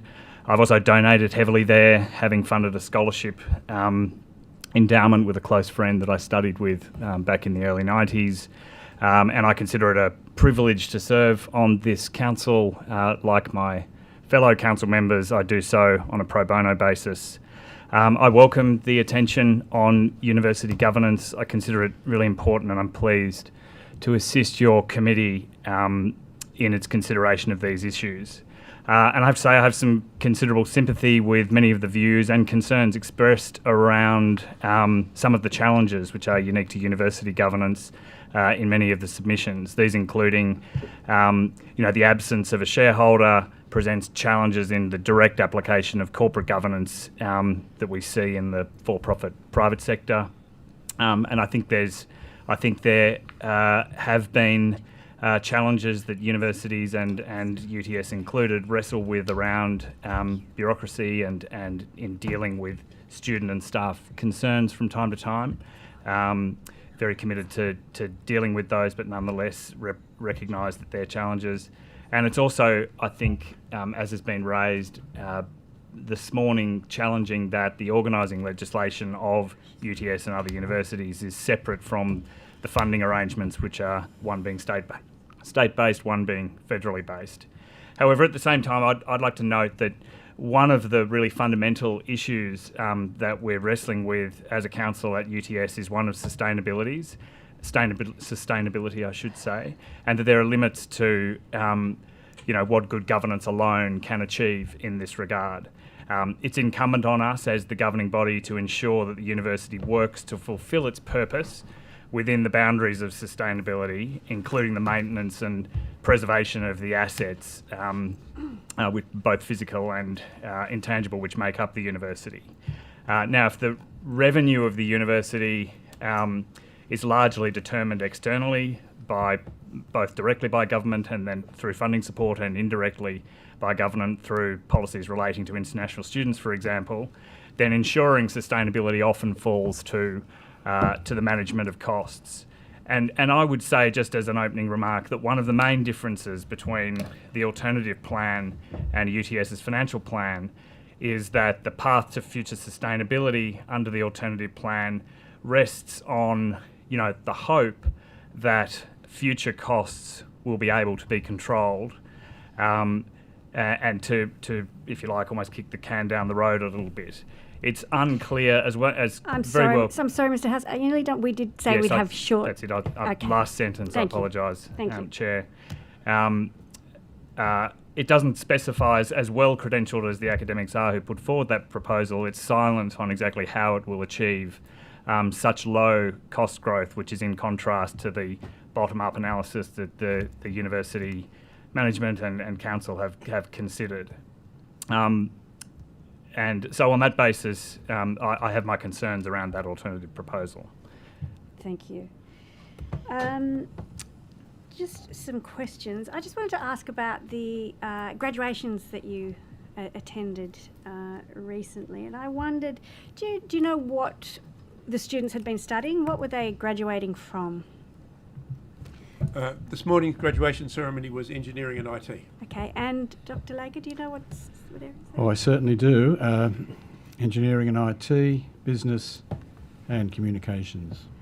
And there's some health graduates as well. Okay, so, I mean, you must have been a tinge of sadness then to think about the fact that these might be the last graduates for some of those areas, given the suspension of courses in communications and health in particular. Well, I don't know the outcome of the consultation process, so I don't know whether it would have been premature to be sad. I would like to know, after these discussions are completed and final decisions are taken, what is the destiny of some of those degrees. So I can't really comment yet until we've seen the consultation. I think there's probably quite a bit of premature sadness, mate. Well, I hope it's premature and I hope it isn't needing to continue in some of those faculties where those courses have been suspended, according to the correspondence I've been receiving anyway. I wondered, Professor Sinclair, on that topic, as the chair of academic board, what role did you play and did the academic board play in suspending the 148 subjects that were announced as being suspended? The suspension of subjects and courses is a management decision. So it's about the authority, it's about the course authorisation and not accreditation. These are already accredited courses. So the decision about discontinuation, suspension at that point doesn't come to academic board for a decision. Sorry, I don't understand that at all, that answer. You're saying that because courses, accredited courses, I understand there were courses that were accredited very recently that have been suspended. Are you Yes. suggesting? Okay. They were suspended for a 2026 intake, so that potential future students would know that these courses may not be offered in 2026, and that it was dependent on the consultation process. But suspension of a course is a management decision within the university. It is not an academic board decision. Okay, so it's a management decision. By that you mean yes, the deans of faculties, or do you mean faculty boards, or who is it that's taking the decision to suspend these courses? It's the decision is ultimately by the provost via the deans. Right. Or okay. So the provost. So was it the provost who sent the letters to? Do you know that sent letters to deans, telling them what needed to be suspended? I do not know. I don't have that information. Okay. So academic board has nothing at all to say or to do with any of the courses? Discontinuation, I've got no. Not for a suspension, no. Okay, because that sounds like a qualification when you just said not for a suspension. What do they have authority for? What are they doing? So what are we doing? So if you, so for a course, if you're going to accredit a course, the first thing you need is authorisation. So there's a decision. From whom? A decision. That's a management decision through the provost whether a course is authorised to be delivered or not. Okay, so that's so it's good because we're asking about the role of the provost. So that's a dean and provost decision. If a decision is made to run a course, then we're looking at an accreditation process, which is different, and that goes from faculty boards and deans, goes through a course accreditation committee, and that then goes to academic board and is reported to council that way. Okay. Before I get on to asking about the OSI, were any of you briefed on your appearance here today? The answer to the question is yes, in terms of the process. Okay. So who briefed you? The people in the room included the Vice-Chancellor, the Chancellor, the Council Secretary, and the Director of Government Relations. Thank you. It was, can I just make a comment about how that occurred? Certainly. It was process. Okay. It was not content. Okay. I was. There was care taken to make sure that there was no suggestion that council members were being given the here's your answer. And can I just observe, having been quite familiar with Senate estimates preparation, this was actually quite different. This was actually much more hands-off. You are individual witnesses. You act as an individual witness. Okay. Just while we're on before we get to OSI, we've been talking quite a lot about governance. That's what the inquiry is focusing on. I did ask this morning, and I wondered when. So have we got the chair of? Whose committee would be responsible for extending the term of the Vice-Chancellor when he had 2 years to go? Would that have gone to a particular subcommittee of council, the extension of the Vice-Chancellor's, or was that strictly a Vice-Chancellor-Chancellor discussion that took place? Who amongst you would have been on a committee that might have been involved in that decision-making? Well, I'm on the Remuneration Committee Chair, but that was only to do with the remuneration. Yes, right. Yeah. Okay, so can I assume that none of you as chairs of committee were involved in those discussions, and ultimately, I mean, did it comes to the board for you to vote on that the Vice-Chancellor's contract is extended for 5 years when he's still got 2 years to go on his existing contract? Is that something that council voted on? Trying to remember whether or not it was an actual vote. It was certainly a matter that council was aware of. Mm-hmm. Can I just observe, at least my recollection of the circumstances were council was very pleased that we had the opportunity to extend the Vice-Chancellor's appointment. Were you worried he was going to leave? Were you worried he was going to leave? No, but certainty in these uncertain times for the university sector is really more than money. I've been on council since approximately halfway through 2020. That's just been a highly turbulent period right the way through for many reasons beyond the control of the university, and the quality of senior management is absolutely critical in your ability to handle that. And from a few decades of watching a like institution, certainty about the quality of senior management, I was really reassured that we had the benefit of the Vice-Chancellor continuing in the role. Is there a limit on his contract term? Are you in any way constrained in terms of the length of the contract you can engage a Vice-Chancellor on? That's a technical question. I don't know the answer to that question, to be honest. Mr. Leckie, you're on the Remuneration Board, so you should probably have an answer to that. Sorry, I didn't quite hear the answer to the question. Dr. Laker, do you know whether there's a limit on how long you can engage a Vice-Chancellor for? Well, I think the original contract was a 5-year contract. It's been extended for 2 years, but we'll have to take that on notice to confirm it. Sorry. Okay. No, that's fine. No, that's okay. No, we might get you to take that on notice. So it wasn't a question then, obviously, that was asked, which is, are there options for different...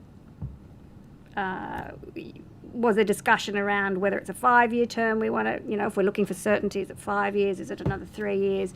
Maybe we wait and actually let his term go out, serve its time. A concern for me in a governance frame is by doing that, by extending his term, you essentially disenfranchise the future council, don't you? So the council of 2026, whenever it was that the actual original term of the Vice-Chancellor was going to be up. You've preempted what a council in the future might decide, haven't you? So can I just check the meaning of the question? Certainly. Are you, by logic, inferring that any time-limited appointment, whether it's short or long, is precluding the flexibility of the council in the future? And on the other hand, if it was an indefinite appointment, I mean, in both sets of circumstances, you are dealing with what you're dealing with as a council. I just wonder if it's reasonable for you to extend in such a way, knowing that there will be other people in the chairs at the time when there could be other people in the chairs, and there will be in some cases. And it seems like an interesting choice when you know that the university is going to embark on a big change program that honestly, when you look at who is operationalising it, has a huge risk associated with it. I would just like to know a bit more about what questions you asked at council when you were presented with this idea. What questions were asked around it? It might be that you ended up, as you're saying, Dr. Steele, we were very relieved. Does that mean there was unanimity from the outset? That the Chancellor came in and said, we're going to extend this term, and you all went, great idea? I'll leave it to my colleagues to tell me if they disagree. I do not recall any counter view or concern being expressed by council members, certainly to me. And in terms of the logic of the question, especially when there's a body of adjustment to be made, continuity is actually quite an important thing to be able to ensure that happens. But there's effectively. There's an offset on that, isn't there? I mean, obviously. So I'm afraid I need to get you to talk a little bit louder. Sorry, there's an offset on that because obviously you've now got 5 years of contract rather than 2. So I'm assuming premature contract termination has a significant penalty associated with it, and so you've basically projected that you don't believe there's any risk of there being any failure in the senior leader of the organisation in 5 years. If you had a shorter period, then you would have an earlier opportunity to review whether that risk has actually come to fruition. Isn't that correct? Well, there's an evidence point here that I can contribute. When I joined council, the Vice-Chancellor was the person who's now the Vice-Chancellor of the University of New South Wales. It was not foreseen that he was going to leave UTS and be attracted to the University of New South Wales. So, was he mid-contract? I'm sorry? Was he mid-contract? That is my recollection. Yeah. And so it illustrates the point that you're handling a circumstance where you don't have certainty necessarily, but you're hoping to have as much continuity as you can achieve, especially when you're going through changing and volatile times. But if Attila was mid-contract, then the argument that you're extending someone's contract to keep them there doesn't really hold, does it? Because they can just leave anyway. It's not. Well, of course they can leave anyway. Yeah, it's not really penal servitude. Well, I'm sure it might feel like. Well, it might feel like it was today, to be fair. Okay, interesting. Let's move on. I might hand over to my colleague. Do you have some questions? Sure. Thanks, Chair. Thank you to you all for appearing today. I just have a couple of questions, I believe to yourself, Professor Sinclair, just in relation to the Faculty of Health and some of the proposed changes. I asked, obviously, the Vice-Chancellor who was here earlier today, similar question. It's of great concern to me as a health professional, some of the proposed course cuts that are listed. And I wanted to get your thoughts on the proposal to cut, given, obviously your experience background in health, which you listed at the start, and thank you for all your work across the years, but, to cut to propose to cut the entirety of the palliative care courses, in your view, is that serving the community good? So I did hear that conversation earlier today, and the palliative care course is a master's course that we offer. But there's also the graduate certificate and the graduate diploma. It's nested within, and yes, it's a service that is needed. We are looking at potentially alternative ways that we can serve the community who need this. I think one of the things that we've realised is while there is need for a general upskilling in palliative care knowledge and skills across many professions, including nursing, one of the things that New South Wales Health is interested in doing is providing education in the form of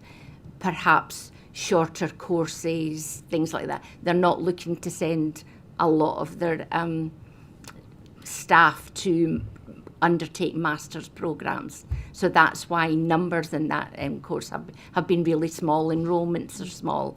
And so it's thinking about a different way to do that. The graduate certificate numbers have been small as well. Yeah. So we're currently considering, is there another form that we can deliver education that's not necessarily an award course? I understand that the numbers may be small, and indeed, when you look at the makeup of palliative care, expert palliative care health professionals across the health profession, that may be a relatively small cohort or proponent. But given, in particular, the importance, the significance of palliative care, and the impact that can have on not just an individual's life, but on their entire community, surely that is something that is necessary for a community. It's not just palliative care. There's also the graduate certificate in diabetes education and management, one of the fastest rising chronic diseases, and in terms of its burden of disease on our community. Surely it is in the community's good to ensure that we have programs such as the graduate certificate in diabetes education and management. I agree, these are important. We're looking at alternate ways that we can potentially provide that and looking at how we can support them. Yeah. Okay. Thank you. Mrs. Mitchell and Mrs. Mitchell? Just checking in. Can't see Yes. you? Yes. Thank you, Chair. I do have some questions. Sorry, I just had a light tea. No worries. Thank you. I wanted to ask, I think Mr. Howes, you raised it in your opening comments, but I'd be interested in views of others, particularly those who've been on council for a period of time. Just that interplay between sort of state and federal responsibilities. We had some evidence at the very beginning of today, obviously, given that, the funding and a lot of the policy parameters are set at a federal level, but you operate under state sort of acts. Just sort of your views on that, whether you think that's workable, and evidence this morning from one witness sort of indicated we should be looking at just a federal model, and I just wondered if there were any views on that. And happy for any or all of you to answer. I raised it as one of the challenges that universities face from a governance point of view, that the lines of accountability are not as clear as is the case in a for-profit company in the private sector. That's not to say from a governance point of view the issues are insurmountable, and I think that UTS is well governed. It just puts a greater burden on the Chancellor and the Council to act in ways which are consistent with the university's purpose and balance the need of all of the stakeholders, and to have and always keep front of mind the important trade-offs which exist within that. I think we do a good job of that, but it's not without its structural challenges, if you like, and in some ways these are theoretical, but this process sort of highlights that that there are the ways in which community stakeholders and parliamentary oversight can enable itself is different to the way it works in the private sector. So certainly there are challenges, and we need to stare into those. Did any of the other panellists have a view on sort of how that relationship works between state-federal responsibilities and whether it's effective? I think I'm happy to make the observation that, like a number of other areas of federation, it has elements of complexity associated with it, and you see the federal parliament in this circumstance trying to think about how to handle matters associated with universities, just as this committee is as well. The usual structural solution, absent a change to the constitution, is collaborative arrangements and basically a national agreement amongst the parties. From the perspective of the activities that the university conducts, there are issues around what courses are supported, what students are supported by federal funds. There are also related issues in terms of research activities that universities conduct, which is the great bulk of public sector funded research activities in the country at this point in time. And so, just as a general observation, you can see going forward as all of these budget areas are under stress. From a national perspective, coordination will be absolutely crucial to get the best value for dollar. Thanks, Dr. Stewart. And just to be clear, I wasn't necessarily advocating for change, more just interested that other witnesses had put that forward, and I was keen for your views. The only other question I had, if I could, Chair, was to Mr. Fleming, because you're the Chair of the Infrastructure Committee. Yep. Yeah. Could you just tell us a little bit more about that role? We had some evidence, obviously, earlier from the Vice-Chancellor about some of the work that was underway, but I'm just sort of curious for your perspective about, the role that you have as chair of that committee and what that involves. Infrastructure Committee oversees the technology infrastructure of the university and the physical infrastructure of the university. We also have a role with the precincts and making sure our strategy is aligned to the precincts within New South Wales.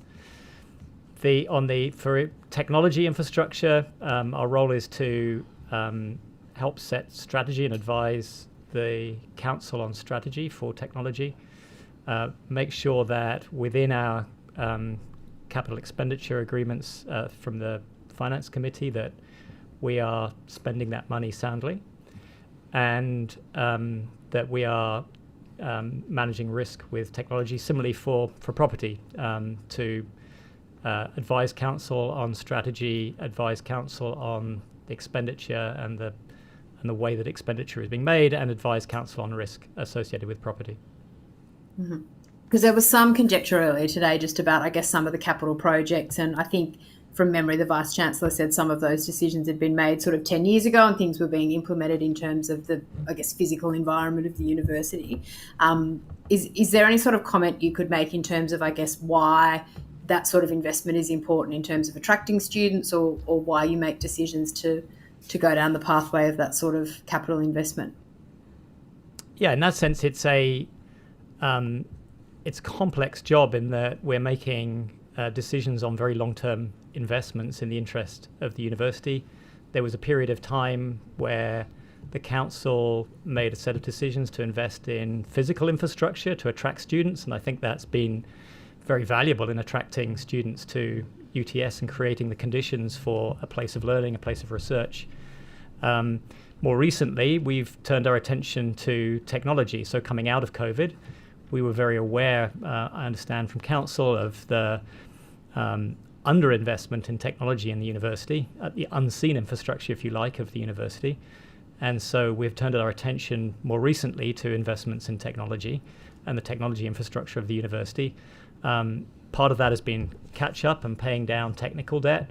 Part of that investment is actually a growing need for expenditure on cybersecurity, on resilience of the university, on compliance processes associated with processes of policy. Part of it is actually we just need to create a stronger set of processes, standardized processes, to give back time to the academics to be able to spend with students and to be able to be spending on research. And so we need to be able to provide the automation, the technology infrastructure for them to be able to do that. And then lastly, technology is not all administrative, it's strategic. And so we're making a set of investments in the teaching and learning of the university. AI and digital are incredibly important these days to learning. Students have more and more options for where they get their education, and many of them will go online. We need to be able to prepare our students within that environment and provide options for them. We need to be able to prepare for research options that are global, that require collaboration, and we need to be able to invest in that. And so we're doing that in order to be a leading public institution of technology. And then can I just ask, it probably ties in with Professor Sinclair's role as well, but then just, you mentioned that online sort of option for students, and I'm based in a regional area, we're online today, that's part of how we work now. How do you sort of, does your committee then interact with the academic committee in terms of course offerings and online components, or is that something that's purely done through each of the faculties? What does that look like in practice? Is that for Professor Sinclair or for well, myself? For either, or, yeah. Either or, I don't know if there's a no. segue Let me just say. I mean, we've recently gone through a discussion of what curriculum transformation looks like for the university and how we actually provide a really valuable course offering in a future environment with technology, with AI, and so that was a discussion of council. That discussion actually goes now through the faculties into the digital strategy, which is being prepared, the next stage of the digital strategy for UTS. And what we're doing is we are, through the digital strategy, we will make a recommendation to council of the right investment in teaching and learning and research for the university. So that is a collaboration between the faculties and the ITU, the IT unit, to develop that strategy. Yeah. And then I guess, Professor Sinclair, just to you on that, does the academic board have a role to play in those sort of course offerings and things as well, or what does that look like from your perspective? So the course transformation piece is already underway. Academic board have been informed of it through Deputy Vice Chancellor Education and Students, so that came from council down to the committee, discussed with deans and students, and then at faculty level. And I think there's about 32 of our courses already commenced that process.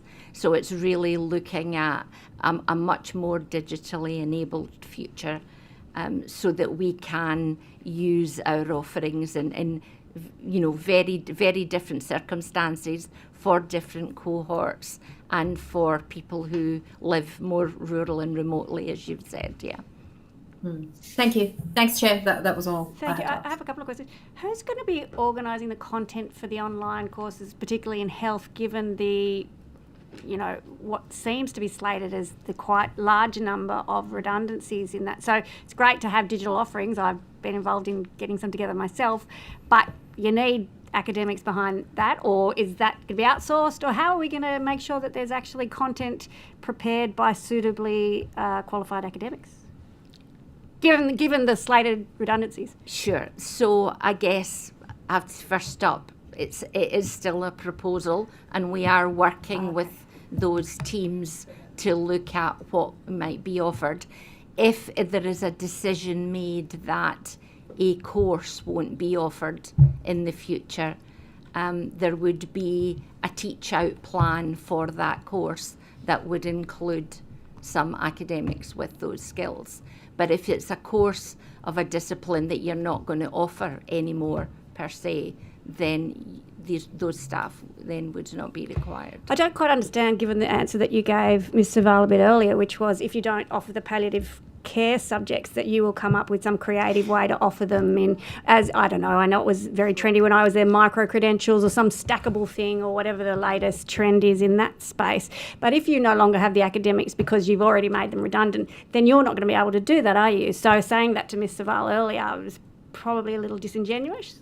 No, we're actually in consultation with the teams that run both those courses at the moment to look at what the future of those courses might look like.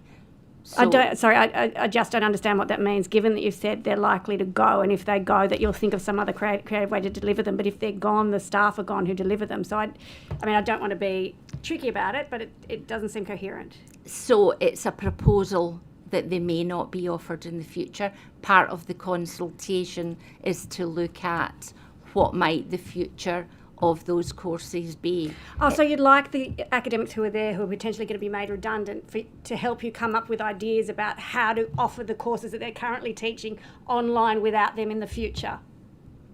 No. Oh, okay, because that's what it sounds like it is. I'm sorry, I misunderstood that. If I can go to the whole of the council panel now, have you heard of the UTS governance project? I take that as a no. Have you heard of the ANU governance project? No. Okay. Well, I had both of those mentioned this morning in. Okay, so only in the context of today. Thank you, Mr. Howes. So both of those are initiatives developed by academics and professional staff at those two universities. So at ANU, the ANU governance project was, along with obviously work by the academics and the union, was key in making sure that the underperforming vice-chancellor had to leave that role. At UTS, there's a similar governance project based on that model. They've submitted to our committee, and so in due course you'll be able to read that. They have conducted surveys, and they have found that 95% of respondents, and they've got hundreds in their responses, they've found that 95% of respondents in the UTS community think there are quite serious governance issues. Does that worry you or concern you at all? Clearly, if staff have the view that there are governance issues, it's important to understand what those issues that they're raising are. Okay. First point. Sure. It's only when you know what they are that I can make a calculation as to whether or not I'm concerned. Okay. It's unusual, can I just observe, for people to be thinking about whether or not their institution is well governed, or what good governance looks like. Have you met your academics? I have met the academics. My point is, not in the contention, not in the circumstance of a contentious proposal or whatever, but thinking about it in the absolute. Is this place set up fit for purpose in terms of its governance structure? That's not a question that comes up very often. I will make the observation that I have been quite impressed with the rigour of the governance structure that I have encountered as a council member, but I see quite a different perspective to what I believe the academics would routinely see. Of course, yes. And I've got the ability to bounce that against other circumstances I've seen. Yes. And fellow council members will also be able to make a comparison to what they see in the corporate world. And Sure. so... No, I appreciate that, and thank you. That is a good observation that you do. And in fact, one of the big requests of the project and every academic, and there's now countless who has contacted me, is they too would like more transparency to be able to see what you see, so that they too could be assured that the decisions being made are indeed the correct decisions. And I think that's probably at the heart of the governance issues that they're talking about. If I could just ask you one last question before we go, because we're just about out of time, is one of the suggestions that's been made, and I think it's a very, very sound one as an academic myself, is that what do you think of the proposition that the OSI and the alternative proposal be independently assessed? And so then you could make a comparison that's not, that perhaps is less centred in one side or the other. What do we think about that proposal? Well, since I'm being voluble on this it's like you started committee, it. I'll make the observation that it very much hangs around what's the purpose of that independent assessment. If it's an independent assessment to determine whether or not there's a factual base for it, that's one thing. If it's to form an opinion about it, in some ways that's actually the responsibility of the council itself, and to own that opinion. Got you. And we got to that this morning when the Vice-Chancellor said it was a judgment call, and I appreciate that. But I do think Mr Howes was suggesting that he had some concerns about some of the underpinning assumptions. So I think to perhaps to elaborate on on Dr Steele's point, on one hand, how reasonable are the cost escalation assumptions in the alternate plan? That is something that could survive independent review and may benefit from that.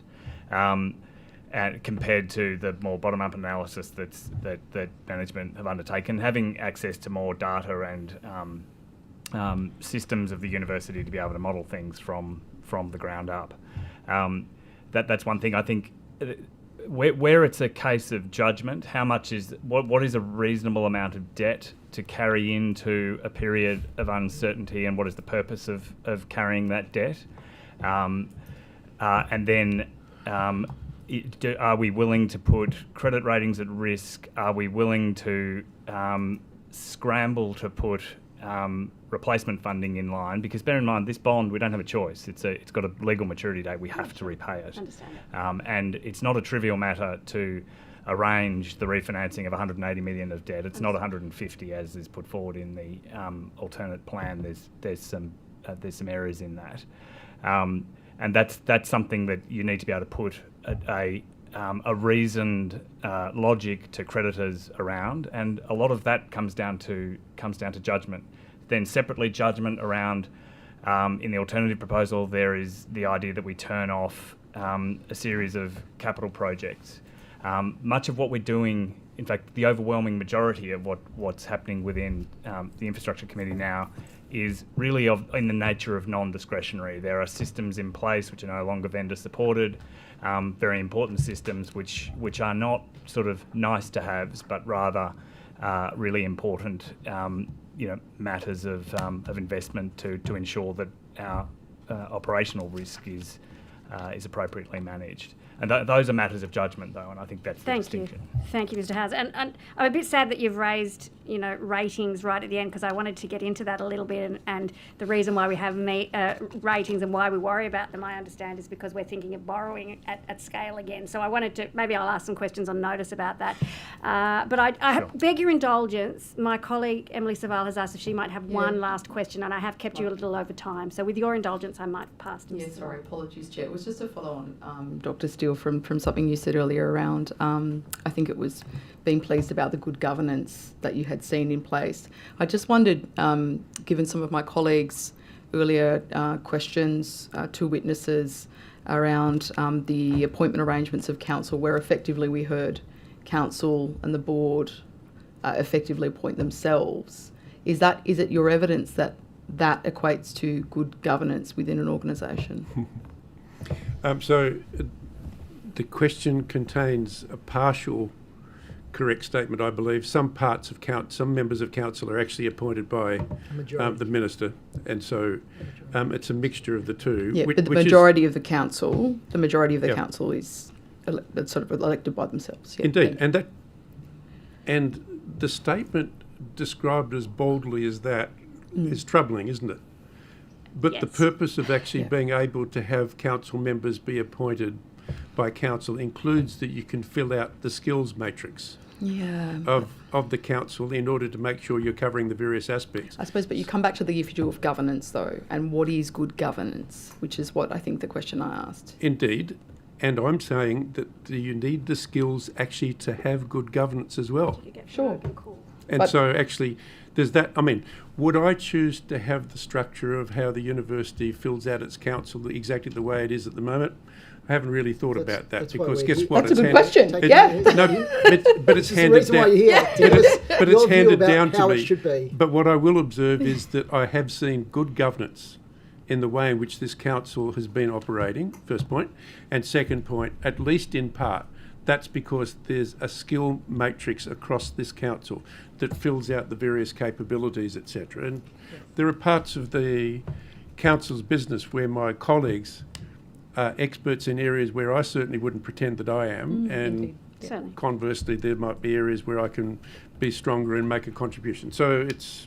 Thank you. I'm going to have to... Yes, on notice, sure. Dr. Steele could elaborate on how he thinks the council structure should be if he thinks that the current model is not the ideal. I did not say that the current model was not the ideal. Dr. Steele, I think Mr. D. Adam has asked for you asked for you to take that on notice. Like, Mr. D. Adam's asking for an opinion. I think Mr. Steele's answered that question. I'm not sure what taking on a note. You're asking for his opinion about a hypothetical. Like, I think we're probably getting a bit out of it. I mean, the point of this, to the point of order, the point of this inquiry is to come up with recommendations around appropriate governance structures for universities. Now, Mr. Steele is clearly someone who's has a lot of experience. He has an inside view of the operation of the governance that currently stands. Obviously, there's opportunities to learn from his experience. He may have suggestions in terms of a better model of governance that I think we would benefit from if he was happy to provide that on notice. There is no point of order. I do think that Dr. Steele is more than equipped to be able to answer the question that he's demonstrated today that Mr. D. Adam has placed for him. And with that, unfortunately, I do thank you for your generosity in going over time. I appreciate that and your willingness to be here today. Thank you all very much. Thank you, Chair. Thank you, Chair. Thank you, Chair.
the last session of our first day of hearings in the into the university sector in New South Wales.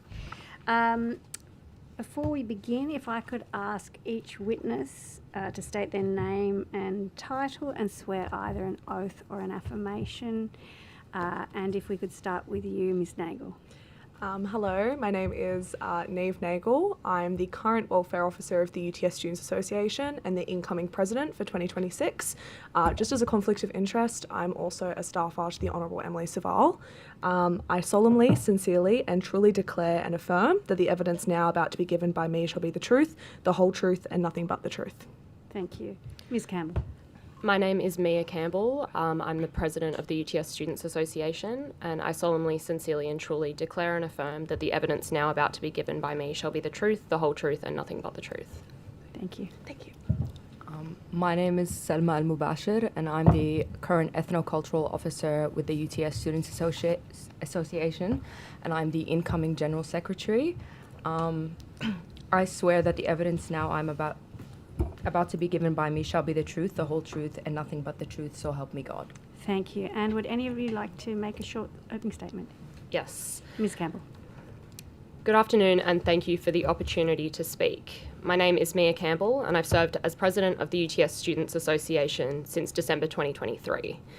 The UTSSA is a student union that represents the more than 48,000 students at UTS. I appear today alongside my colleagues Neve Nagel, the 2025 Welfare Officer and incoming President for 2026, and Salma Al-Mubashir, the 2025 Ethnocultural Officer and incoming General Secretary.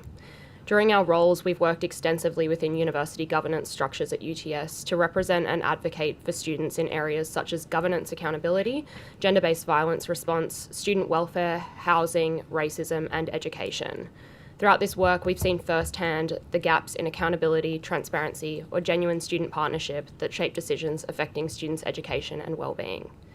Our experience is that students often have little opportunity to meaningfully contribute or be consulted in decisions that directly affect their learning, and that university leadership has drifted far from transparency, accountability, and its public mission. At UTS, I've seen meeting minutes amended so UTS council members aren't aware of certain discussions, and committees denied access to external review findings that they're meant to decide on. These same governance failures are evident in how UTS manages the student services and amenities fee. Despite clear legislative obligations for student consultation, transparent decision-making, and accountable oversight, these requirements are routinely sidestepped. Over the past few years, university leadership has progressively redirected SAF to cover operational costs without explanation or contestable processes. The result is reduced accountability, weakened student trust, and the loss of an environment that supports innovation, collaboration, and well-being. In the handling of gender-based violence, the situation is similarly concerning. Four consultant-led reviews in 3 years have produced almost no meaningful improvement for students at UTS, who repeatedly report being re-traumatised or discouraged from coming forward, only receiving support when issues hit the media. Similar issues are present when BIPOC students report racism, discrimination, or misconduct. Complaints vanish into closed processes with no reasons or accountability. The university cannot claim to advance public discourse or inclusion, while racial harm and student trauma are handled in silence to protect reputation. The recent Operational Sustainability Initiative once again exposed how student interests are sidelined to the financial interests of university leadership. There is no formal consultation process for students, as the course cuts were described as a staffing matter, and the change proposal wasn't even sent to the UTS Students Association, the Students on Academic Board, or even the Students on UTS Council. The result of OSI is a 31% reduction in subjects, a major contraction of educational quality framed disingenuously as streamlining. UTS's reliance on external consultants within both the OSI process and in their response processes to gender-based violence reports rarely bring expertise in education or a broader understanding of students and staff experience. By outsourcing these assessments, management both distances itself from accountability and allows for an illusion that they are acting without bias. But as one of my tutors recently said, how likely are the big four consultancy firms to flag themselves as a cost inefficiency or to critique the performance of their customers, i.e. the management teams that employ them? Ultimately, students are not passive consumers of education. We pay for, contribute to, and uphold the public mission of our universities. We deserve genuine consultation, transparency, and respect, not tokenistic engagement after decisions are already made. Thank you for the opportunity to appear on behalf of the UTS Students Association today and before this inquiry. Thank you. I welcome your questions. Thank you. And that was just the one statement for the three of you? Yep. Yeah. Okay, thank you very much. Well, you've already covered quite a lot in that statement and given us quite a lot of information there about the OSI. And you've already detailed that you didn't get through all of the forums that you've mentioned, through your association, through the student reps on council, on other forums that you weren't given information. We asked in the Vice-Chancellor in budget estimates this year, a couple of months ago, about how the UTS has engaged with students and communicated with students about the OSI. And the associated course suspension process. I don't know if you've had a look at the answers. Is that, I mean, I think there's sort of lists of meetings and other things. I just wanted you maybe then to talk a bit about your experiences, which I think may be counter to the indication of regular meetings, but I'll pass over to you to confirm. Yeah, so our correspondence with the university in terms of being consulted, I suppose, about the operational sustainability initiative is that when the course suspensions were announced, and that came through, I guess, the media first, we then had a meeting with Deputy Vice-Chancellor Kylie Reedman in the following days. So that was myself, I think the student reps on council, and the president of Activate UTS as well. And so that meeting happened after the fact and was basically described as an opportunity for us to ask questions to the Deputy Vice-Chancellor. However, of course, we were asking questions just based on kind of what the media had released, and a short email that was provided to all students. Then we also had another meeting once the actual academic change proposal came out. However, of course, the other students on the panel didn't actually have the academic change proposal in front of them. We only received that because of staff contacts that provided that information to us. So we were expected to kind of ask questions to the Deputy Vice-Chancellor on information we weren't really supposed to have seen already. It did feel a bit pathologizing, like the types of questions, I guess, and the types of answers we were getting were more reassurances that everything would be okay, rather than like any firm information or clarity over how this would affect students continuing their studies. Don't you worry your little heads about it. We've got this. That's right, yes. Yeah. Okay.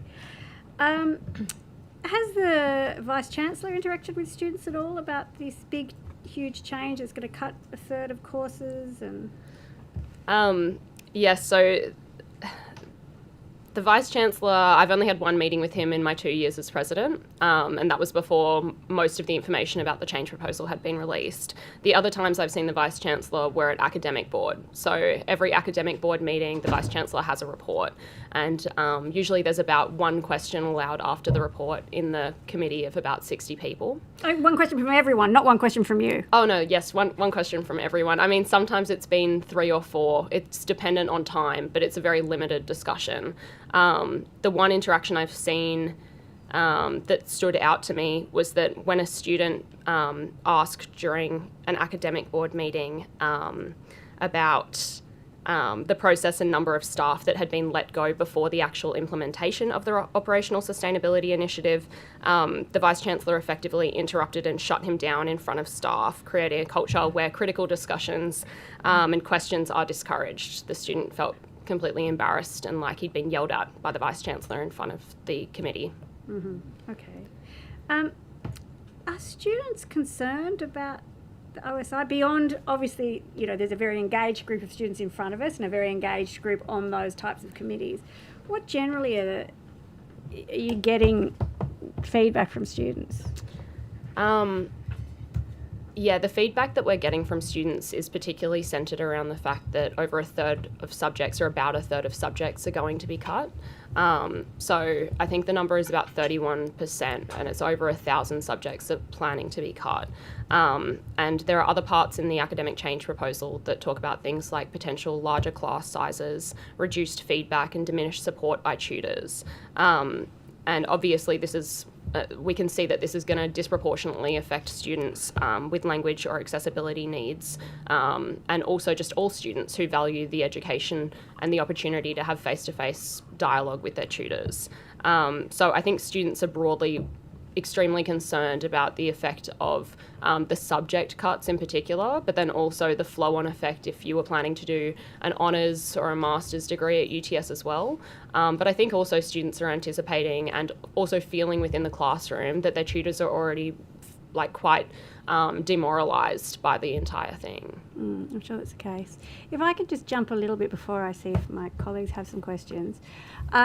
You mentioned 4 consultants' report reviews in 3 years about sexual harassment and UTS and the campus response.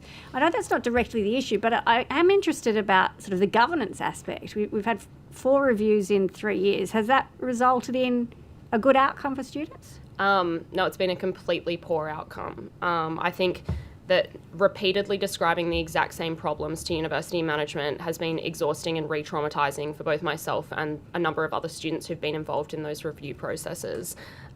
It's really, really upsetting that despite continuous expert recommendations for trauma-informed processes, single points of contact, strict timeframes and procedural fairness, that we're still at the point now where students are suffering from the system that UTS has in place. Of course, that's now the subject of the National Student Ombudsman investigating UTS, and so I'm sure they'll have thoughts on that as well. But from the student side of things, I think that the governance failure there has been possibly one of the most significant, beyond obviously the operational sustainability initiative, in terms of a material student failure by UTS over the last few years. Okay. Could I maybe ask you a question, Ms. Nagel, as the welfare officer? I know you're going into a different role. What has been your experience with other students and concerns about this or other issues which speak to the whole governance area that we've been talking about? We've had a couple just specifically on the cuts, like the Operational Sustainability Initiative, but cuts as students refer to it. Yep. I was very lucky that I was able to be a part of some of the cuts feedback sessions with students where they would come and approach us. It's very much been us having to lead the charge with that, and students have been completely So when you say feedback sessions, you mean your organisation has led feedback sessions? It wasn't the university? No, it was not the university. The UTSSA set up in high visibility areas of UTS with a big sign that says, worried about the cuts, come and talk to us. Right. To basically collect feedback in order to table a large response of student feedback, because it's currently just a one email way that you can put your feedback in. That has now closed as well.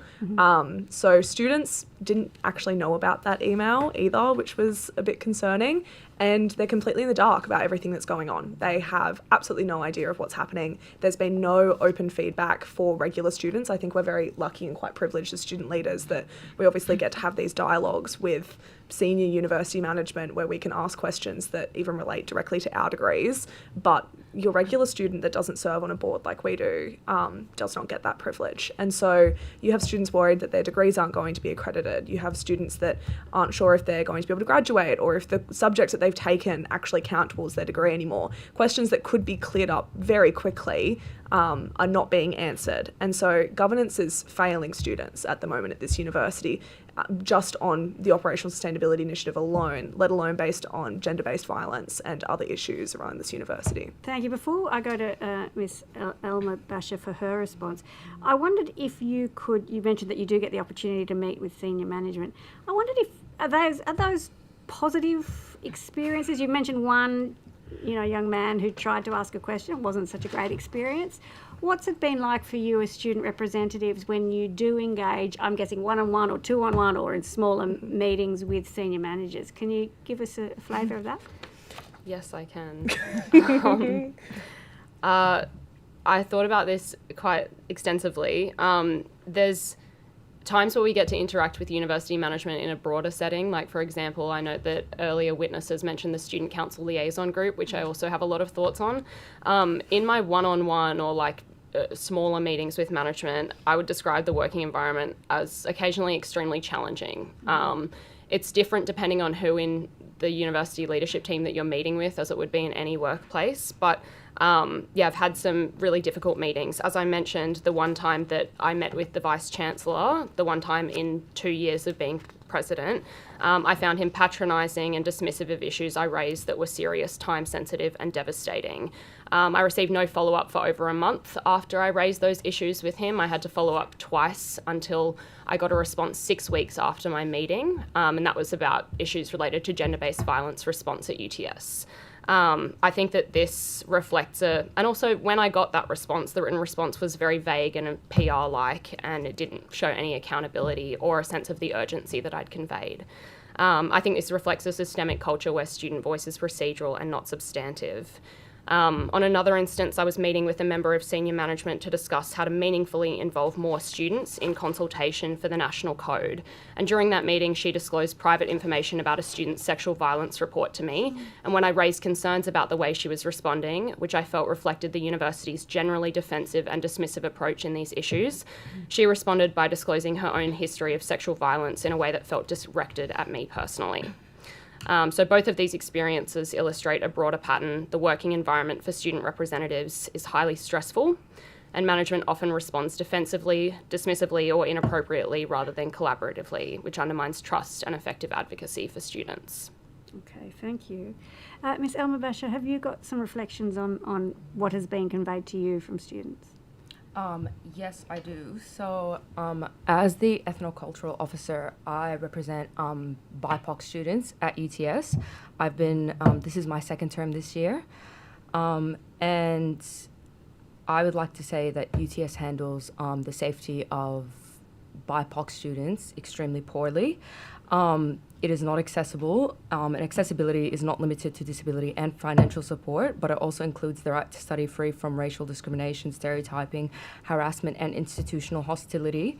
BIPOC students at UTS consistently report to me racialized harassment on campus, staff profiling, stereotyping, and dismissing of complaints, fear of retaliation for speaking out, slow, opaque complaint processes where outcomes are unclear, and emotional exhaustion and academic disadvantage caused by these hostile environments. Many students avoid reporting racism because they believe nothing will happen, or that worse, raising concerns will put them at risk. An institution cannot claim to be accessible while its reporting systems are unusable, unsafe, or untrusted by the students who need protection. UTS publicly describes itself as diverse, progressive, and community-minded, yet there is no transparency around leadership demographics either, no mandated cultural safety policies, no independent complaint pathways, and little accountability when racialized students are harmed. Diversity becomes something used for recruitment campaigns, not something reflected in governance, or decision-making. And the public does not benefit from universities that manage racism as a communication issue rather than a human rights issue. And I'd like to also note that UTS's response to a lot of these issues that I bring forward in my 1-to-1 or 2-to-1 meetings with management is extremely reactive and not at all proactive. Okay, thank you very much for that. Mr. Diadam, do you have any questions for now? I do want to ask just about your general view of the university's attitude to the student body as stakeholders in the university. Like, do you? It's an open-ended question, but I mean, I get the sense that students come a long way down the priority list in terms of the thinking and consideration of the university leadership. I think that's probably a very appropriate way to describe it. We're very low on the priority list. I think looking at the Operational Sustainability Initiative alone, you can see that we weren't even consulted. As Mia said, we had to find things through staff. Even myself this year, I've been working a lot around student housing and around free food services on our campus. That has been increasingly annoying as management says they weren't aware that students, were experiencing food insecurity, or they weren't aware that students were finding student housing to be increasingly dangerous or expensive. And those were issues that were raised in the Student Council Liaison Group when I, myself and Mia, tabled a paper there about those two issues, and sparked by, for the free food paper, university management annoyed that students were lining up in the foyer of universities, Building 1, the tower block, because it was visible that students were struggling with food insecurity. So there's been a lot of instances where students are very low on the priority list of what the university actually cares about: their needs, their housing insecurity, their food insecurity, their academic goals, everything. Can you talk to what changes you think need to be made in terms of the governance arrangements of the university to give greater strength to student voice? Yeah, I absolutely can. I think that one of the key things that we've brought up a number of times when it comes to student engagement on different boards and committees is the different types of expectations that are placed on student representatives versus other staff representatives, but also the almost on purpose lack of training and uplifting of student representatives that means that a lot of the time they are offering token feedback that isn't as useful as it could be. And it's almost like there is this resistance when a student actually does want to bring forward like something comprehensive or something of a higher nature, because no, you're supposed to just kind of sit here so that we can say we consult with students. You're not really actually supposed to have ideas of your own or problems with anything that we do. So I think one of the key things, and something that I've raised in the specific area of SAF governance, is that we need to actually have like voting requirements on these boards and committees. And meeting minutes can't be amended after the fact to suit what people in university management actually want to say happened in the meeting. I've had numerous times where dissent that I've had during the meeting is just kind of noted as like as a comment or something, and it's not actually recorded in the minutes. And so then the minutes will record that just like, oh, it was made by consensus. Yes, everyone agreed with that. And when I've looked back at it, I've said things like, no, I absolutely don't agree with what we did there. If we had gone to a vote, I would have voted it down. So I think there needs to be both a better training mechanism for these student representatives so that they understand how the governance of these committees works, because I have not ever been to a committee meeting at UTS where it's actually gone to a vote, like where there's been a show of hands or anything like that. And I sit on 10 different boards and committees within my role. So I think one, like having a bit more of a robust voting requirement would be a huge benefit. I also think having allocated student representative roles that mean that students actually hold more of a weight, like by numbers on the committees. Like for example, in SAF governance right now, they've just changed the system after a lot of pushback, but even in this changed system, there'll still be a staff majority on a panel that actually requires through the SAF legislation to have consultation with students. So what that means is that every student on that panel, yes, they could be consulted and they could say that they fundamentally disagree, but ultimately staff always have the final word, even on student funds. And so I think that while it's not appropriate for every single committee, and I understand the value in having discussion, I think that there needs to stop being this approach of having students on committees that are just there to offer maybe one piece or maybe offer a thumbs up. Because the response I usually get when I'm disagreeing on these committees is one of almost annoyance or frustration that I've decided to say anything. And then there is often well, thank you for that feedback, but then it's not reflected in any further decisions. It's not even reflected in the minutes. I mean, it's not even recorded half the time. Before we pass over to my colleague, I will just note that I asked for my dissenting view to be recorded as a vote against when I was on council, and I was told there were no votes on council, and so it wouldn't be recorded as such. So just a little reflection there that you just triggered that memory in me that I had completely forgotten about, actually. Mrs. Mitchell or Ms. Merton? Mrs. Mitchell? Thanks, Chair. Thank you to the three of you for being here.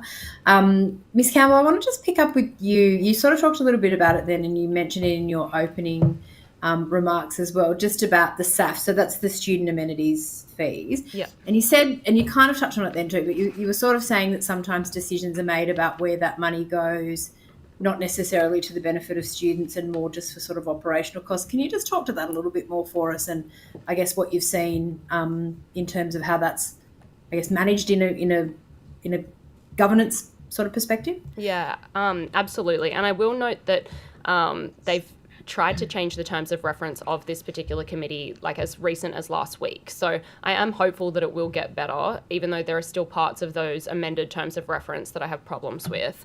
And also the broader culture doesn't give me much hope that the different lack of transparency problems will be adequately addressed, even with a change in committee makeup.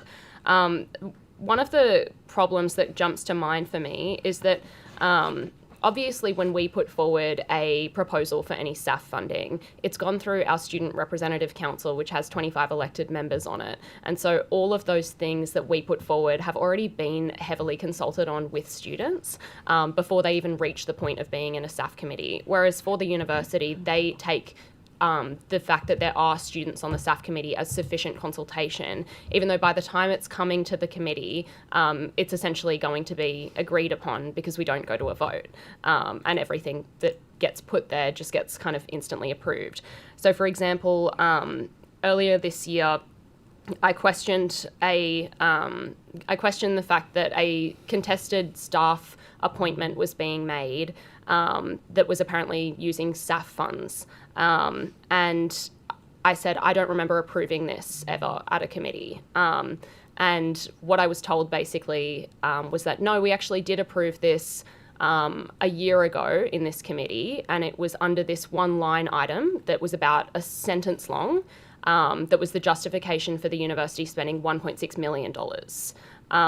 And so they hid this staff appointment that would never have been accepted by student representatives within a line item that was $1.6 million just for generally like student welfare.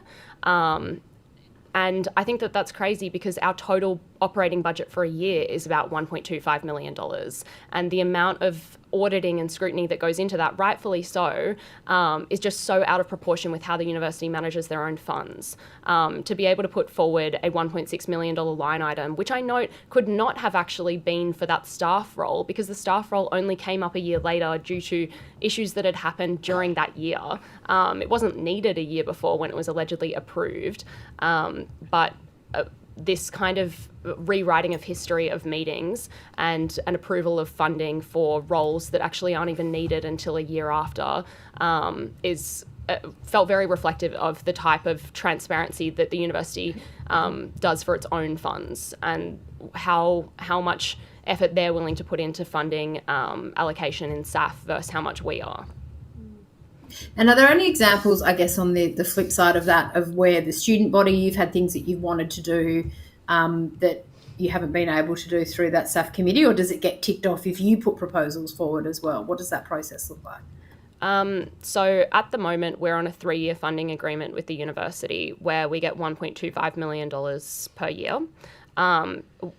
We spend at least $200,000 more than that.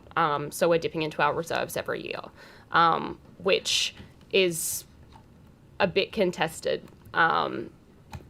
Ideally, it's the type of thing that changes next year. That's the kind of vague commitment that the university has given to us. But at the moment, I can't think of anything in the last year that would have been explicitly denied by the university, but that's because we're already operating within the constraints of a $1.25 million budget that was put up 2 years ago when I wasn't the president. So, yeah.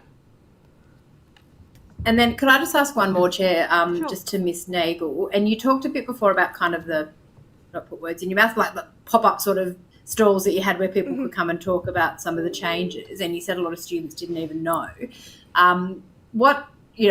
You did touch on it, but I guess just a little bit more in terms of like, how do you think that could have been better communicated to students? What do you think the university should have been doing to let them know about the changes rather than it all sort of falling on you as the representative body?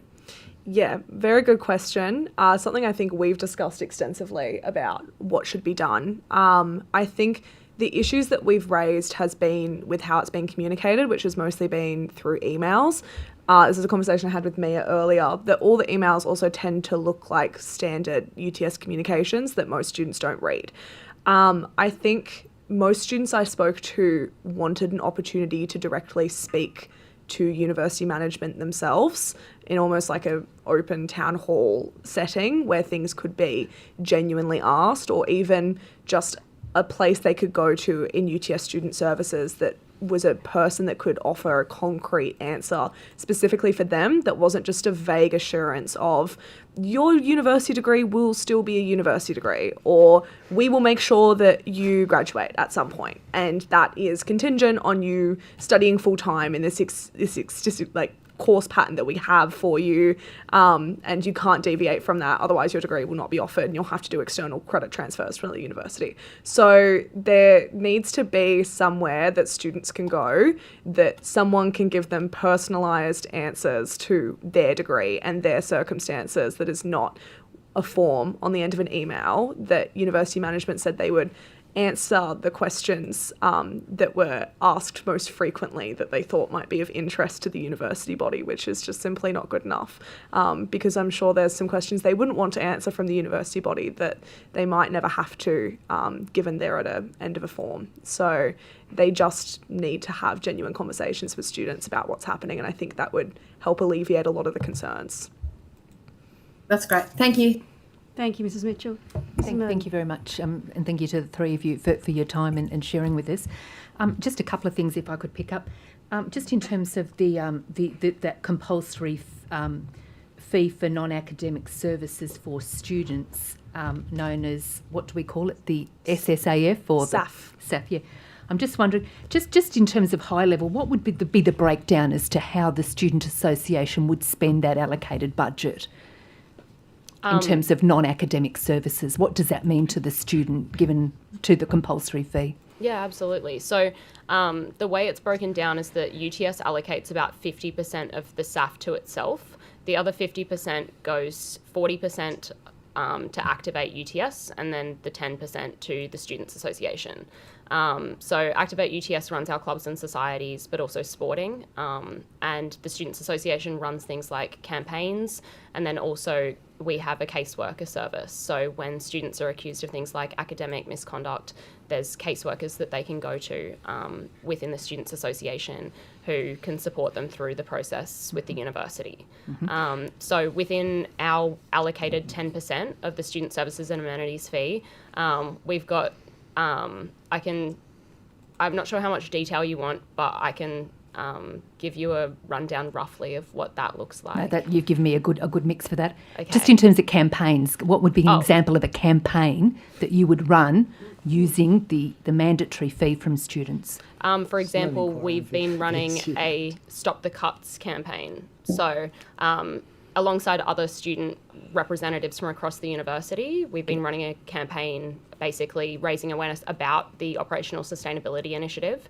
So the type of thing that's gone into that is both things that don't cost much money, like obviously a lot of that campaign has been about engaging with the media and putting in our own submissions and writing to the university and trying to meet with them. And then other parts that have cost money are things like running the Fair Day that we ran a couple of weeks ago, where we had a barbecue on campus where students could basically come and talk to our representatives about what the Operational Sustainability Initiative was. And we had a speak out at that rally as well. Yeah, thank you. And Mia, I think this might have been at the opening, you were telling us about the sort of the concerns about the student experience, and you spoke about racial harm and student trauma. Concerning to hear this. I'm just wondering, does the Student Association play a role here in terms of sort of student welfare or counselling or educating, or I'm just...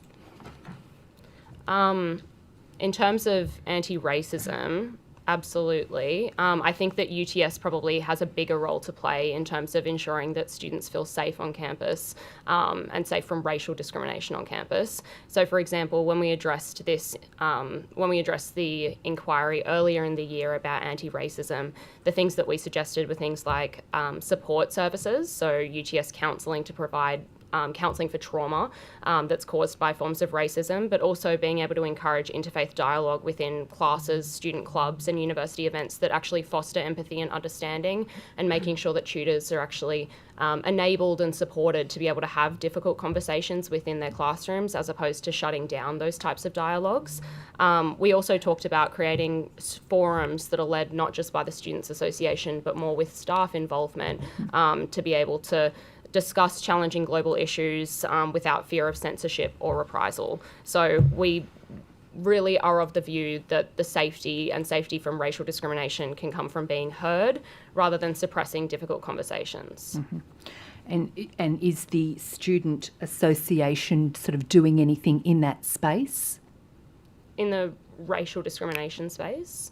Do you want to speak to that? Well, just in terms of what you were mentioning there about what some of your recommendations about sort of counselling, support services, just just wondering what you might be doing in that space. Absolutely. So UTS counselling sits under the Student Services Unit, so we aren't involved in that type of thing. The types of things that we have been involved in are running forums where students and staff can come together and talk about different issues that are related to racial discrimination, supporting NTEU campaigns as well when they've been discussing things like that. We've put in numerous papers as well to different boards and committees that have sometimes had that type of lens of racial discrimination and reports like that as well. But Salma is much more qualified to speak to it than I am if you want to add anything.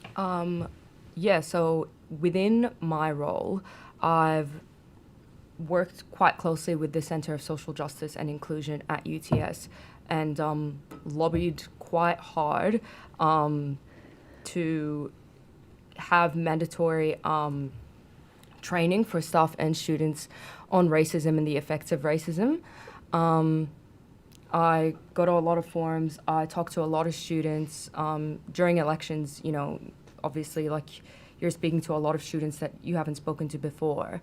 And when a Muslim or a Palestinian or, a person of colour feels like they're being heard by another person of colour and elects that student to represent them, I take it very seriously. Obviously, this is my second term, so students have placed their trust in me, and I'm, very driven to deliver to that. No, thank you. And just one last question, and happy to have feedback from anyone on this. And we've touched on this a little bit, and this is about courses for 2026 being, what's the terminology? Suspended. Thank you. And and as a committee member, I've had feedback from students about what that means to a student in terms of, the disappointment, was very prepared and excited to be undergoing a course of study that's now longer not available, the uncertainty. What do we know from the student experience? What does this mean? I'm happy to speak to that. I mean, one of the reasons that I chose to study law at UTS is because I think that law at UTS has a much stronger social justice focus than a lot of other comparable law degrees around the country. That was what drew me in. I think it's one of the best parts and most inspiring parts of the Faculty of Law. And so to me, seeing the list of subjects that have been cut, but also the planned merger that UTS has proposed between the Faculty of Law, the Faculty of Business and the TD School is really disappointing because one, I think that merging the Faculty of Business with the Faculty of Law is going to fundamentally undermine that type of social justice strategy and focus that the Faculty of Law has had as a distinguishing element. But I also think that the types of courses and subjects that they've been cutting in the Faculty of Law in particular are electives that I was planning to do. And so that affects me more in a personal level, but they're also electives that have a strong social justice focus. For example, Australian civil liberties law is being cut, environmental law is being cut, disabilities and the law is being cut, Islamic law is being cut. There is a whole bunch of different subjects that really do seem to have more of a social focus that are being cut and that are electives that are part of that distinguishing and distinctive identity of the Faculty of Law. So, I mean, that's just my perspective as a law student. I'm sure that there are these exact same kind of concerns across every faculty in terms of the specific subjects that are being cut and how that affects people's planning. But yeah, it is really disappointing to see just how many subjects are being cut. That's going to affect everyone. Would you say the communication's sort of been adequate for prospective students in terms of looking at academic choices as to what this might mean? I mean, like yeah, do you want to? I'll use this as this is a personal anecdote, I should say, but I occasionally get to chat to some high schoolers around. They love flooding the UTS library and things like that. But there is just so much confusion. Enrolling in a university is already a very difficult process. It's very confusing. You're not quite sure what you're doing. And take, for example, the Bachelor of Communications and whatever major you pick to do there, and a Bachelor of International Studies. There's been a lot of miscommunication between the conversations I've had with high schoolers that the Bachelor of Communications is being cut because it is listed on the website, but it is in fact the Bachelor of International Studies that is done in a dual degree. So students are confused and they're not entirely sure if it means if something's been temporarily suspended, does that mean I can never do it? And if I enroll in it at a later point, what do I do then? So am I pushing my degree out for another 2 years when I'm trying to leave school? Students whose dream courses at UTS have been science and physics that is no longer offered. So there's been a complete lack of communication with them as well about what that looks like in an already confusing atmosphere that is nothing like the HSE system that you've just come from. That's already pretty scary and concerning and difficult for people to go through that process. Thank you. Thank you. We've come to the end of our time, but I wanted to thank you very much for being here today, for providing the insights you have, and also for the work that you do on campus to make the experience better for students. We do appreciate that. We may, I don't know if we gave you anything on notice, but if we didn't, we may still send you some supplementary questions, and the Secretariat will be in touch about that. But thank you so much again for being here. Thank you. Thank you.